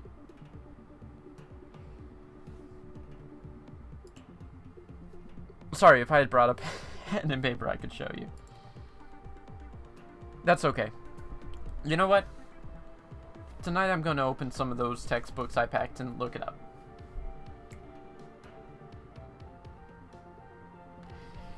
Hey Pearson, I'm mentioning you again. I'd have loved to have bought actual textbooks instead of your stupid online courses that the Python one had some slight problems. Thanks for listening, anyone at Pearson. But hey, I can buy the Security Plus book, can't I? Won't you be surprised, huh? If I tell you how it works tomorrow? I mean, it would mean you're a fast learner, my friend. Leon, be careful. You might end up actually having fun. Could be worse. You two already done? Seems like you're a team that's rising to the top. Thanks. Today was fun. We're not competing against the other teams, are we? I'm not good at competitions. All of life is a competition, girl. But don't trouble yourself today. Y'all are dismissed until 0900 hours tomorrow. So, we're done early today. Any plans to kill time? I was planning to go back to my room. Possibly stare at the ceiling until I fall asleep from boredom. But I'm up for other options as well. You're so funny. Right. That's me. Always joking around. So are you heading back to the hotel then? Mind if I walked with you? Really? Yes! I mean, no! No. I don't have a problem with it. It's crazy to think we're gonna live here for a while. Yeah. Are you missing your home? I travel so much that even my own house feels strange, truthfully. What about you? Homesick? I bet. What if you think of this as a vacation? I mean, come on, you're at the Geauga Lake of literary parks.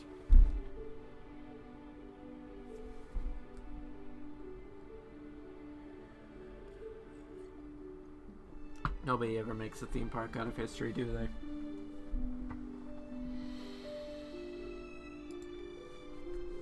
People used to spend their vacations here, right?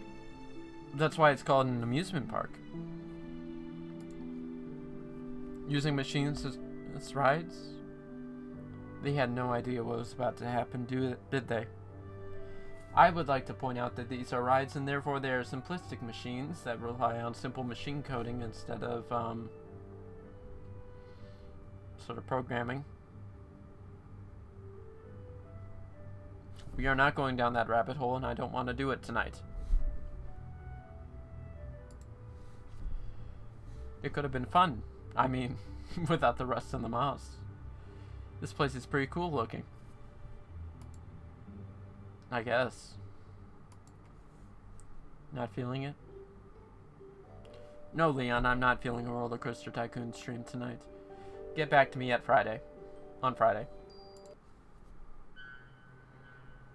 It's just that I can't stop thinking about that final day. Like, look at that ride over there. When the aware activated, what happened to those people? Were they flipped upside down on that track, screaming with joy until the cart threw them into a death spiral?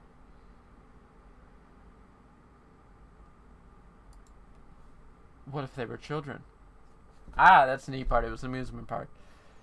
It's hit or miss if they were children.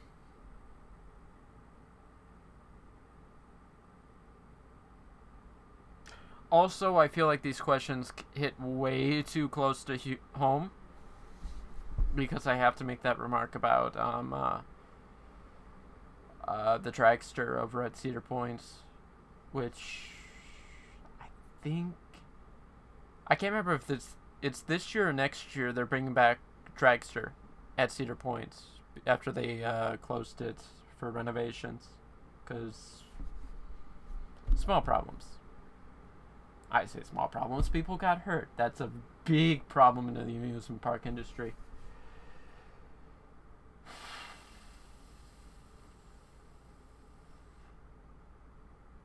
But then at that same time, talking about that topic, we don't talk about Steel Vengeance, no do we?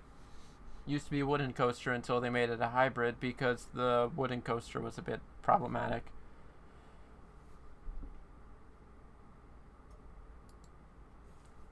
Anyway, sorry, getting back to children and not drawing parallels to certain rides from Cedar Point. And then, those that survived, they went home to find out the nightmare wasn't going to end. I'm sorry. That was kind of a downer. You must think I'm weird. No, not at all. I was thinking I have a lot to learn from you. You're right. It's a horrible place meant for joy it's horrible that a place meant for joy brought so much sadness. We should work harder every day, so that sometime soon, this place could bring joy again. Mate, this is literary land. It is, like, it has roller coasters and all that. But it's also still Disney World and not Cedar Point. So that means it's more built around teaching kids to read books and about the books. Which then again, I'm not gonna argue. I mean, Shakespeare really isn't that bad. Kind of fun, really, but I mean, if we sit here and challenge the status quo and read Poe more as a comedian than what we read Poe as now,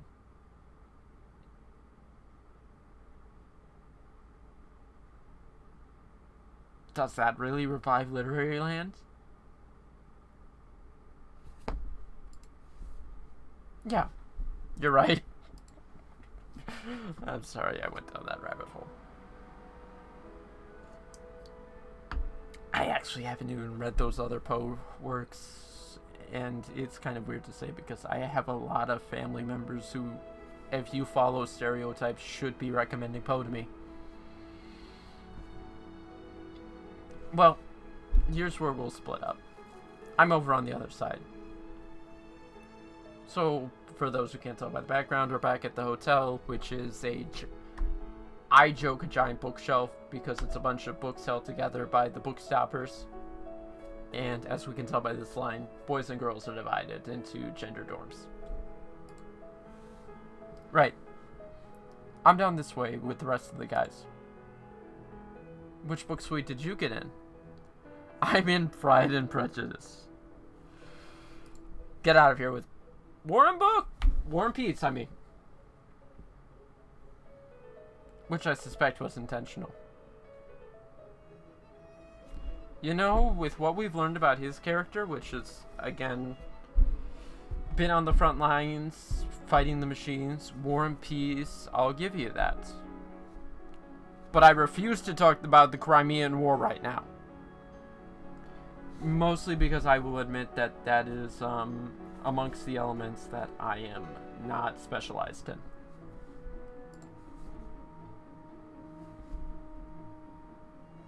forgot they're both books that Mina's read. Maybe I should borrow them from the lobby. And of course the lobby would have the books that that each suite is named after. Which credit where credit's due, that is actually pretty cool. But also one that I would honestly hate this hotel if it didn't have all the books that its different suites were named after. That's like the Marine Corps not having the Art of War in their library.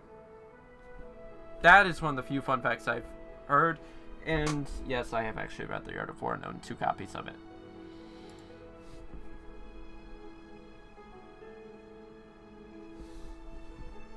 That's a good idea. Hey, I'll read whichever ones you do. Then we can talk about them.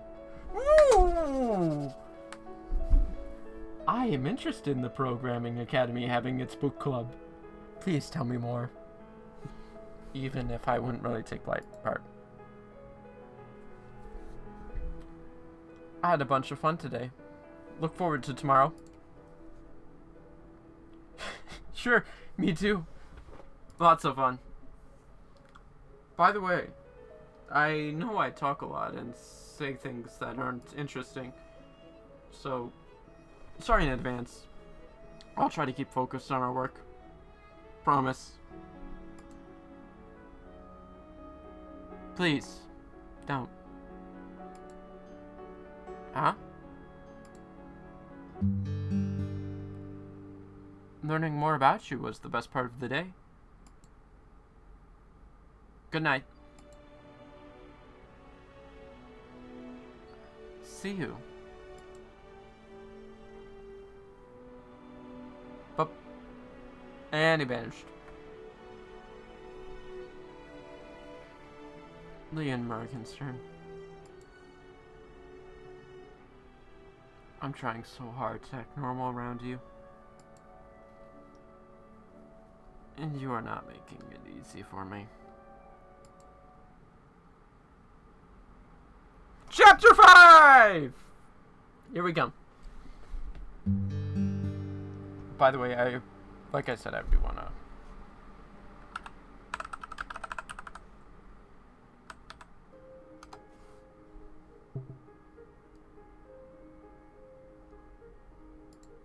They have a sequel?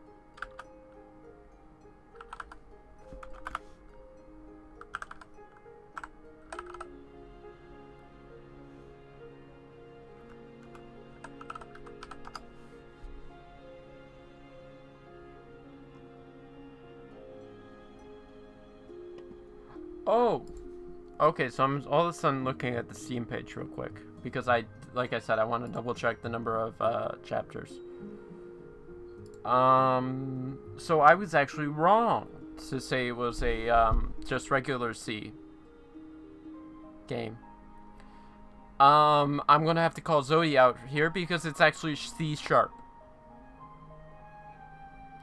Which, as I mentioned earlier in the stream when I was making fun of her because she was making fun of me for taking programming courses, I have taken C++ and Python courses. With the prior version of the C++ course I took was actually a C course, but it was an online course, so I had problems with it. Zodi took a C# course, so she has done C# programming, whereas I've done C++ and Python, which I've actually mentioned sort of parallels in various terms. Let me rephrase that. I've mentioned parallels between a lot of programming languages, such as the double equals, the ands, and sort of nested ifs. Well, less so nested ifs because, as I mentioned, with Python you get elifs, so you don't all that often use a nested if. Well, no, actually, that's a lie.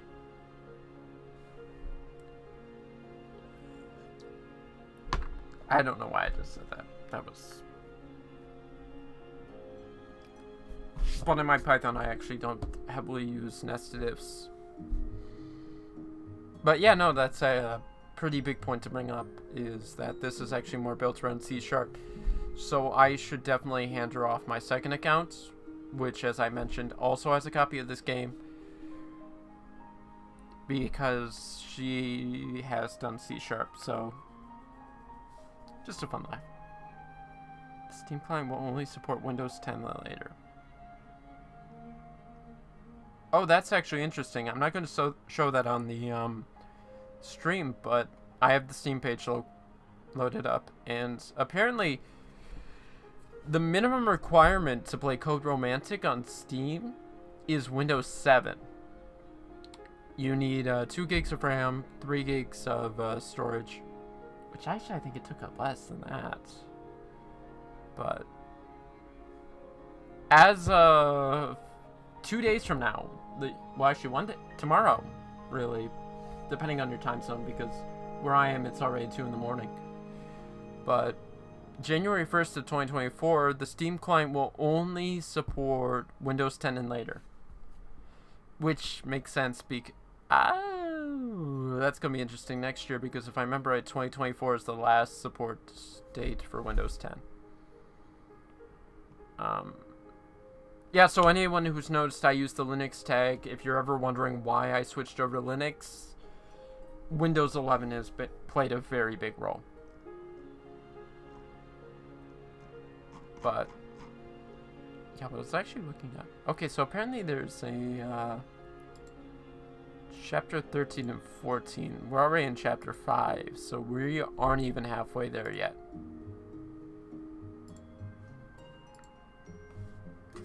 Anyways, sorry, I wound up tabbing away, which created a problem with the screen capture.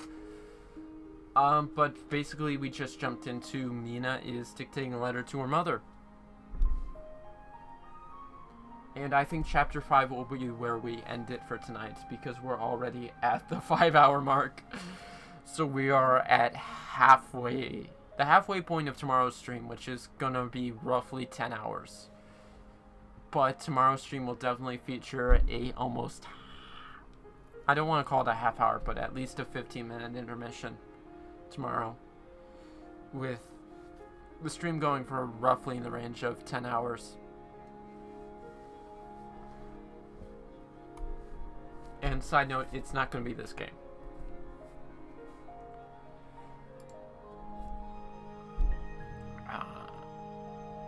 I'm going to have to think about when we call break this game, because I've got a schedule change coming with the new year for the first few months.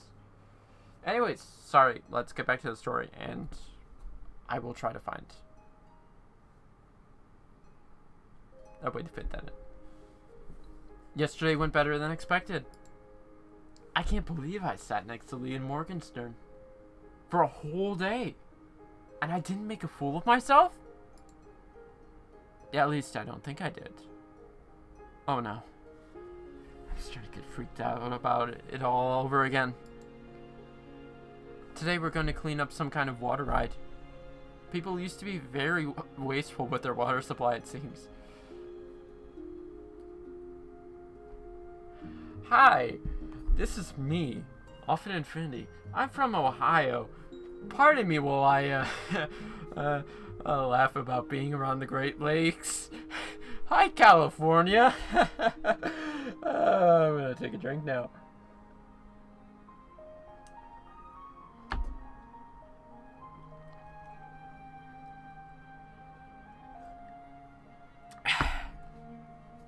Fun fact, did you know Geauga Lake gets its name because it's a park built around a lake? Did you know at Cedar Point we have a whole section dedicated to water rides? Oh, Mina, why did you have to go and call me out like that?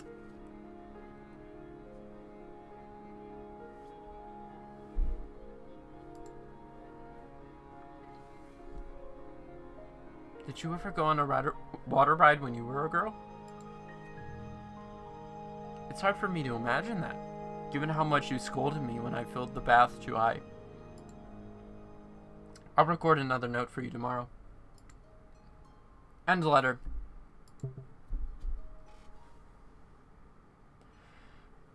Whew. I just barely got called out by Mina. Oh, what's next she calls us out for? The fact that we light our rivers on fire. The fact that our rivers are still polluted to this day.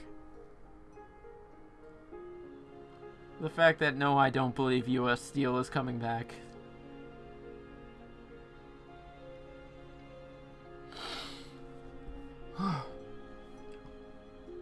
Now, what's the name of this place again? Literary Land, Mina. Literary Man. The Voyage of Captain Ahab. Now, I am no expert, but I do believe we are referring to the great literary classic of Moby Dick, which I will real quick pop open the books app on my iPad because I do not remember the author of Moby Dick. But I'm fairly certain it. I guess I'll use this as a sort of advertisement to anyone watching. If you didn't know and you just so happen to have an iOS device, if you open up the Books app, Apple has quite a few classical literature that you can get for free on the iTunes store. It's actually where I've gotten most of my H.G. Wells from because, well, my digital version, I actually do have a physical book with a bunch of H.G. Wells stories, including War of the Worlds, The Time Machine, and, oh, there's another story who I can't remember. I think Man in the Moon sort of movie. Not to be confused with the French film classic that a lot of you might know, where you have that sort of face in the moon and then they crash the rocket in the moon, the eye. But Voyage of Captain Ahab.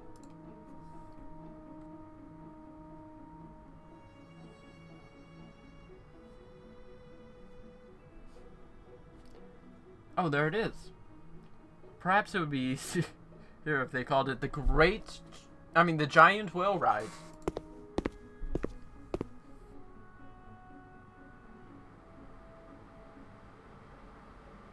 Oh, this is actually an interesting one. I mean, okay, I've mentioned I've been to Cedar Point a few times. This doesn't actually hit me as a water ride. Because this segment right here would definitely be a chain up, because you're going to fall down and then you'll have water going through there. The trenches is interesting, as well as the fact that you have a bridge over the ride.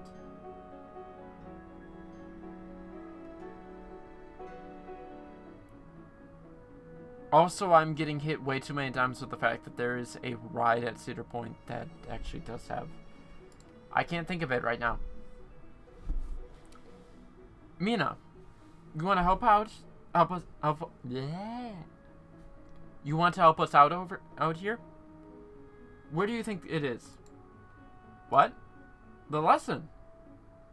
Ooh, did they embed the lesson? I told you, it's in there. Where else would you find a programming playground than the belly of the beast? Ah, I see. We're drawing a literary line, so to speak. Because this is a reference to Moby Dick, the lesson would be within the stomach of the whale. Side note, I have actually not read Moby Dick. I'm just aware of it, and lots of times they will draw parallels by having somebody within the stomach of the beast.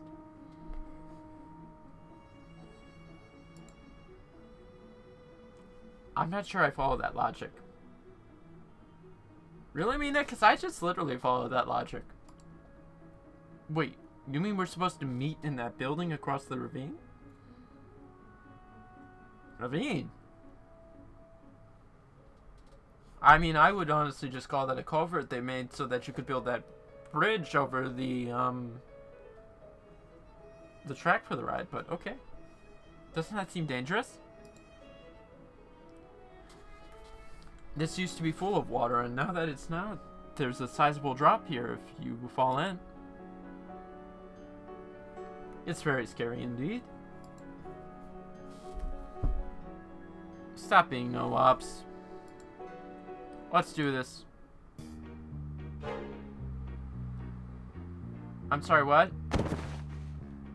That definitely feels like an arch that's in the foreground. Trey, are you alright? More or less. Hey, Alice? Yes? Minerva says you should push the hidden button behind the gate and the drawbridge will lower. The drawbridge will lower? Okay, Trey. I will do that.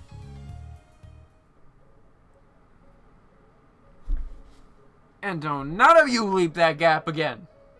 My God, we're not trying to kill you before you see the front line.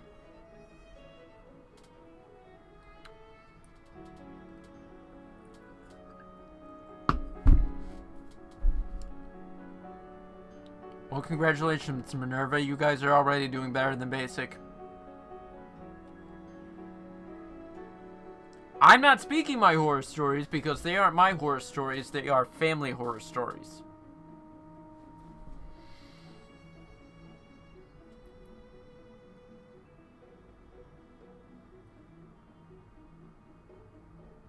But it is somewhat easier to work for the not the DoD. It's better to work for the state than the DoD. Less requirements, physically speaking. I regret nothing. You get out of here with that happy space in your tray. You think your tray cool, but we have no room for Green Day here.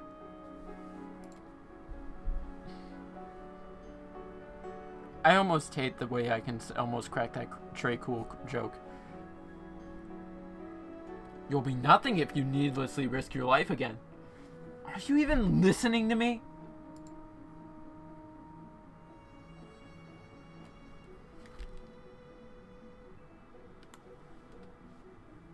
Morning, Mina. How are you? Good morning. You look like something is on your minds. It's nothing important. Actually, it's kind of silly, so. You know what they say. No such thing as a silly question. I was just wondering, is this your carefully practiced good morning face? Like, do you practice looking refreshed and pleasant in the morning so you don't disappoint your fans? I would more ask if you got a good night's sleep. Because I know I didn't. I definitely woke up halfway through my sleep cycle.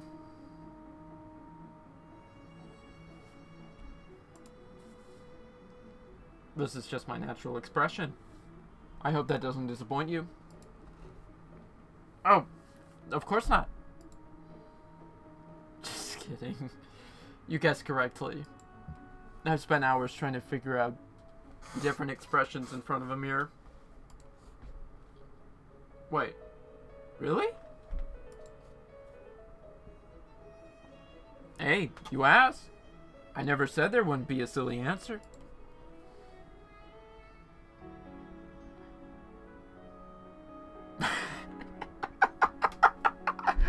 I'm sorry, I can't help but to laugh at this one. So, Dre just jumped across that dried canal. You sure did. In a way, it was a good thing. The rest of us might never have made it in otherwise. I should have waited for you. Sorry about that. It's fine. Even when he says something so ordinary, he's so charming. I better work extra hard to act normal today. In other words, not like me.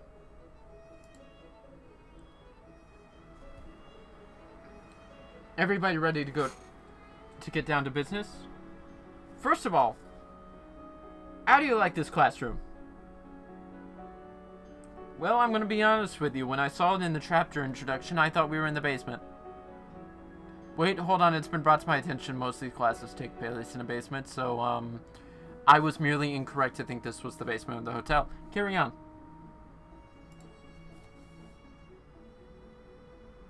With all due respect, it's a dump. With all due respect, I see mostly boxes, but I'm trying to figure out what's behind these two right here. I'm also resisting the urge to decipher the binary on her collar. There's only 6 bits, but I'm very curious. Is there enough to bring it up to 8? B! Dude, what? Isn't this a junkyard? Also known as a dump? It's a theme park storage facility. Oh, we're backstage. I've been backstage to Disneyland before. That's actually true. You're both right. This is the machine shop where they used to repair parts for this water ride. Unfortunately, it's mostly unusable to us now. Or is it? The canal dried up, as some of you may have noticed. Trey? Did you notice that it's a bit, dried up? But the water purification system is still functional. Wait, you guys use water purification and don't actually have a natural source of fresh water?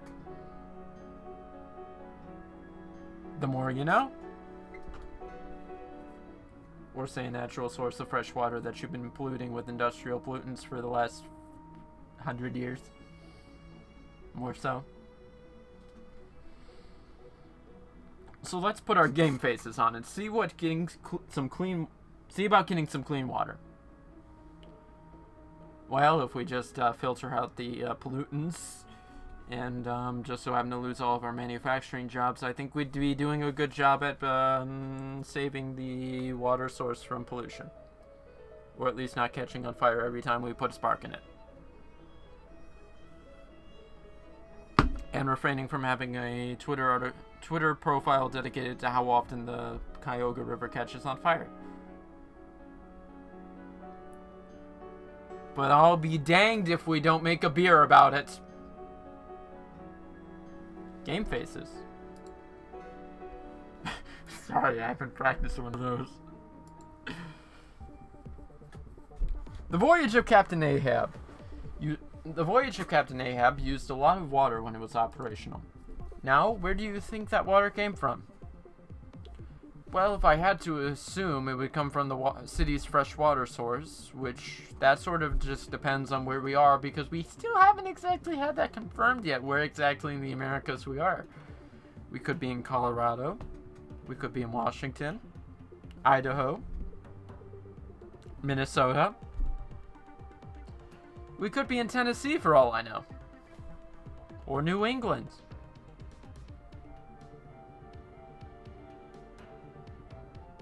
Or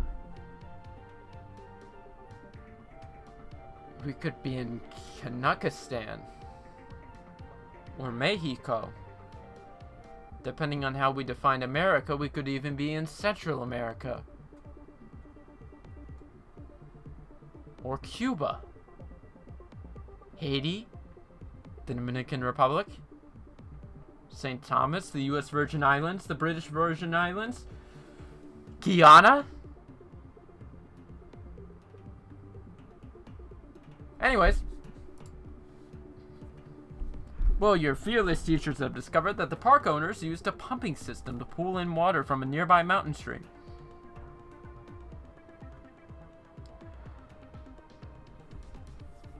So probably not any of the Caribbean islands I just listed.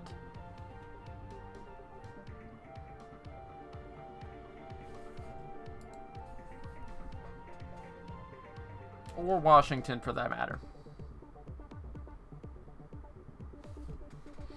Or Tennessee. If we can get it working again, we're going to have ourselves a steady supply of drinking water. And backup ammo for our aqua pistols. did I not fill in that gap? Like, they're fighting machines. Of course, aqua pistols would sort of come in handy to short-circuit their wiring. Well, not really their wiring, but, you know, short-circuit their machinery. But in the lead-up to all of this, I've sort of just figured aqua pistols to be water guns in that sort of fun aspect, instead of that you're fighting machines and so therefore they have a strategic aspect to them. Also, I feel like salt water would work better than mountain water, which is predominantly fresh water. Now, to do this, you'll have to use a new type of programming structure. It's called a for loop! Oh, the flashbacks continue. A for loop repeats the code inside the for. Inside it for a certain number of times or loops. So here's the way I would technically describe it, is that a for loop is a bit of an if statement. The difference is the for loop is an if statement that continues until the if statement is false.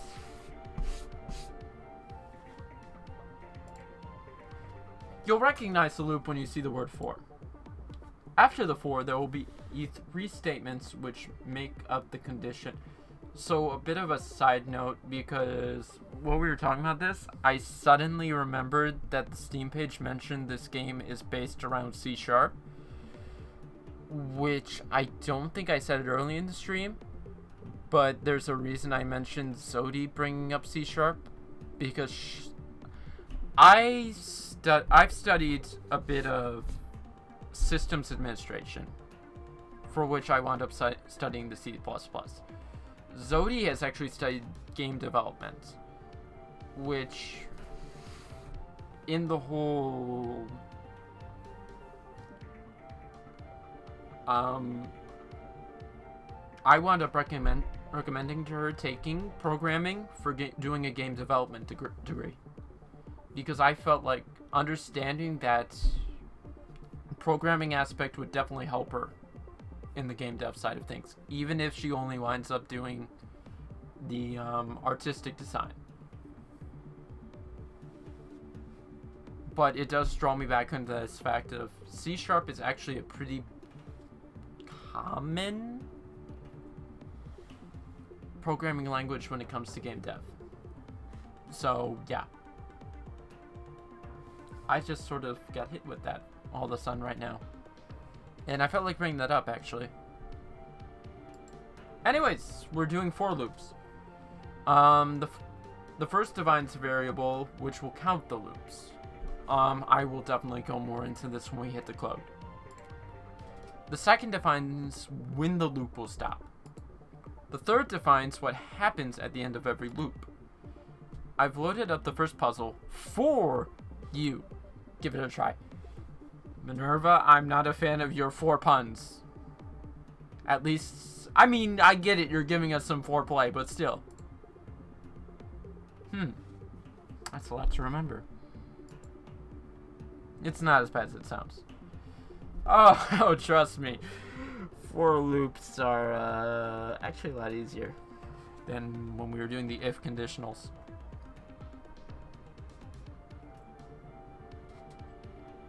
Actually, if anything, you're going to use the for loop to... I better not be programming a calculator again. Well, you can't get better if you don't try, right? So let's take a look at it. Okay, so int I, which is going to be our counting variable, equals 0. So long as I is less than 6...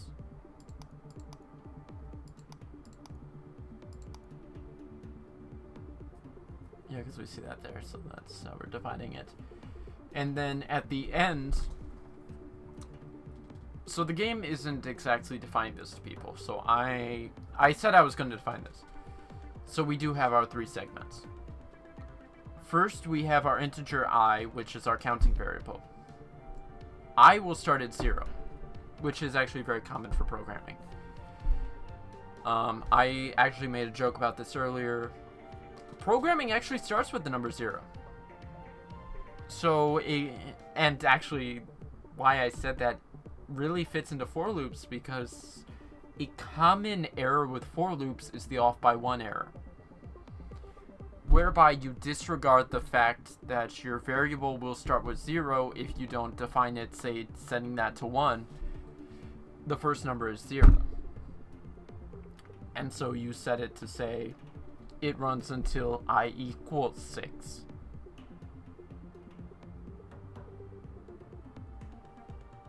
That means that the for loop will run until I equals 6. So when I equals 6, the for loop will run.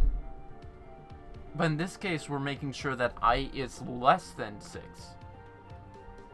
So in that case, when I equals 5, the for loop will run.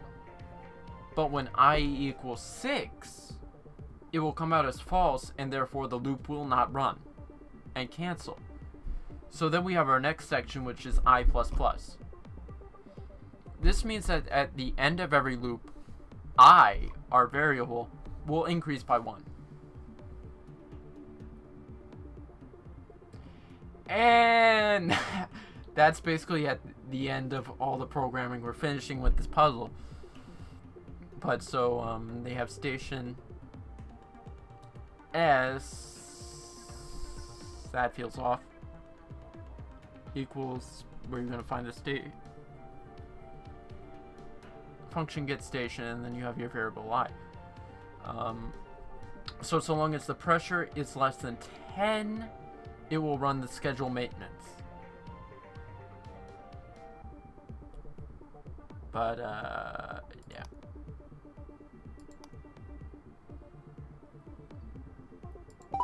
That was surprisingly easy, and I'm a bit let down because I was kind of hoping for a harder problem, but that's also coming from a guy who's actually had to, from scratch, program a for loop to solve a problem. Check it out, it actually worked! I love it when my code actually works. You didn't have to be so surprised about it.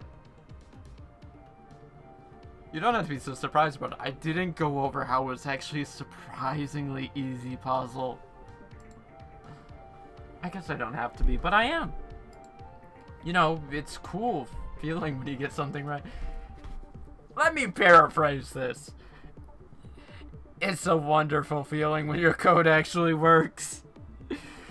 I have seen too many memes whereby the point is that it's a wonderful feeling when your code works, but also it's a dreadful feeling when your code doesn't work.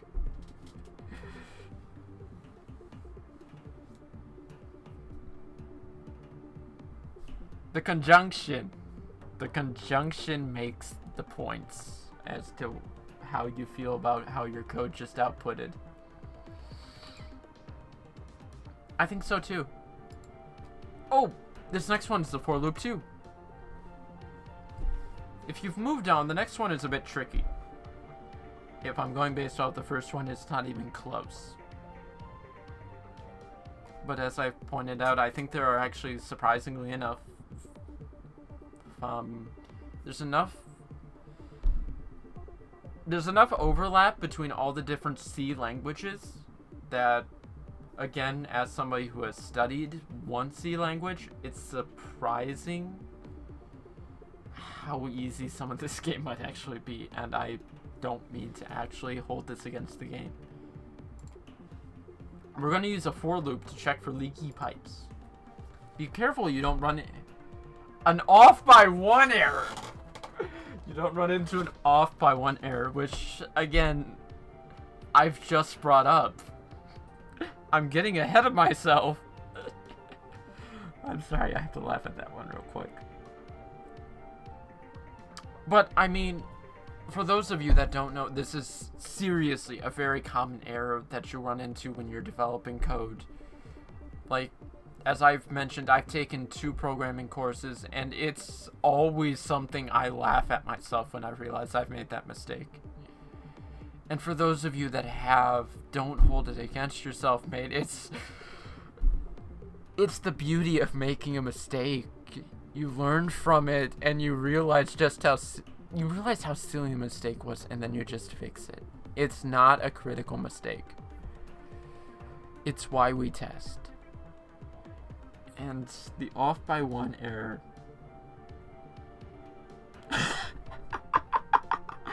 I'm sorry, it's amusing. It's a beautiful error to fall victim to. So again, if you're somebody who's done programming, don't hold it against yourself. Just laugh at yourself. It's a beautiful error because it sort of emphasizes the ways in which we look at our code. And then we have to remind ourselves about it.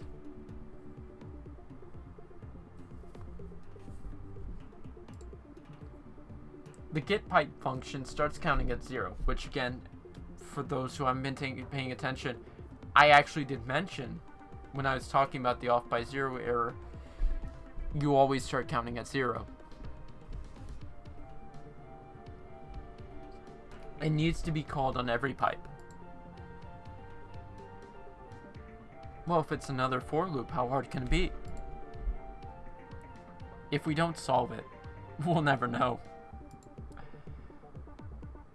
So, you're giving me the option to start at 1 or 0. Which, as I mentioned in the last one, you always start at 0. But what I did also mention is if you want to not start at 0, you can always set I to equal 1.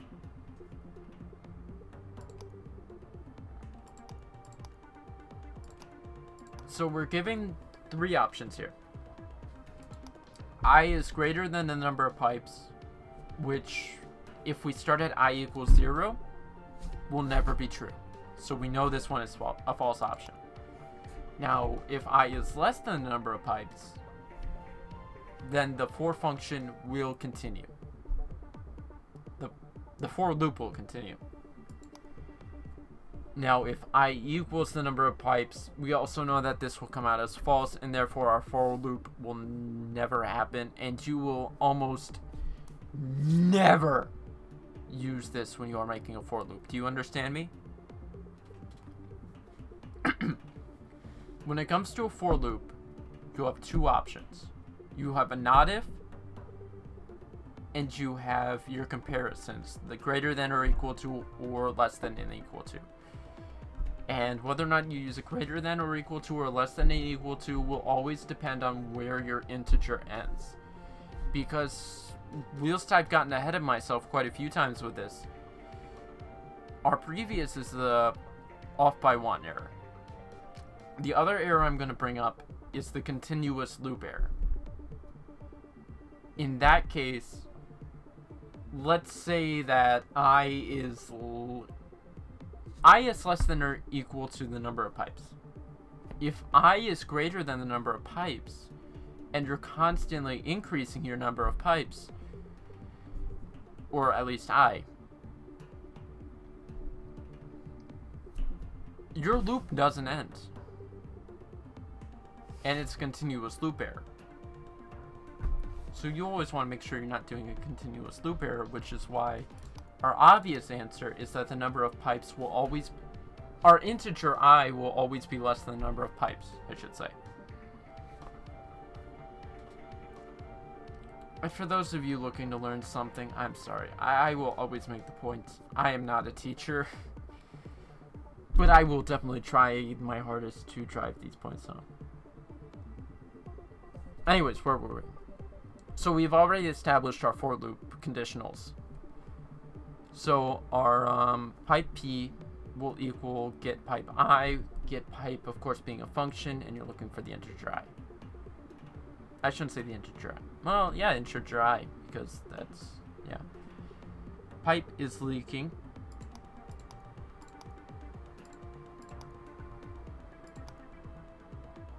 I feel like that should come out with a period.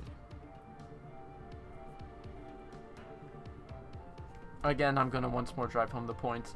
C# actually isn't one of the languages I've studied. So by chapter 5, I think we should be getting close to stuff that either A, I struggled with the programming languages I have studied, or B, are topics of this explicit language, which, as I've mentioned, this game is built around C#, that are outside of my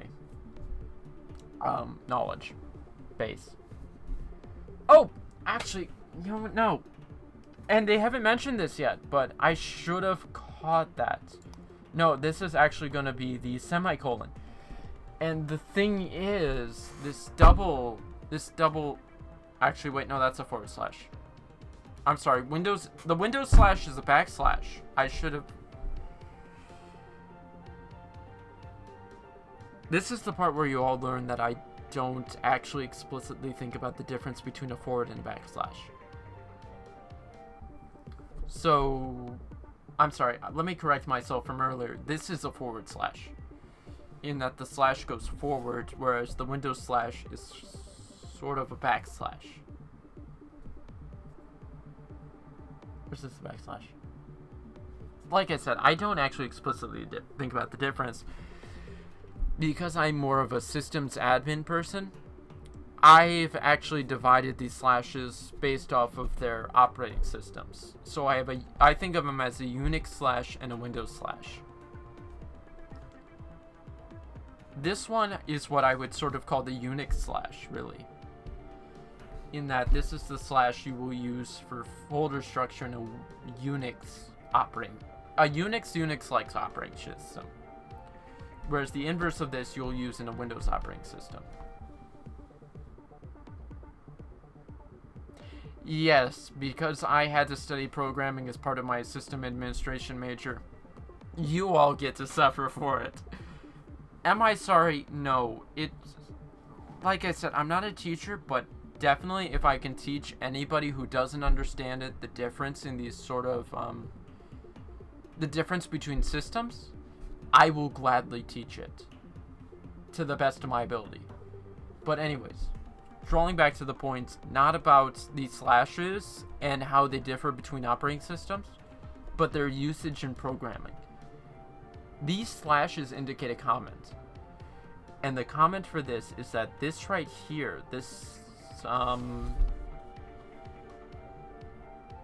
I can't even call it a check, because the thing is, it's setting a variable to equal something else. But the idea that we're thinking about is leak test is a function that checks to see if said pipe has a leak. So basically that's what the comment is indicating, is that we are setting p.isLeaking to the variable p in the leak test. And so what this is doing is checking for a leak. And then in our next section, we check p is leaking. If that is true, we will schedule maintenance for p.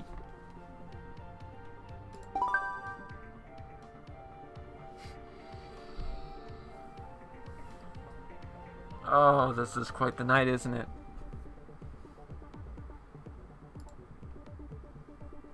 Awesome job.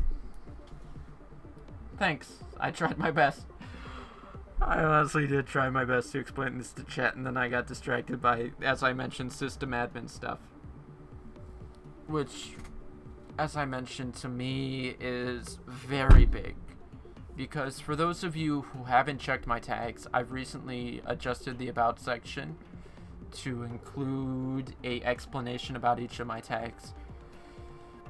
And I've been writing about doing a video about it on my YouTube channel, about a project that I was designing back when I was working on my associate's degree.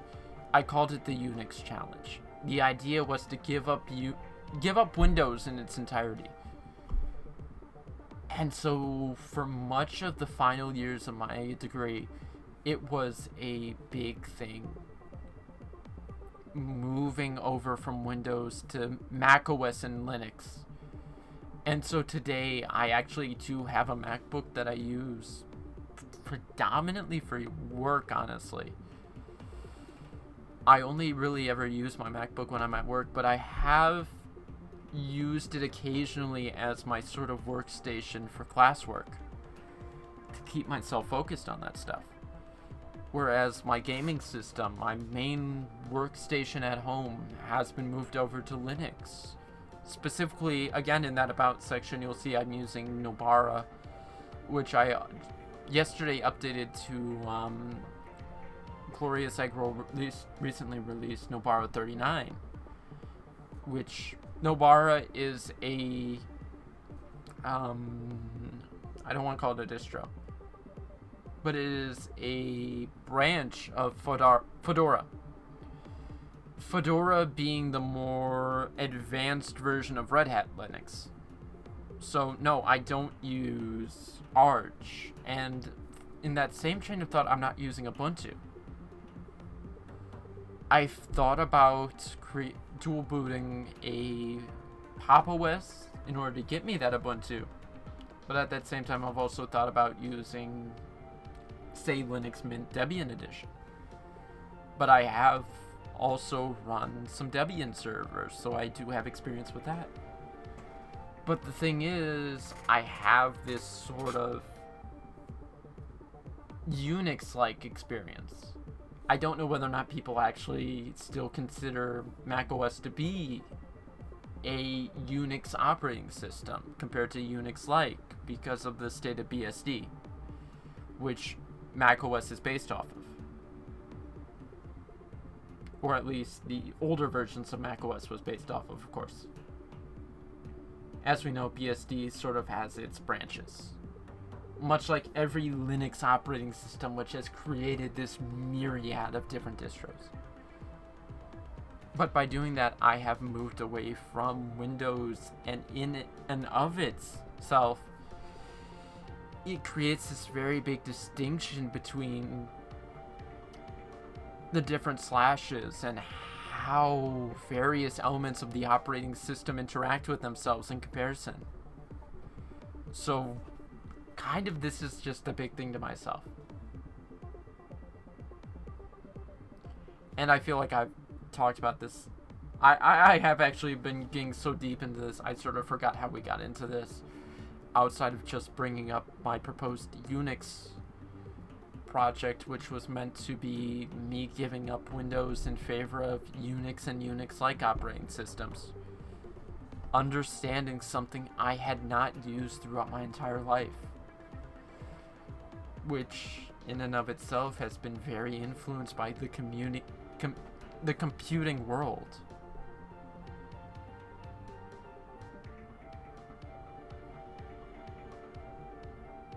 I'm seriously hitting at that whole we should definitely do a KOTOR 2 stream tomorrow, because Kreia is a very interesting character and I want to get into that too. Anyways, back to the game. I'm sorry. I just went on a tangent. Thanks. I tried my best. I don't get that feeling at all. I think you're actually holding back a bit. But I'll catch up, Mina. I promise. I share Leon's approach. Even though I still feel like we are actually way too in my realm of comfort in programming right now. I want us to hit that point where I'm uncomfortable so that I can actually learn from this game. Even though there have definitely been parts whereby I can acknowledge there are differences between C# and C++. I'm sure you will. Aha! Found y'all. Right where I told you we'd be. My bad. I had some trouble with the entrance. Yeah, so again, for those who are, because I feel like that was definitely half hour ago when we entered this scene. It's a Moby Dick ride. And when the characters actually tried to jump off the gate and wound up falling into a quote-unquote ravine, basically fell into the track of a water ride that's been dried out because there's no water at the moment. And then Minerva right here kind of got upset. But Athena right here might have fell for the same problem. Don't tell me you... Never mind. I don't want to know. What do you need? Just stopping by to tell Alice something. Hey Alice, I dropped those history books off in your room. Oh yes, thank you. History books? Why study if you don't have to? Peter, you get out of here! I don't care if those VODs are currently not available. We take history very seriously here. Even if I do try and refrain from playing Paradox games. Because I just don't feel like that's the community I want to interact with much. Even if I am part of it.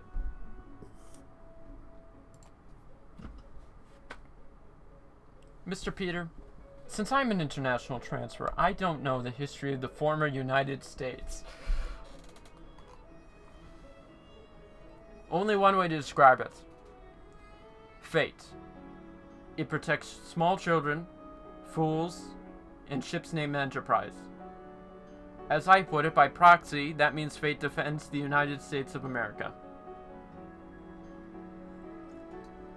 Because we are defended by at least 2 of the 3.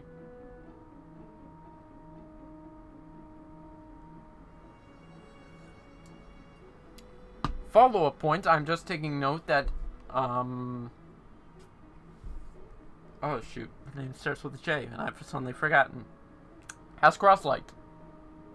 Whereas everybody has, their legs apart. I doubt that's intentional character design, but we'll find out later. So I think to myself, I want to do some research. Which is quite proactive of you. I agree it's quite proactive of her. Though I also feel like I may be assuming. Alice, I'll tell you about the Americas. And the hard disk drive. If you want. You don't need a book. Au contraire, mi amor. One should always consult the books. Because one's own knowledge cannot define our founding fathers. Neither can the John Adams series by HBO. Or the books that inspire, say, I don't know, I feel offended because I can't think of the playwright. Oh, the Hamilton musical by Lin-Manuel Miranda. Which, actually, just coming to think of him, I'm more offended. There's actually a play he wrote. I don't think it was Rent. But again, I've mentioned because sort of the message was I've taken programming courses in college. I'm drawing parallels to courses I took in college. One of which was the Intro to Humanities, which... because Hamilton was so recent, we actually talked about Hamilton and Lin-Manuel Miranda. And he did another one before Hamilton that I can't remember. Though I am also in the club who cracks the joke, and pardon me for also being scrolling through Sherman posting. When is he doing a play on U.S. Grant? I'm an Ohioan. I hold Grant and Sherman very close to my heart. Even if they both are just a bunch of Southern Ohioans.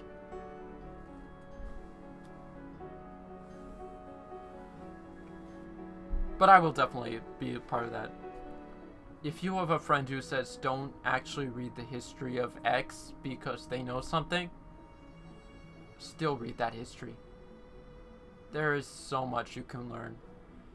Just because somebody says they know something about our founding fathers. If I actually say any of that, please read more about them. I mentioned earlier the sort of, when you look at somebody who's a hero, always remember that these are people just like you and me. Just because I say I can be an authority on something doesn't mean I am absolute. Always read what other people write.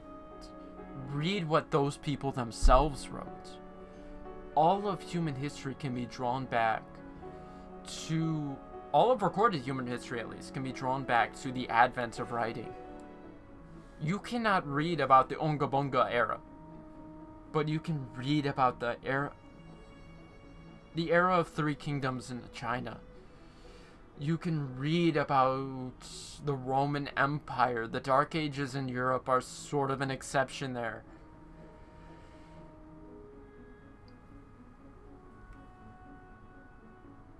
The Eddas of the Germanic kingdoms. Slavic kingdoms. The Romuva era. The Baltic kingdoms in general. Read about them.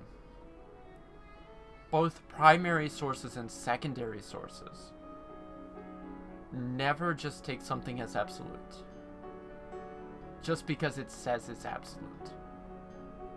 Actually, in some cases, I would say if something says it's absolute, question it. But then again, I will crack the remark that I'm a Zoomer. Why politics have so much Fox News, CNN in it, where people would rather be absolute than admit that they are wrong for 5 seconds, even for a fraction of a second.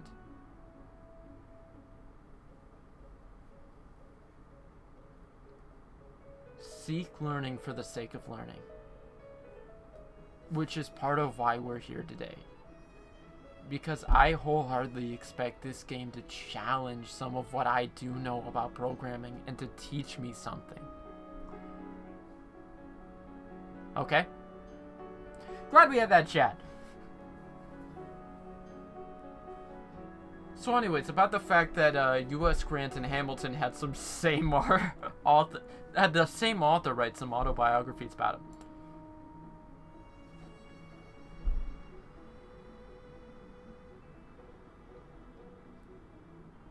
Oh, trade. Whatever you do, don't bring up the War Powers Act. Lord knows that even in this day and age, we're starting to question the checks and balances.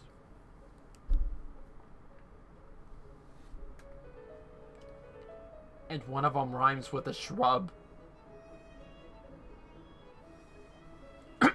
Anyways, so what Trey said, for those who might be watching a VOD whereby I'm not where there's no visuals. A long time ago, we had an overly fancy government with branches, checks, and balances. Checks not to be confused with people from the Czech Republic, which actually recently changed its name to Czechia, but I don't care because, you know, the people of Bohemia and Moravia are Czechs.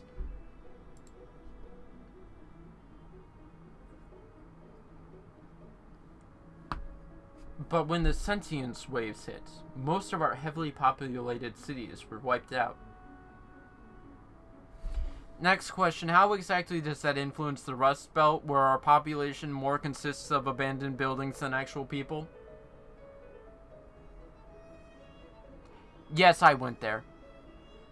Because it's true.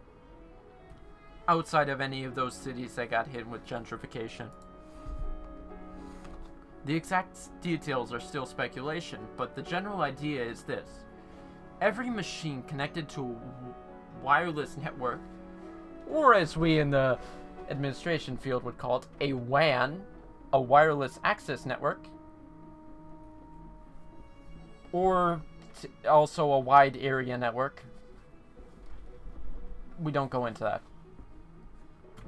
No, actually, okay, so what I called a WAN would technically be a WLAN, which also is what he's referring to. Acquired the Aware virus due to a research experiment gone wrong. They say it was created by a computer named Adam. He obtained sentience and infected the world with it.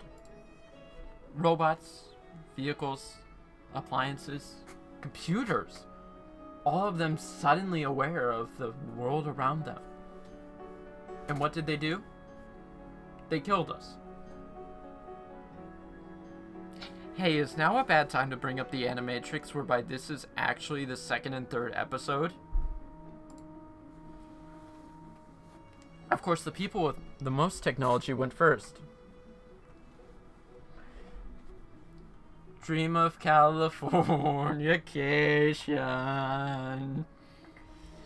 Dream of West Coast elevation. I don't know what elevation means. Technically, it would be West Coastification. Or in some cases, East Coastification, because, you know, same thing. No offense, I'm throwing shade at a certain Midwestern admin of a tech Discord server I'm part of, whereby he does actually get a bit of a laugh about working with West Coasters. Purely because we wake up before them. So his most productive hours are working with those West Coasters who are still just drinking their coffee. And I do laugh at that. Politicians, soldiers, and tech workers were eliminated overnight. So long, crusty old society. So long, crusty old society. Now, hold the phone a minute.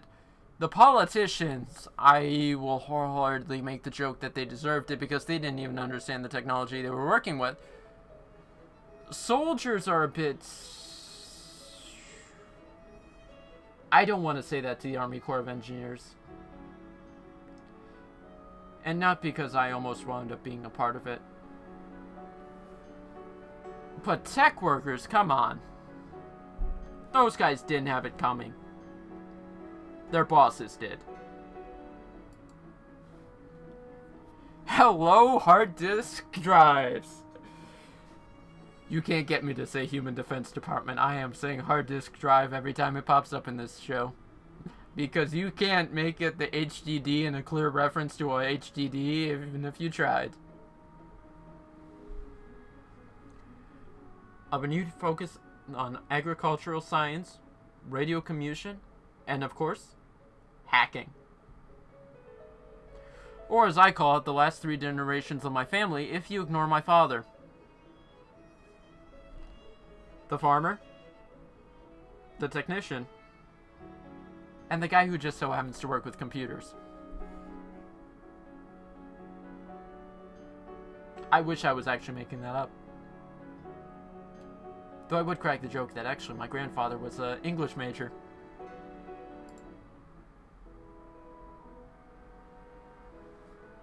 Yeah, it's kind of a funny thing.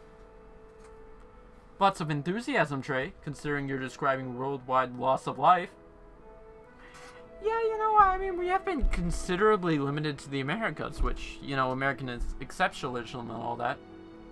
But, you know, does this mean Africa didn't get hit that much? And I know I'm stereotyping by saying that they are actually less. Especially when South Africa did give us UFD tech. And I feel like I'm definitely giving a lot of South African tech tubers a lack of credit by purely just saying, oh, there's only UFD tech. Actually, I'm giving them less credit by specifically mentioning South Africa instead of just Africa in general.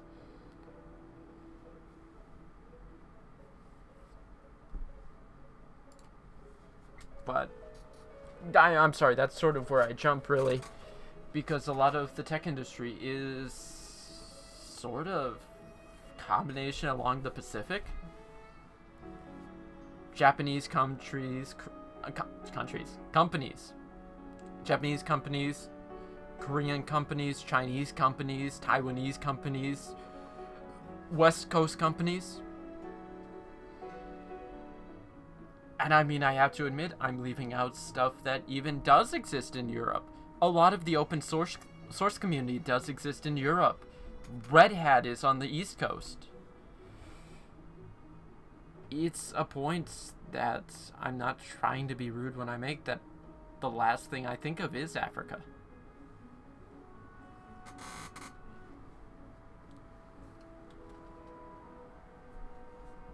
But as I mentioned, there are some technological things you can think of. And UFD tech is one of the first people that come to my mind. Even if Brett did have to come back to the States. Anyway, sorry. Unfortunately, it's an accurate summary. After the initial shock wore off, the survival of the human race became more important than political disputes. The hard disk drive represents our best attempts to keep the human race alive. I'm sorry. The best attempts to keep something alive, and thinking about spinning rust. It's more the fact that high capacity drives, you're more likely to get a hard drive than an SSD right now if you're budget focused. That's the joke I got right now.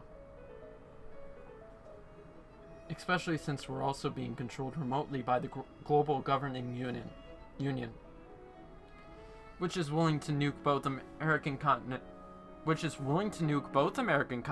if things go too out of control.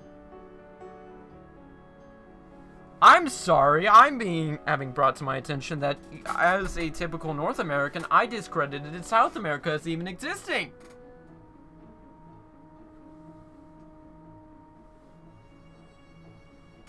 Like, no offense, I don't even think of South America as technologically competitive purely because of the price of an iPhone. I've seen way too many posts of people saying you should just import one. Then again, that's also an Apple thing. Again, just for the point, I don't actually judge people for using Android. I have switched between both. And really, I would go either or. We've got 5 to 10 years until it's goodbye to the land of the free. Don't tell me the Aware have control of Enterprise. One of our 2 sources of Fate's protection. At least that's the rumor. Sonny boy, if so long as we have fools and a ship named Enterprise, we will always be defended. We have a ship named Enterprise, right? Will nuclear weapons work on Unaware? I will give Alice credit, because I'm actually going to be honest here. I would be in the camp that would believe the nuclear weapons would work, because our general consensus is that in the event of mutually assured destruction, whereby basically all of the nuclear powers in the world nuke each other, there would be an electromagnetic pulse which basically kills off any electronic device. In theory, that would actually kill them. But it comes at the cost of all of our human development over those years. We have to rebuild all that. And no offense, I don't think the average Zoomer really comprehends what boomers developed in electronic engineering. Let alone what the silent generation, the forgotten generation, all of those lead-ups in the First and Second World War or the eras preceding developed in electronics. And again, I say that as somebody of a modern generation who has studied electrical engineering. It would take us time to redevelop that stuff in the event of the nuclear apocalypse.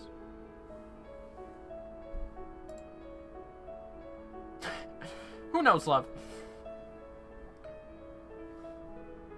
Poster boy Morgenstern probably does.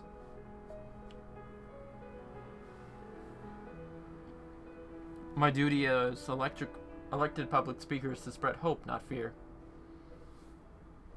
I'll stand up from there. Rather than worrying about what we can't control, Why don't we focus on what we can? I agree with him there. If we do our best to fight against Silicon Valley and the Aware, nuclear warfare will be highly unnecessary.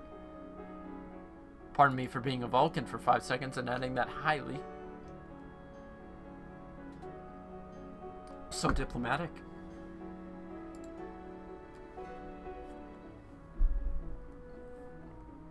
Leon, I've heard you've been public speaker since you were 16 years old. Amazing!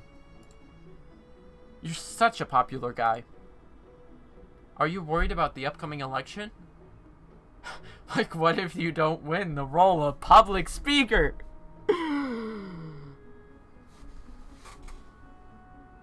Uh-oh. That's concerning. What just happened to stream?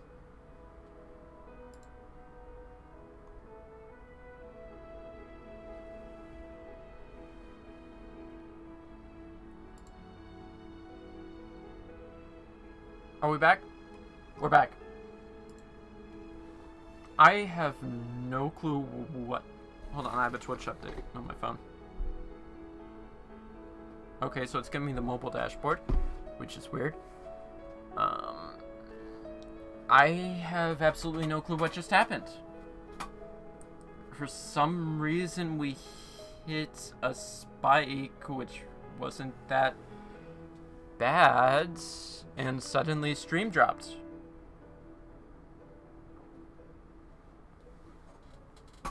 I don't think we should have much further in this chapter, so I'm gonna push right through because I was actually planning on ending stream soon anyways.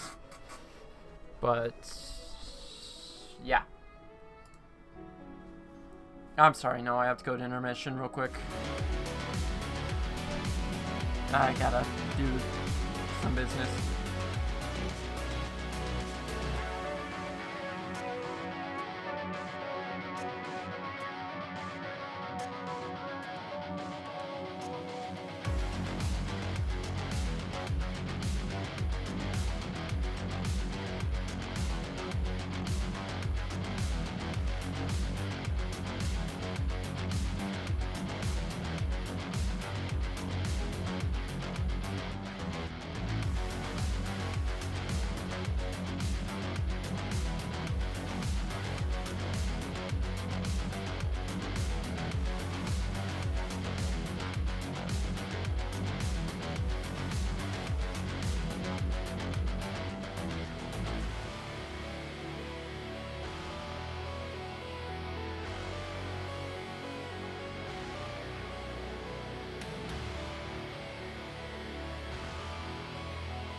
Hi everyone, sorry about that. I don't know what just happened. I just took a break. Oh. It looks like Twitch just reset the numbers. I did take a real quick moment to walk away from the stream for a minute. But I was gonna say, depending on how Twitch winds up treating this VOD, I will expedite this stream over to the archive channel, which covers all of my I say all of my VODs. There are a few streams that have since happened that have been waiting on me to edit in some censorship. Which, mind you, those streams were actually IRL streams, so you can kind of understand the point. But looking at where Twitch is saying we are in the session, I might expedite the VOD for this stream over to the archive channel. For those who don't know, which would be most people because I haven't really been public about this, I do have a policy for when streams get uploaded to the VOD channel, which, because I'm so far behind, we aren't actually explicitly following it. But as soon as I do catch up on my backlog, the idea is that VODs will be available on Twitch for as long as Twitch decides to hold it, which I think right now is 7 days. It used to be 14. But once it's no longer available on Twitch, it will get uploaded to Archive Infinity, which is my VOD channel on YouTube. And from there you can watch the whole thing unedited. And frankly, I really wanted to thank everybody who's been with this stream and chat for trying to eat me within this stream. And I think what I'll definitely do is try and edit this down to be a more digestible multi-part series that will get uploaded to my YouTube channel off in Infinity. But yeah. Again, talking about the fact that the streams just split all of a sudden, I have no clue what happened on my end. Everything should have been holding. The stream never went to an excessive upload rate, and the best I could think of while I was away was just that maybe what happened is a small problem in network settings, and that it's currently about 3 in the morning, and I think right now is actually where I have it set for any sort of DHCP lease to renew. Yeah. So, if you'd ever hear me recommend maybe trying... I'm not saying pfSense anymore. OpenSense will definitely be my recommendation there, which sort of enters into a whole... Do Unify, do OpenSense, it's at your own discretion. But yeah, if you ever hear my recommendations, it's purely around this sort of try not to stream when your DHCP renews. It can cause some small problems. So, but what we're going to do is we're going to finish off this chapter, and then we're going to head out for the night, because, as I mentioned, it's already like 3 in the morning. And if I pull back up Twitch, I'm wholeheartedly convinced... Oh, never mind. A certain streamer is playing some Warhammer. But I definitely won't be committing any sort of raids because of losing everybody to the stream crashing on us. But yeah. So let's finish up this chapter and let's hit the sack, okay, everybody?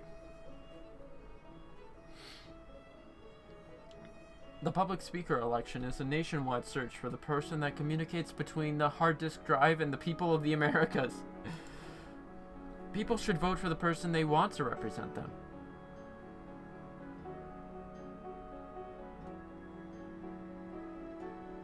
Oh, Leon. I hope you don't learn about the sports competition that is modern American politics, where we don't actually vote for somebody who represents us, but merely for a member of our team.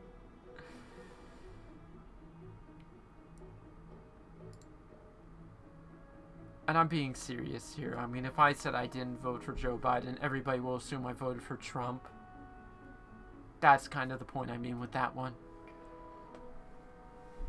And yes, I know some people are going to be offended I brought up politics, but hear me out. You're the one who assumed I was being two-party with that.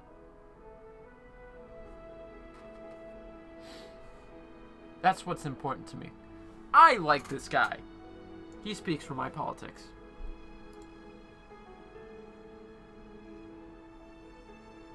Why are we zooming in on me now?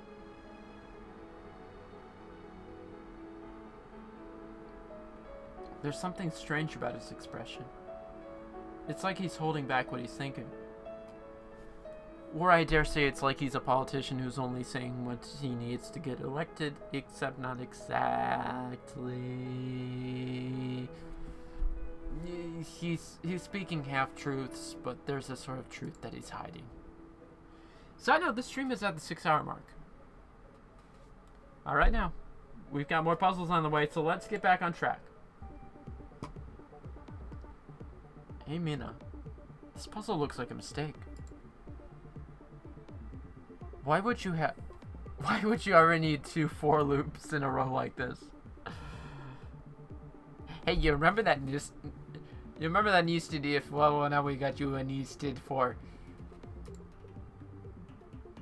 Well, it's not really in a row. One of them is inside the other. Sometimes people call them nested for loops. Or if we go based off what I said earlier, it's a embedded for loop. In this case, there's a comment that says every water station has multiple barrels. Using 2 for loops lets us count all the barrels each time we count a water station.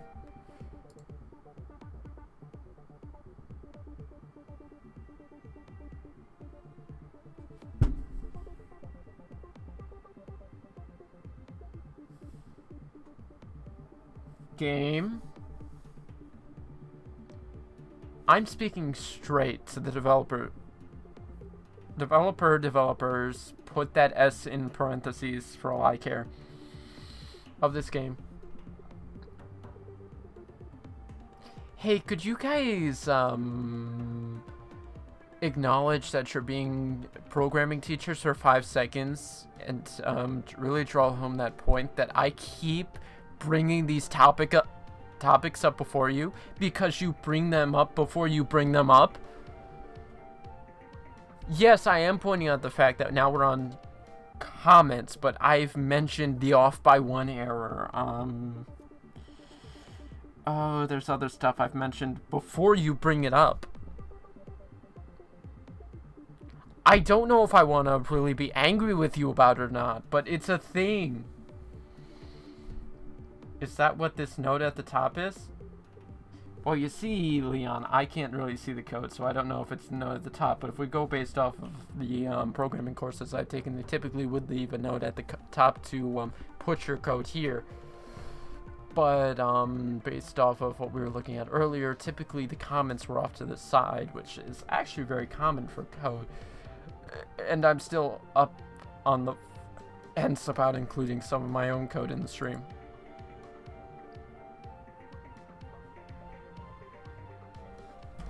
Hold on.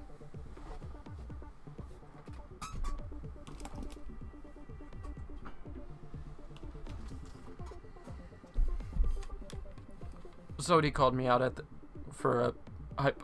near the 3-hour mark to have some water, so I'm gonna have some water right now because I made it fairly obvious that I have been having inverse of water drinks throughout this stream. So I'm gonna have my water right now.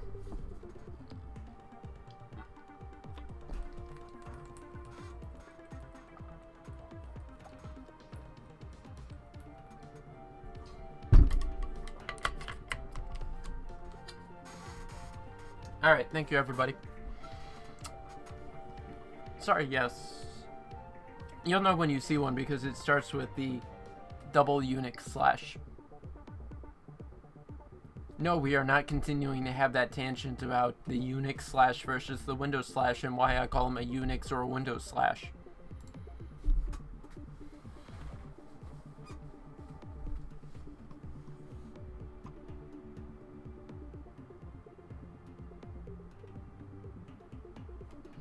Ah, okay.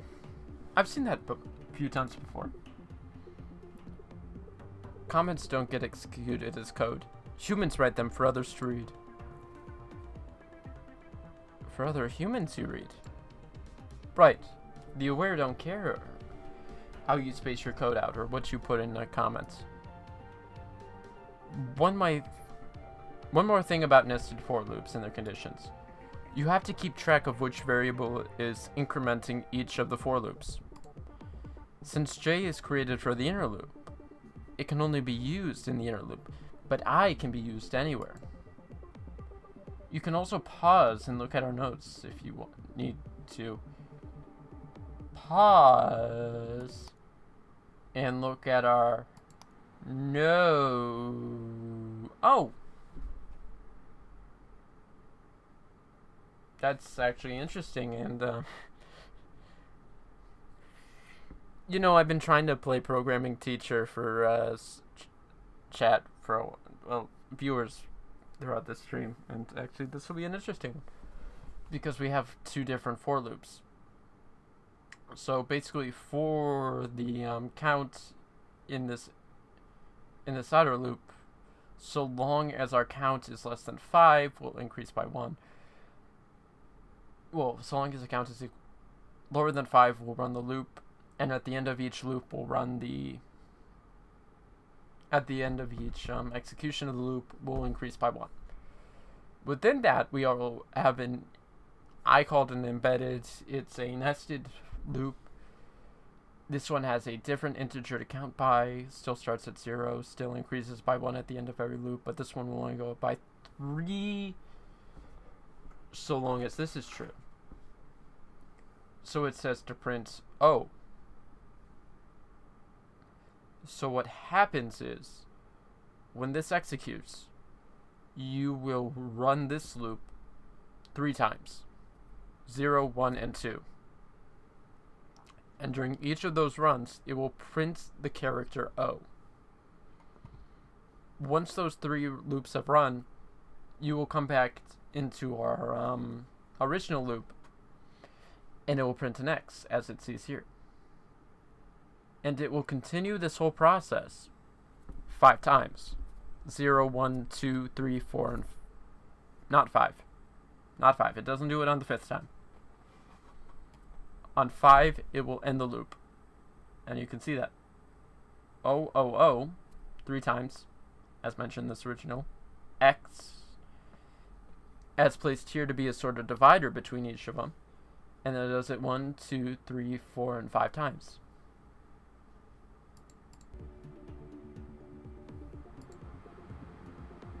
Good to know.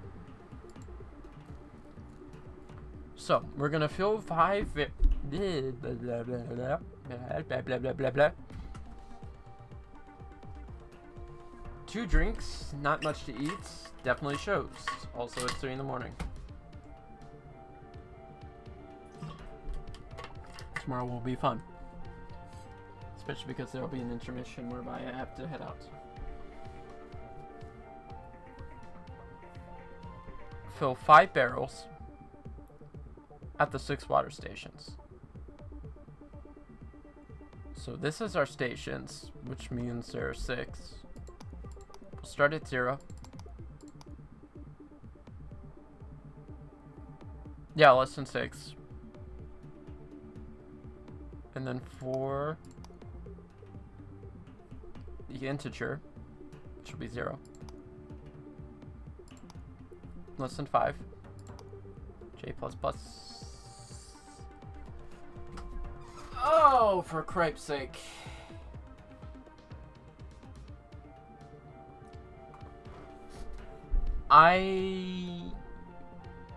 Okay, no, so there's that comment that was aforementioned in the text. But what actually surprised me was how surprisingly easy this was. I was actually kind of hoping for a bit more of a challenge, but... Okay. Definitely challenging Zodi to do a stream on this. And I will pass her my second Steam account to do that. Also, side note, I'm realizing we're almost at the half-hour mark from when stream reset. Which, by the way, this stream has been going for about 6 hours, which I am way too guilty of being Mr. One More Turn. We did it! I hope that's...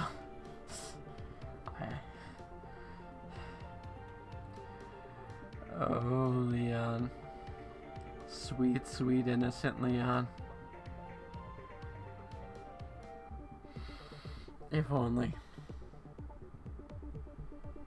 I hope that's the last time I see these nested for loops. They're hard to look at. I mean, complex. Like, yes, they're a bit more complex than a nested if loop. Now, if you're comparing it to a nested if loop, I don't care. They're nested. They can be quite annoying to look at. Well, me just driving home my point I made earlier. Oh no. Let's just consider today a victory. Lunch break! Sadly, not a chapter break. I'll see you back here in an hour, okay, kids? And use the drawbridge.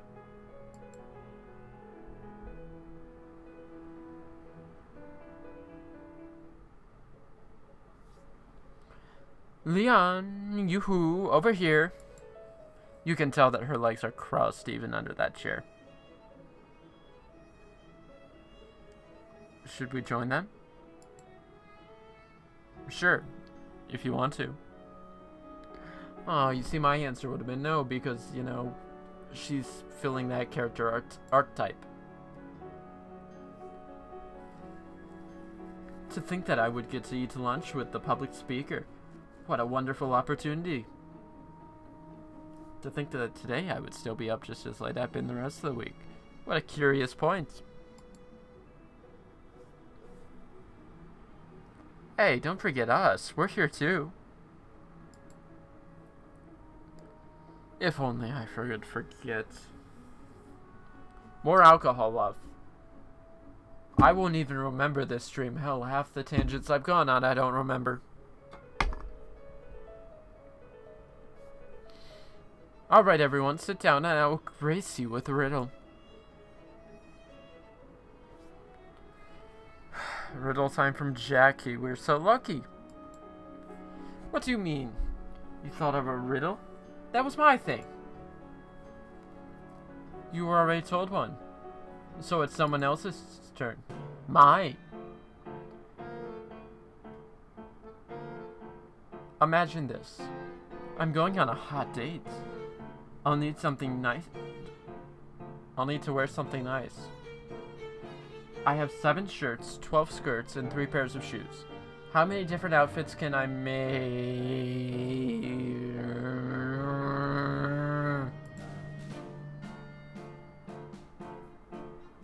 Objection. That's a mathematics question. Peter's not calling it a mathematics question. I'm calling it mathematics because that is mathematics. Excuse me.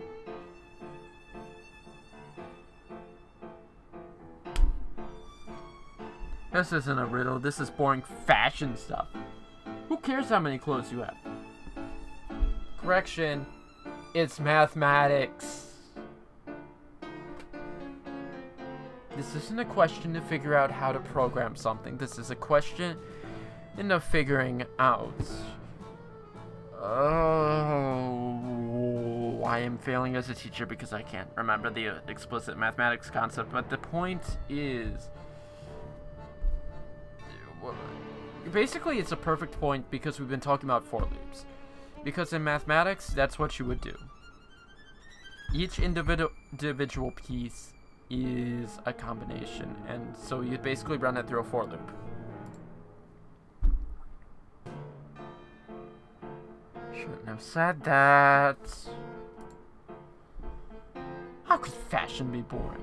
The choice of appropriate attire is important to all aspects of human life.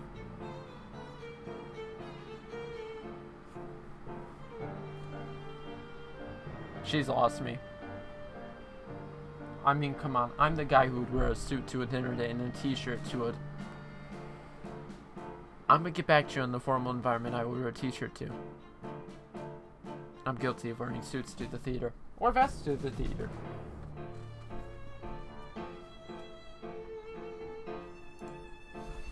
Meaning not only the difference between first impressions in a society bent on judging us by appearance alone, but often a matter of life and death.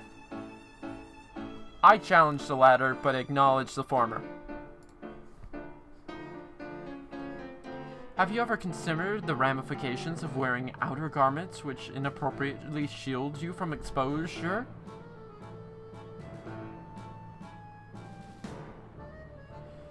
Nope, not going there. For example, if your hot date was taking place in the Lost North. Important question, is that Kazakhstan or, anywhere between the Ohio River and New England? Like, I'm not going to challenge us losing New England. They deserve it. Boston can go freeze for all I care. New York could freeze for all I care. Though it is being brought to my attention that New York might be a parallel lower than Cleveland, so I might have a problem with that. Because Toledo... I don't know if I agree with Toledo freezing. Detroit can freeze. But Chicago? Chicago, the most vital point of our U.S. logistics network outside of St. Louis. Like, think about how important... Wait, hold on. They mentioned population centers are dead. Crud. Think about what St. Louis is like. Ooh. Our logistics are screwed.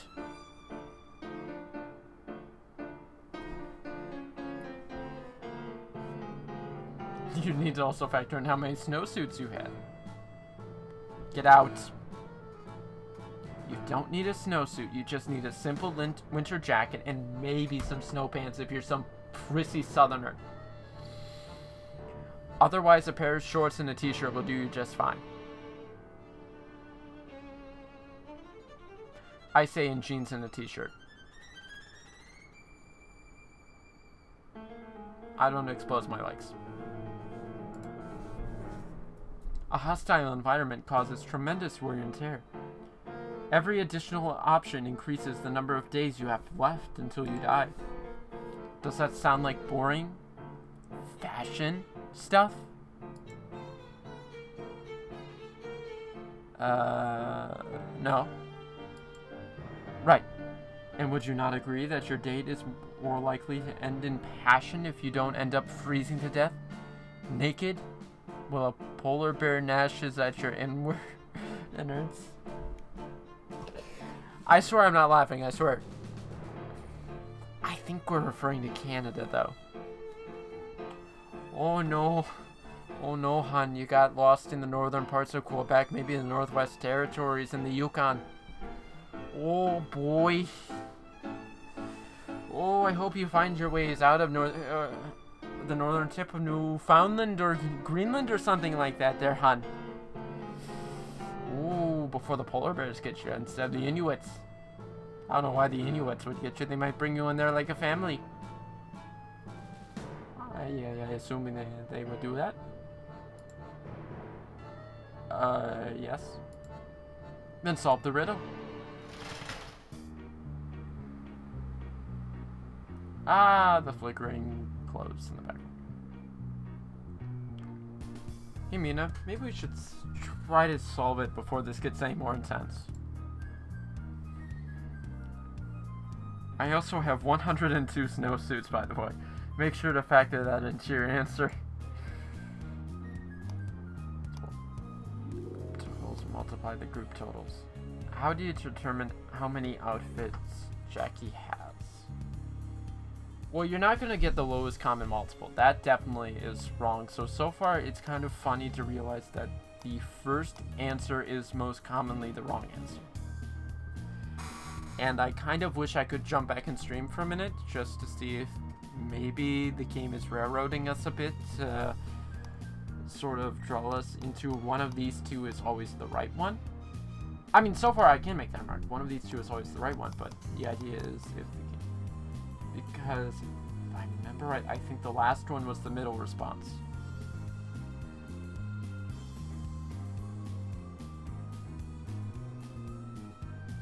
But internally, I'm tired enough that I can go either way. Also, side note, it's interesting to take note that they both are sharing, they're both having the same meal between the last 2 days. Leon is once more having the salad, whereas Mina is having the burger with fries, and we can see that Jackie here is having the burger with fries as well. But yeah, as I can point out, it is, I don't think it would be multiplied the group totals.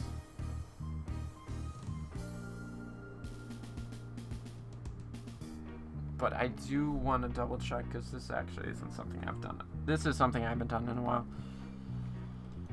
So what winds up happening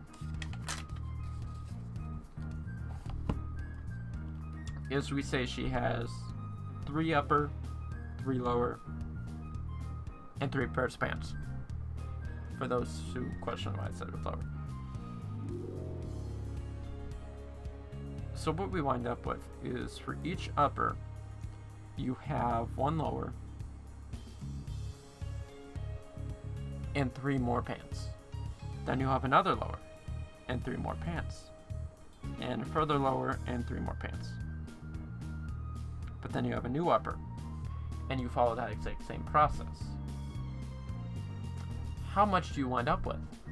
And this again emphasizes why it's a mathematics question, but then I point out that we're doing 4 loops, so this is actually perfect, so I have to admit it's actually multiplication. Whereby you would wind up with 27. But I'm going to be very bad and not have chat do the math for me and just double check my mathematics. Because what you also have to remember is you're not exactly going to do duplicates. But I don't think that really matters in the way in which I described it.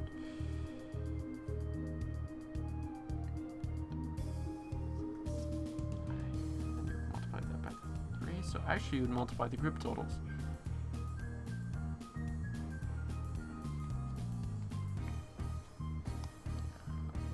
Yes, no, yes. I'm fairly certain it's multiplication.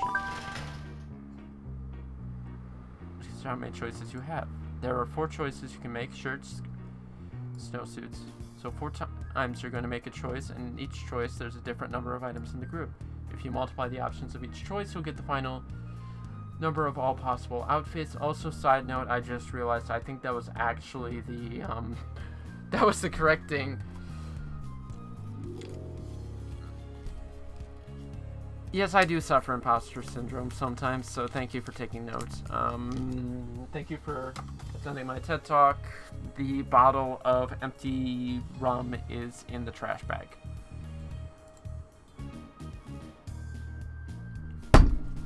No crud jacket's the answer. Do you know what grade I got in mathematics? Actually, I got a C in college mathematics because I didn't even bother taking the course because there was a refresher on everything and I didn't care. It's the reason why I quit mathematics.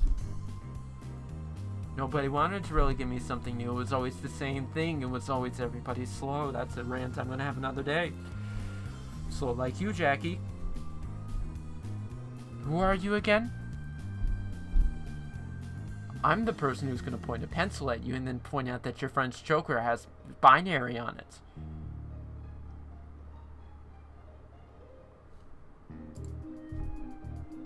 I'm bringing it up every time she pops up on screen. Not every time because I skipped the last scene. But it's binary. There's 6 bits right there. Which means at max it's 1, 2, 4, 8, 16, 32. Actually not 32. The highest number it can possibly be is 63. But of course it's not 63 because, well, you know, the edge ones are 0.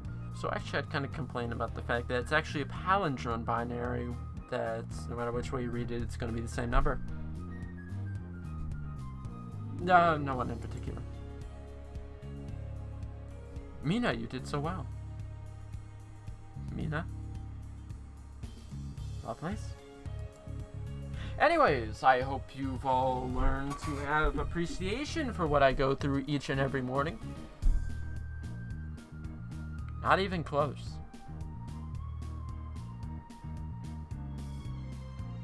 That's coming from a guy who decides whether or not he wants to wear dress pants and whether or not it's blue or black, or if he wants to wear jeans. And then what t-shirt do I wear? Does it really matter if I'm going to wear it under a polo or a dress shirt? But then, of course, do I wear the polo or the button down?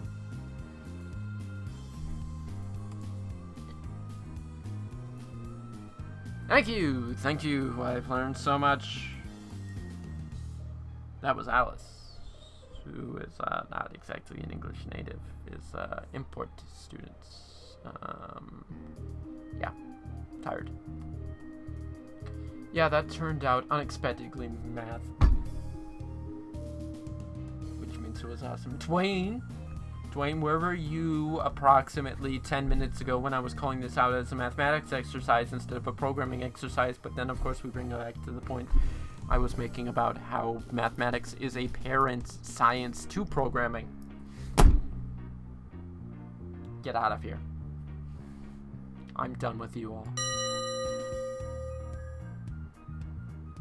The bell can get out of here too. Maybe we should get back to the lessons we're supposed to be doing. Ah yes, Moby Dick. Now everybody please remember to use the drawbridge.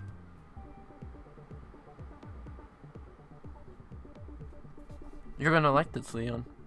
It's still a loop, but it's written in a completely different way. There's no parentheses there, but exactly what I was hoping for. He doesn't say it in that way, but there's obviously a for conditional joke. That's not sarcasm, I detect, is it? Not? No, of course not. Not? Ooh, I wonder if we're gonna do not. I wouldn't dare be sarcastic to my favorite coding partner. I'm your only coding partner. I feel called out.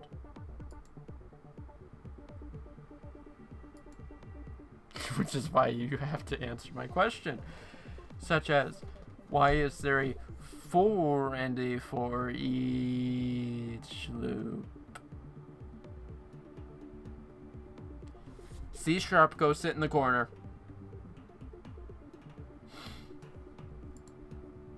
And why are we learning several different ways? Isn't there just the best way we should focus on? Yes. But also no.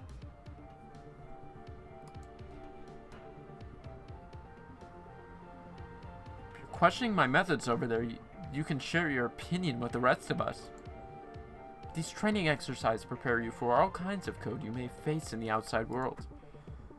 Also, if you're really curious, when people develop any kind of language, there's often a mix of old and new styles.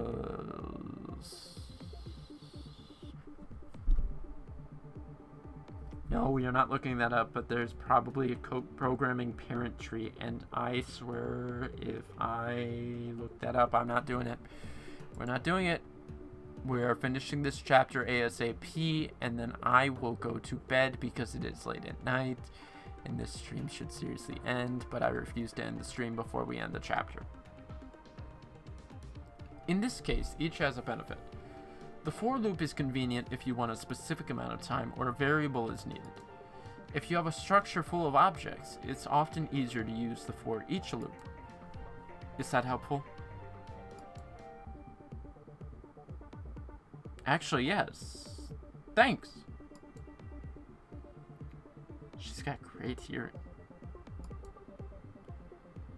For each value, the variable v in values, if v and the type equals... Ooh, touchscreen functionality. I like that. So we can either doesn't equal or equals close. So if it's a ride, close. But if it's a restroom, one would assume it's open.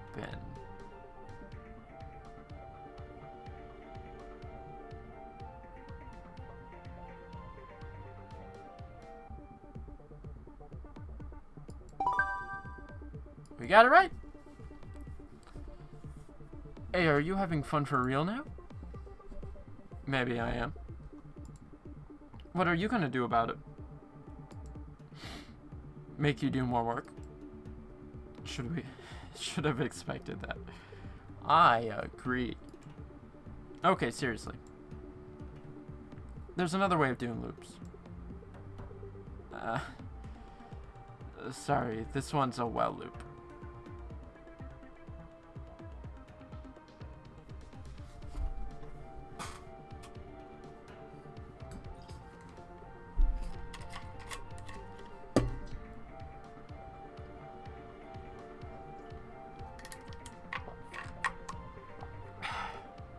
Take a nice long drink each time the game reminds you of taking a programming course.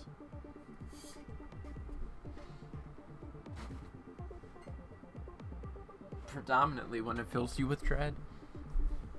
Because you know exactly what's about to happen. It's related to time then? In a way. Yeah? The word well usually has to do with a period of time. If I had to guess, I'd expect a well loop to continue until the condition isn't true.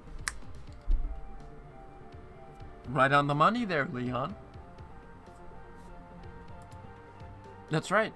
How did you know?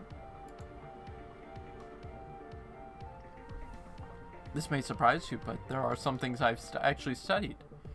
Namely, language and politics.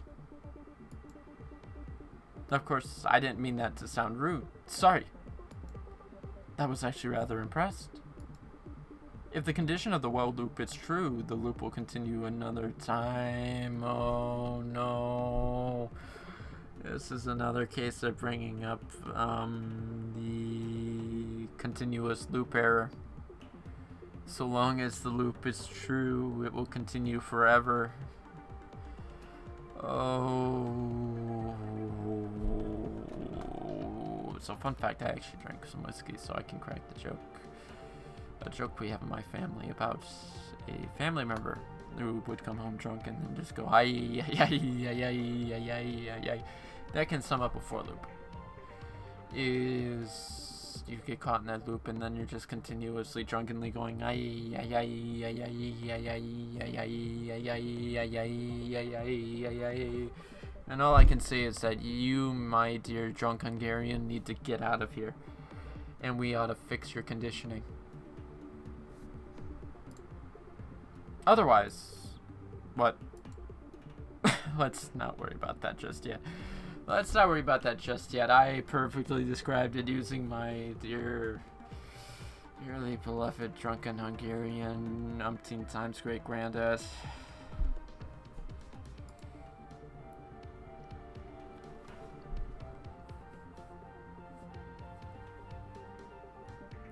Well, maintenance list empty. What? This is empty equals. I will not decide that, but I do need time to come back to that. It's an incomplete answer. Chore equals maintenance list remove.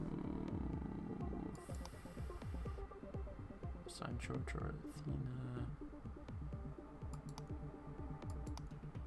This one we're going to use to close the loop. And so, in my state, we need to go through this. So let's go back through this. So, if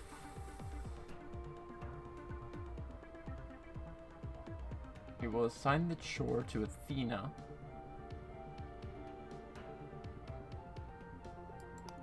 so we want to go false. So long as is empty equals false, we will take that chore, we will remove it from the list, and then we will assign that chore to Athena.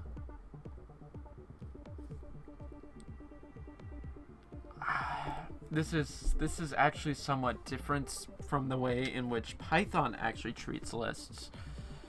But I think, well, yeah, because in this case the list is a function in comparison to Python, whereby the list is a sort of different way of doing a function.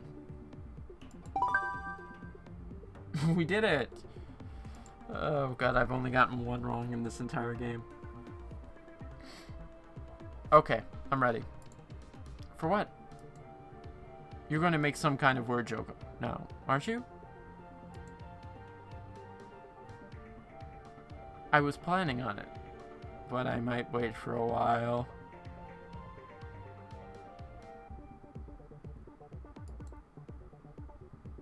You've really thrown me for a loop. Oh, Leon. Can you even help yourself? Depends on the condition.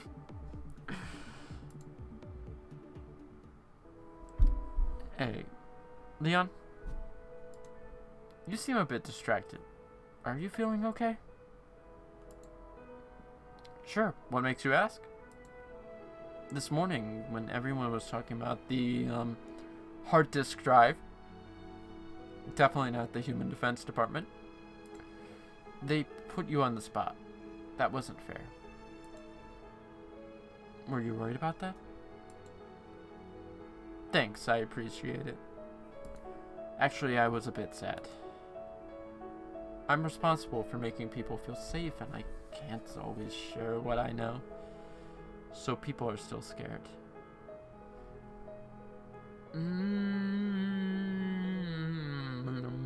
Keeping my mouth shut. But it's not a big deal. I see. Must be hard to hear everyone being worried, but you can't take all of it on yourself. We should have been more considerate of your feelings. If everyone took just a moment today to think more about their fellow humans, we'd all be spared a lot of pain.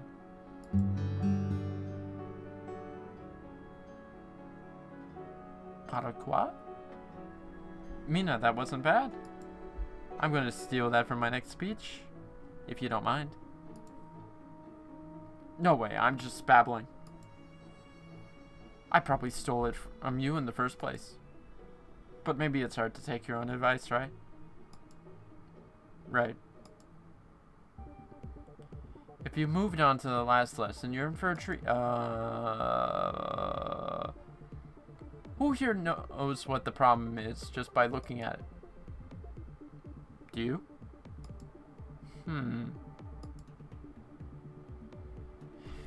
Pick me. I know. We will jump into the canal. Wait, no, hold on. Sorry, I'm making fun of Trey for jumping into the canal. It's the common case of an infinite loop game. Please stop torturing me with my knowledge.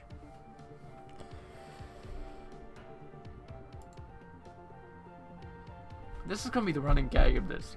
Find every time the game brings up an error after I've brought up the error because they talked about the original sort of cause whereby you'll run into that error. It's definitely teaching you well, but as somebody who has studied it, I will call this stuff ahead of time. Dear God, the infinite loop error. Very good, Trey. If you run this code without fixing the infinite loop, it will never finish, which is a bad thing. If you're running good code, you can't leave it like this, so we need to fix it. But when you're messing with the aware later, you'll want to know techniques like these so you can disable them permanently. I knew it.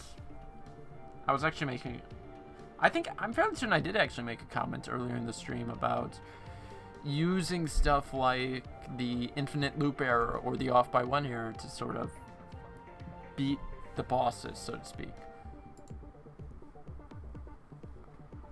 This is the coolest class I've ever taken. This is the most interactive programming course I've ever taken. It will never finish, huh? Did you say something? No, well, maybe. I'm just really worried about making a mistake now. Forever is a long time to screw up, you know. Ah, isn't that the neat part? Technically, we can just cancel with a simple, not even Control-C. Actually, I think you can do that. Again, I'm guilty of actually not using the console for, as to test my code, and instead just using IDs. Oh no, we'll be able to stop it and try again. The hack slate is simulating code, so we can turn it off at any time. I think, my dear Mino, you mean we can employ the oldest of help desk techniques. We can turn it off and on again. I'm totally clipping that. Okay, I'm trusting you. We've got this. So, the integer, which is the station number, is 0. The number of stations is 6. So, while the station number is less than the number of stations, station S get station if... Wait, no. So, pool is drinkable. Check water quality for the barrel. If drinkable is... Oh, no, if it's drinkable, so that's what we're checking for the if statement. Deliver water, station number plus equals 1.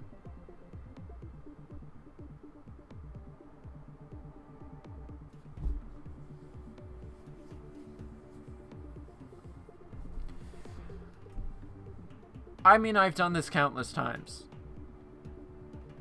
But at that same time, why are we not including that as just an update statement for the well statement, even though I should know better than that, which is why we wind up using this down here. But it is a thing. Also, I am just going to slack on being a teacher for a minute because...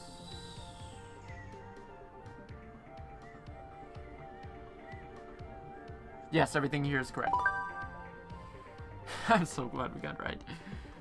I'm so glad I wasn't rushing it to the point of making a simple mistake. I'm so glad we got it right. I did not want to be responsible for us having to sit here forever. Mate, we wouldn't be sitting there forever. We can just cancel the code and then restart.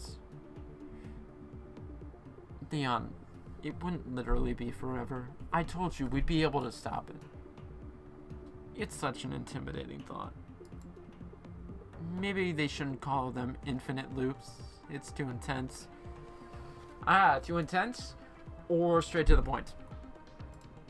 How about stuck loops? That sounds more friendly. If that was all that was bothering you, we should have changed the word at the beginning. And success! I hear the sound of running water in the pipes. Good job, team. We'll start bottling up the gallons and have them delivered to your rooms. Class dismissed. So, we're kind of making a habit of walking home together, huh? You say that like it's a bad thing. Oh, I didn't mean to. I like spending time with you. But, you don't have to be obligated to do so, obviously. It's totally okay if you want to spend time with someone else. Or by yourself. We're here to study, after all. Even if the reason... Is that... I can read. Is that the reason you're here? I didn't have the option of declining. I see. I'm glad for what it's worth. After all, somebody's got to save the world. You believe in the Reprogrammer Academy that much? I believe in good people. People like you. Like me. Wow. But don't forget, it's a partnership. I can't do it without you. Zoom in. Then let's work hard to save the world together. We'll shake on it. What? Let's make a promise. So we should shake hands. Stick your right hand out like this. I know what you meant. I was just a little caught off guard. Why? Well, you must always be asked to shake people's hands, pose for pictures, hug sick kids. I thought maybe you don't like it's a burden. And then I started to get self-conscious. And then I started to awkwardly explain what I was thinking out loud. And now here we are. Here we are. Notice my hand is still outstretched towards you? It's really okay. We're partners, right? Totally okay.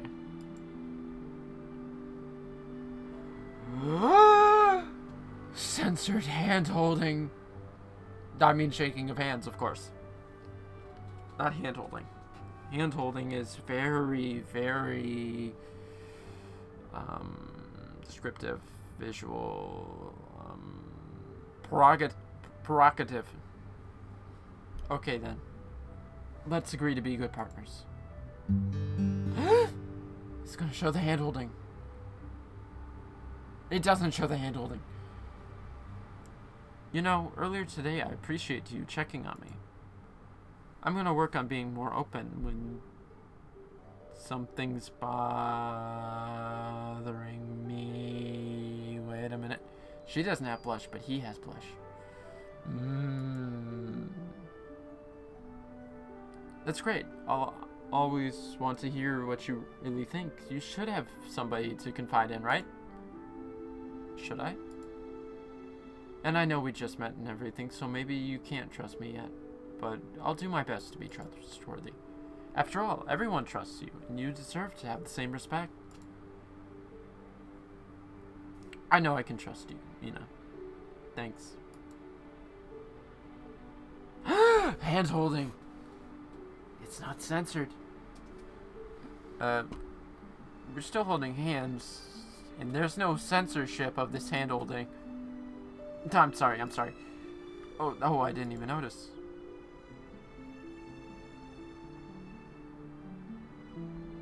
There you go. So, it's a deal. Night, Leon. And now they go their separate ways. Ah, yes. Now we get introduced to Jackie and her appropriate role as the sort of... I don't know why I keep calling her the foil. There's a term for it. She's not exactly the antagonist, but she's sort of a secondary antagonist whereby she plays a role in addition to the protagonist. Lovelace. How did it all go? How did what go? Surely you've been spending your time trying to seduce him? You serious?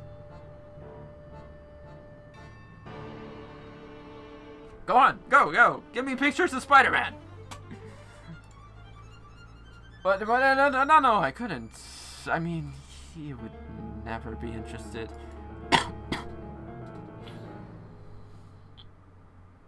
Celebrities have lower standards than you'd think. Cheer up. Don't go throwing my hero's comment at me. It's hard to take one's own advice. Was that supposed to cheer me up? Sure.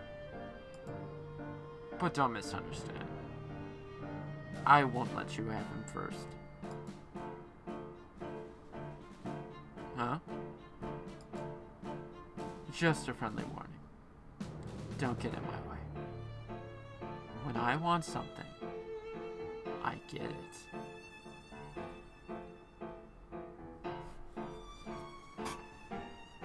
Coming from the person who tried to throw us a programming problem and it was more mathematics based. Get back to me when you're trying, hon. Though you are rolling for someone who isn't that excelled. What are you even talking about? What am I talking about? Still playing coy? That's fine. As long as you remember. Don't get in my way.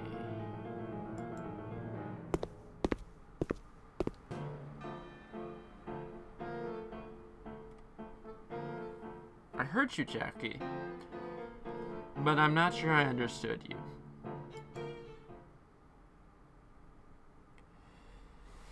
Alright, that's the end of chapter 5, and as I said, that will be where we draw the line for the screen.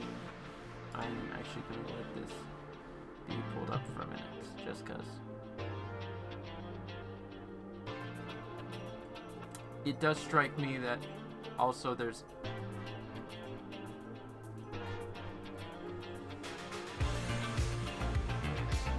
Actually, you know what, on second thought, the intermission music isn't distracting right now, so I'll let that play for a bit. But that would be chapter 6 starting, so I'm going to leave it here. I'd like to wish everybody a good night. I'd like to thank everybody who showed up tonight. As I said, looking at the situation, the VOD will be on Twitch. It's going to be split into two, of course, because of the weird cutout we had about an hour ago. But basically watch that in a series. If not, eventually this whole 7-hour VOD will get uploaded to YouTube, where you can watch it in its entirety without that cutoff. And at some point, I will probably upload this as a series to YouTube, just as a sort of fun breakup of it all. So as always, thank you for coming. I have been me, you've been you. Come back next time. Enjoy yourself. Hope you learned something today, because boy howdy, having this 7 hours, I've gone off on so many tangents. And Lord knows how many I might have tomorrow, because tomorrow I'm, as I said, promising a 10-hour stream. So let's hope tomorrow the year goes out with a bang. Really special event for all of us. Thanks for coming, and please have a good night's rest. For those of you who are in my time zone, who should be asleep, I am being that person, night owls. But for those of you who are on the Aussie time zone, say, have a wonderful day. I know I probably won't be streaming at a good time for you guys later, but yeah. Have a good night, all.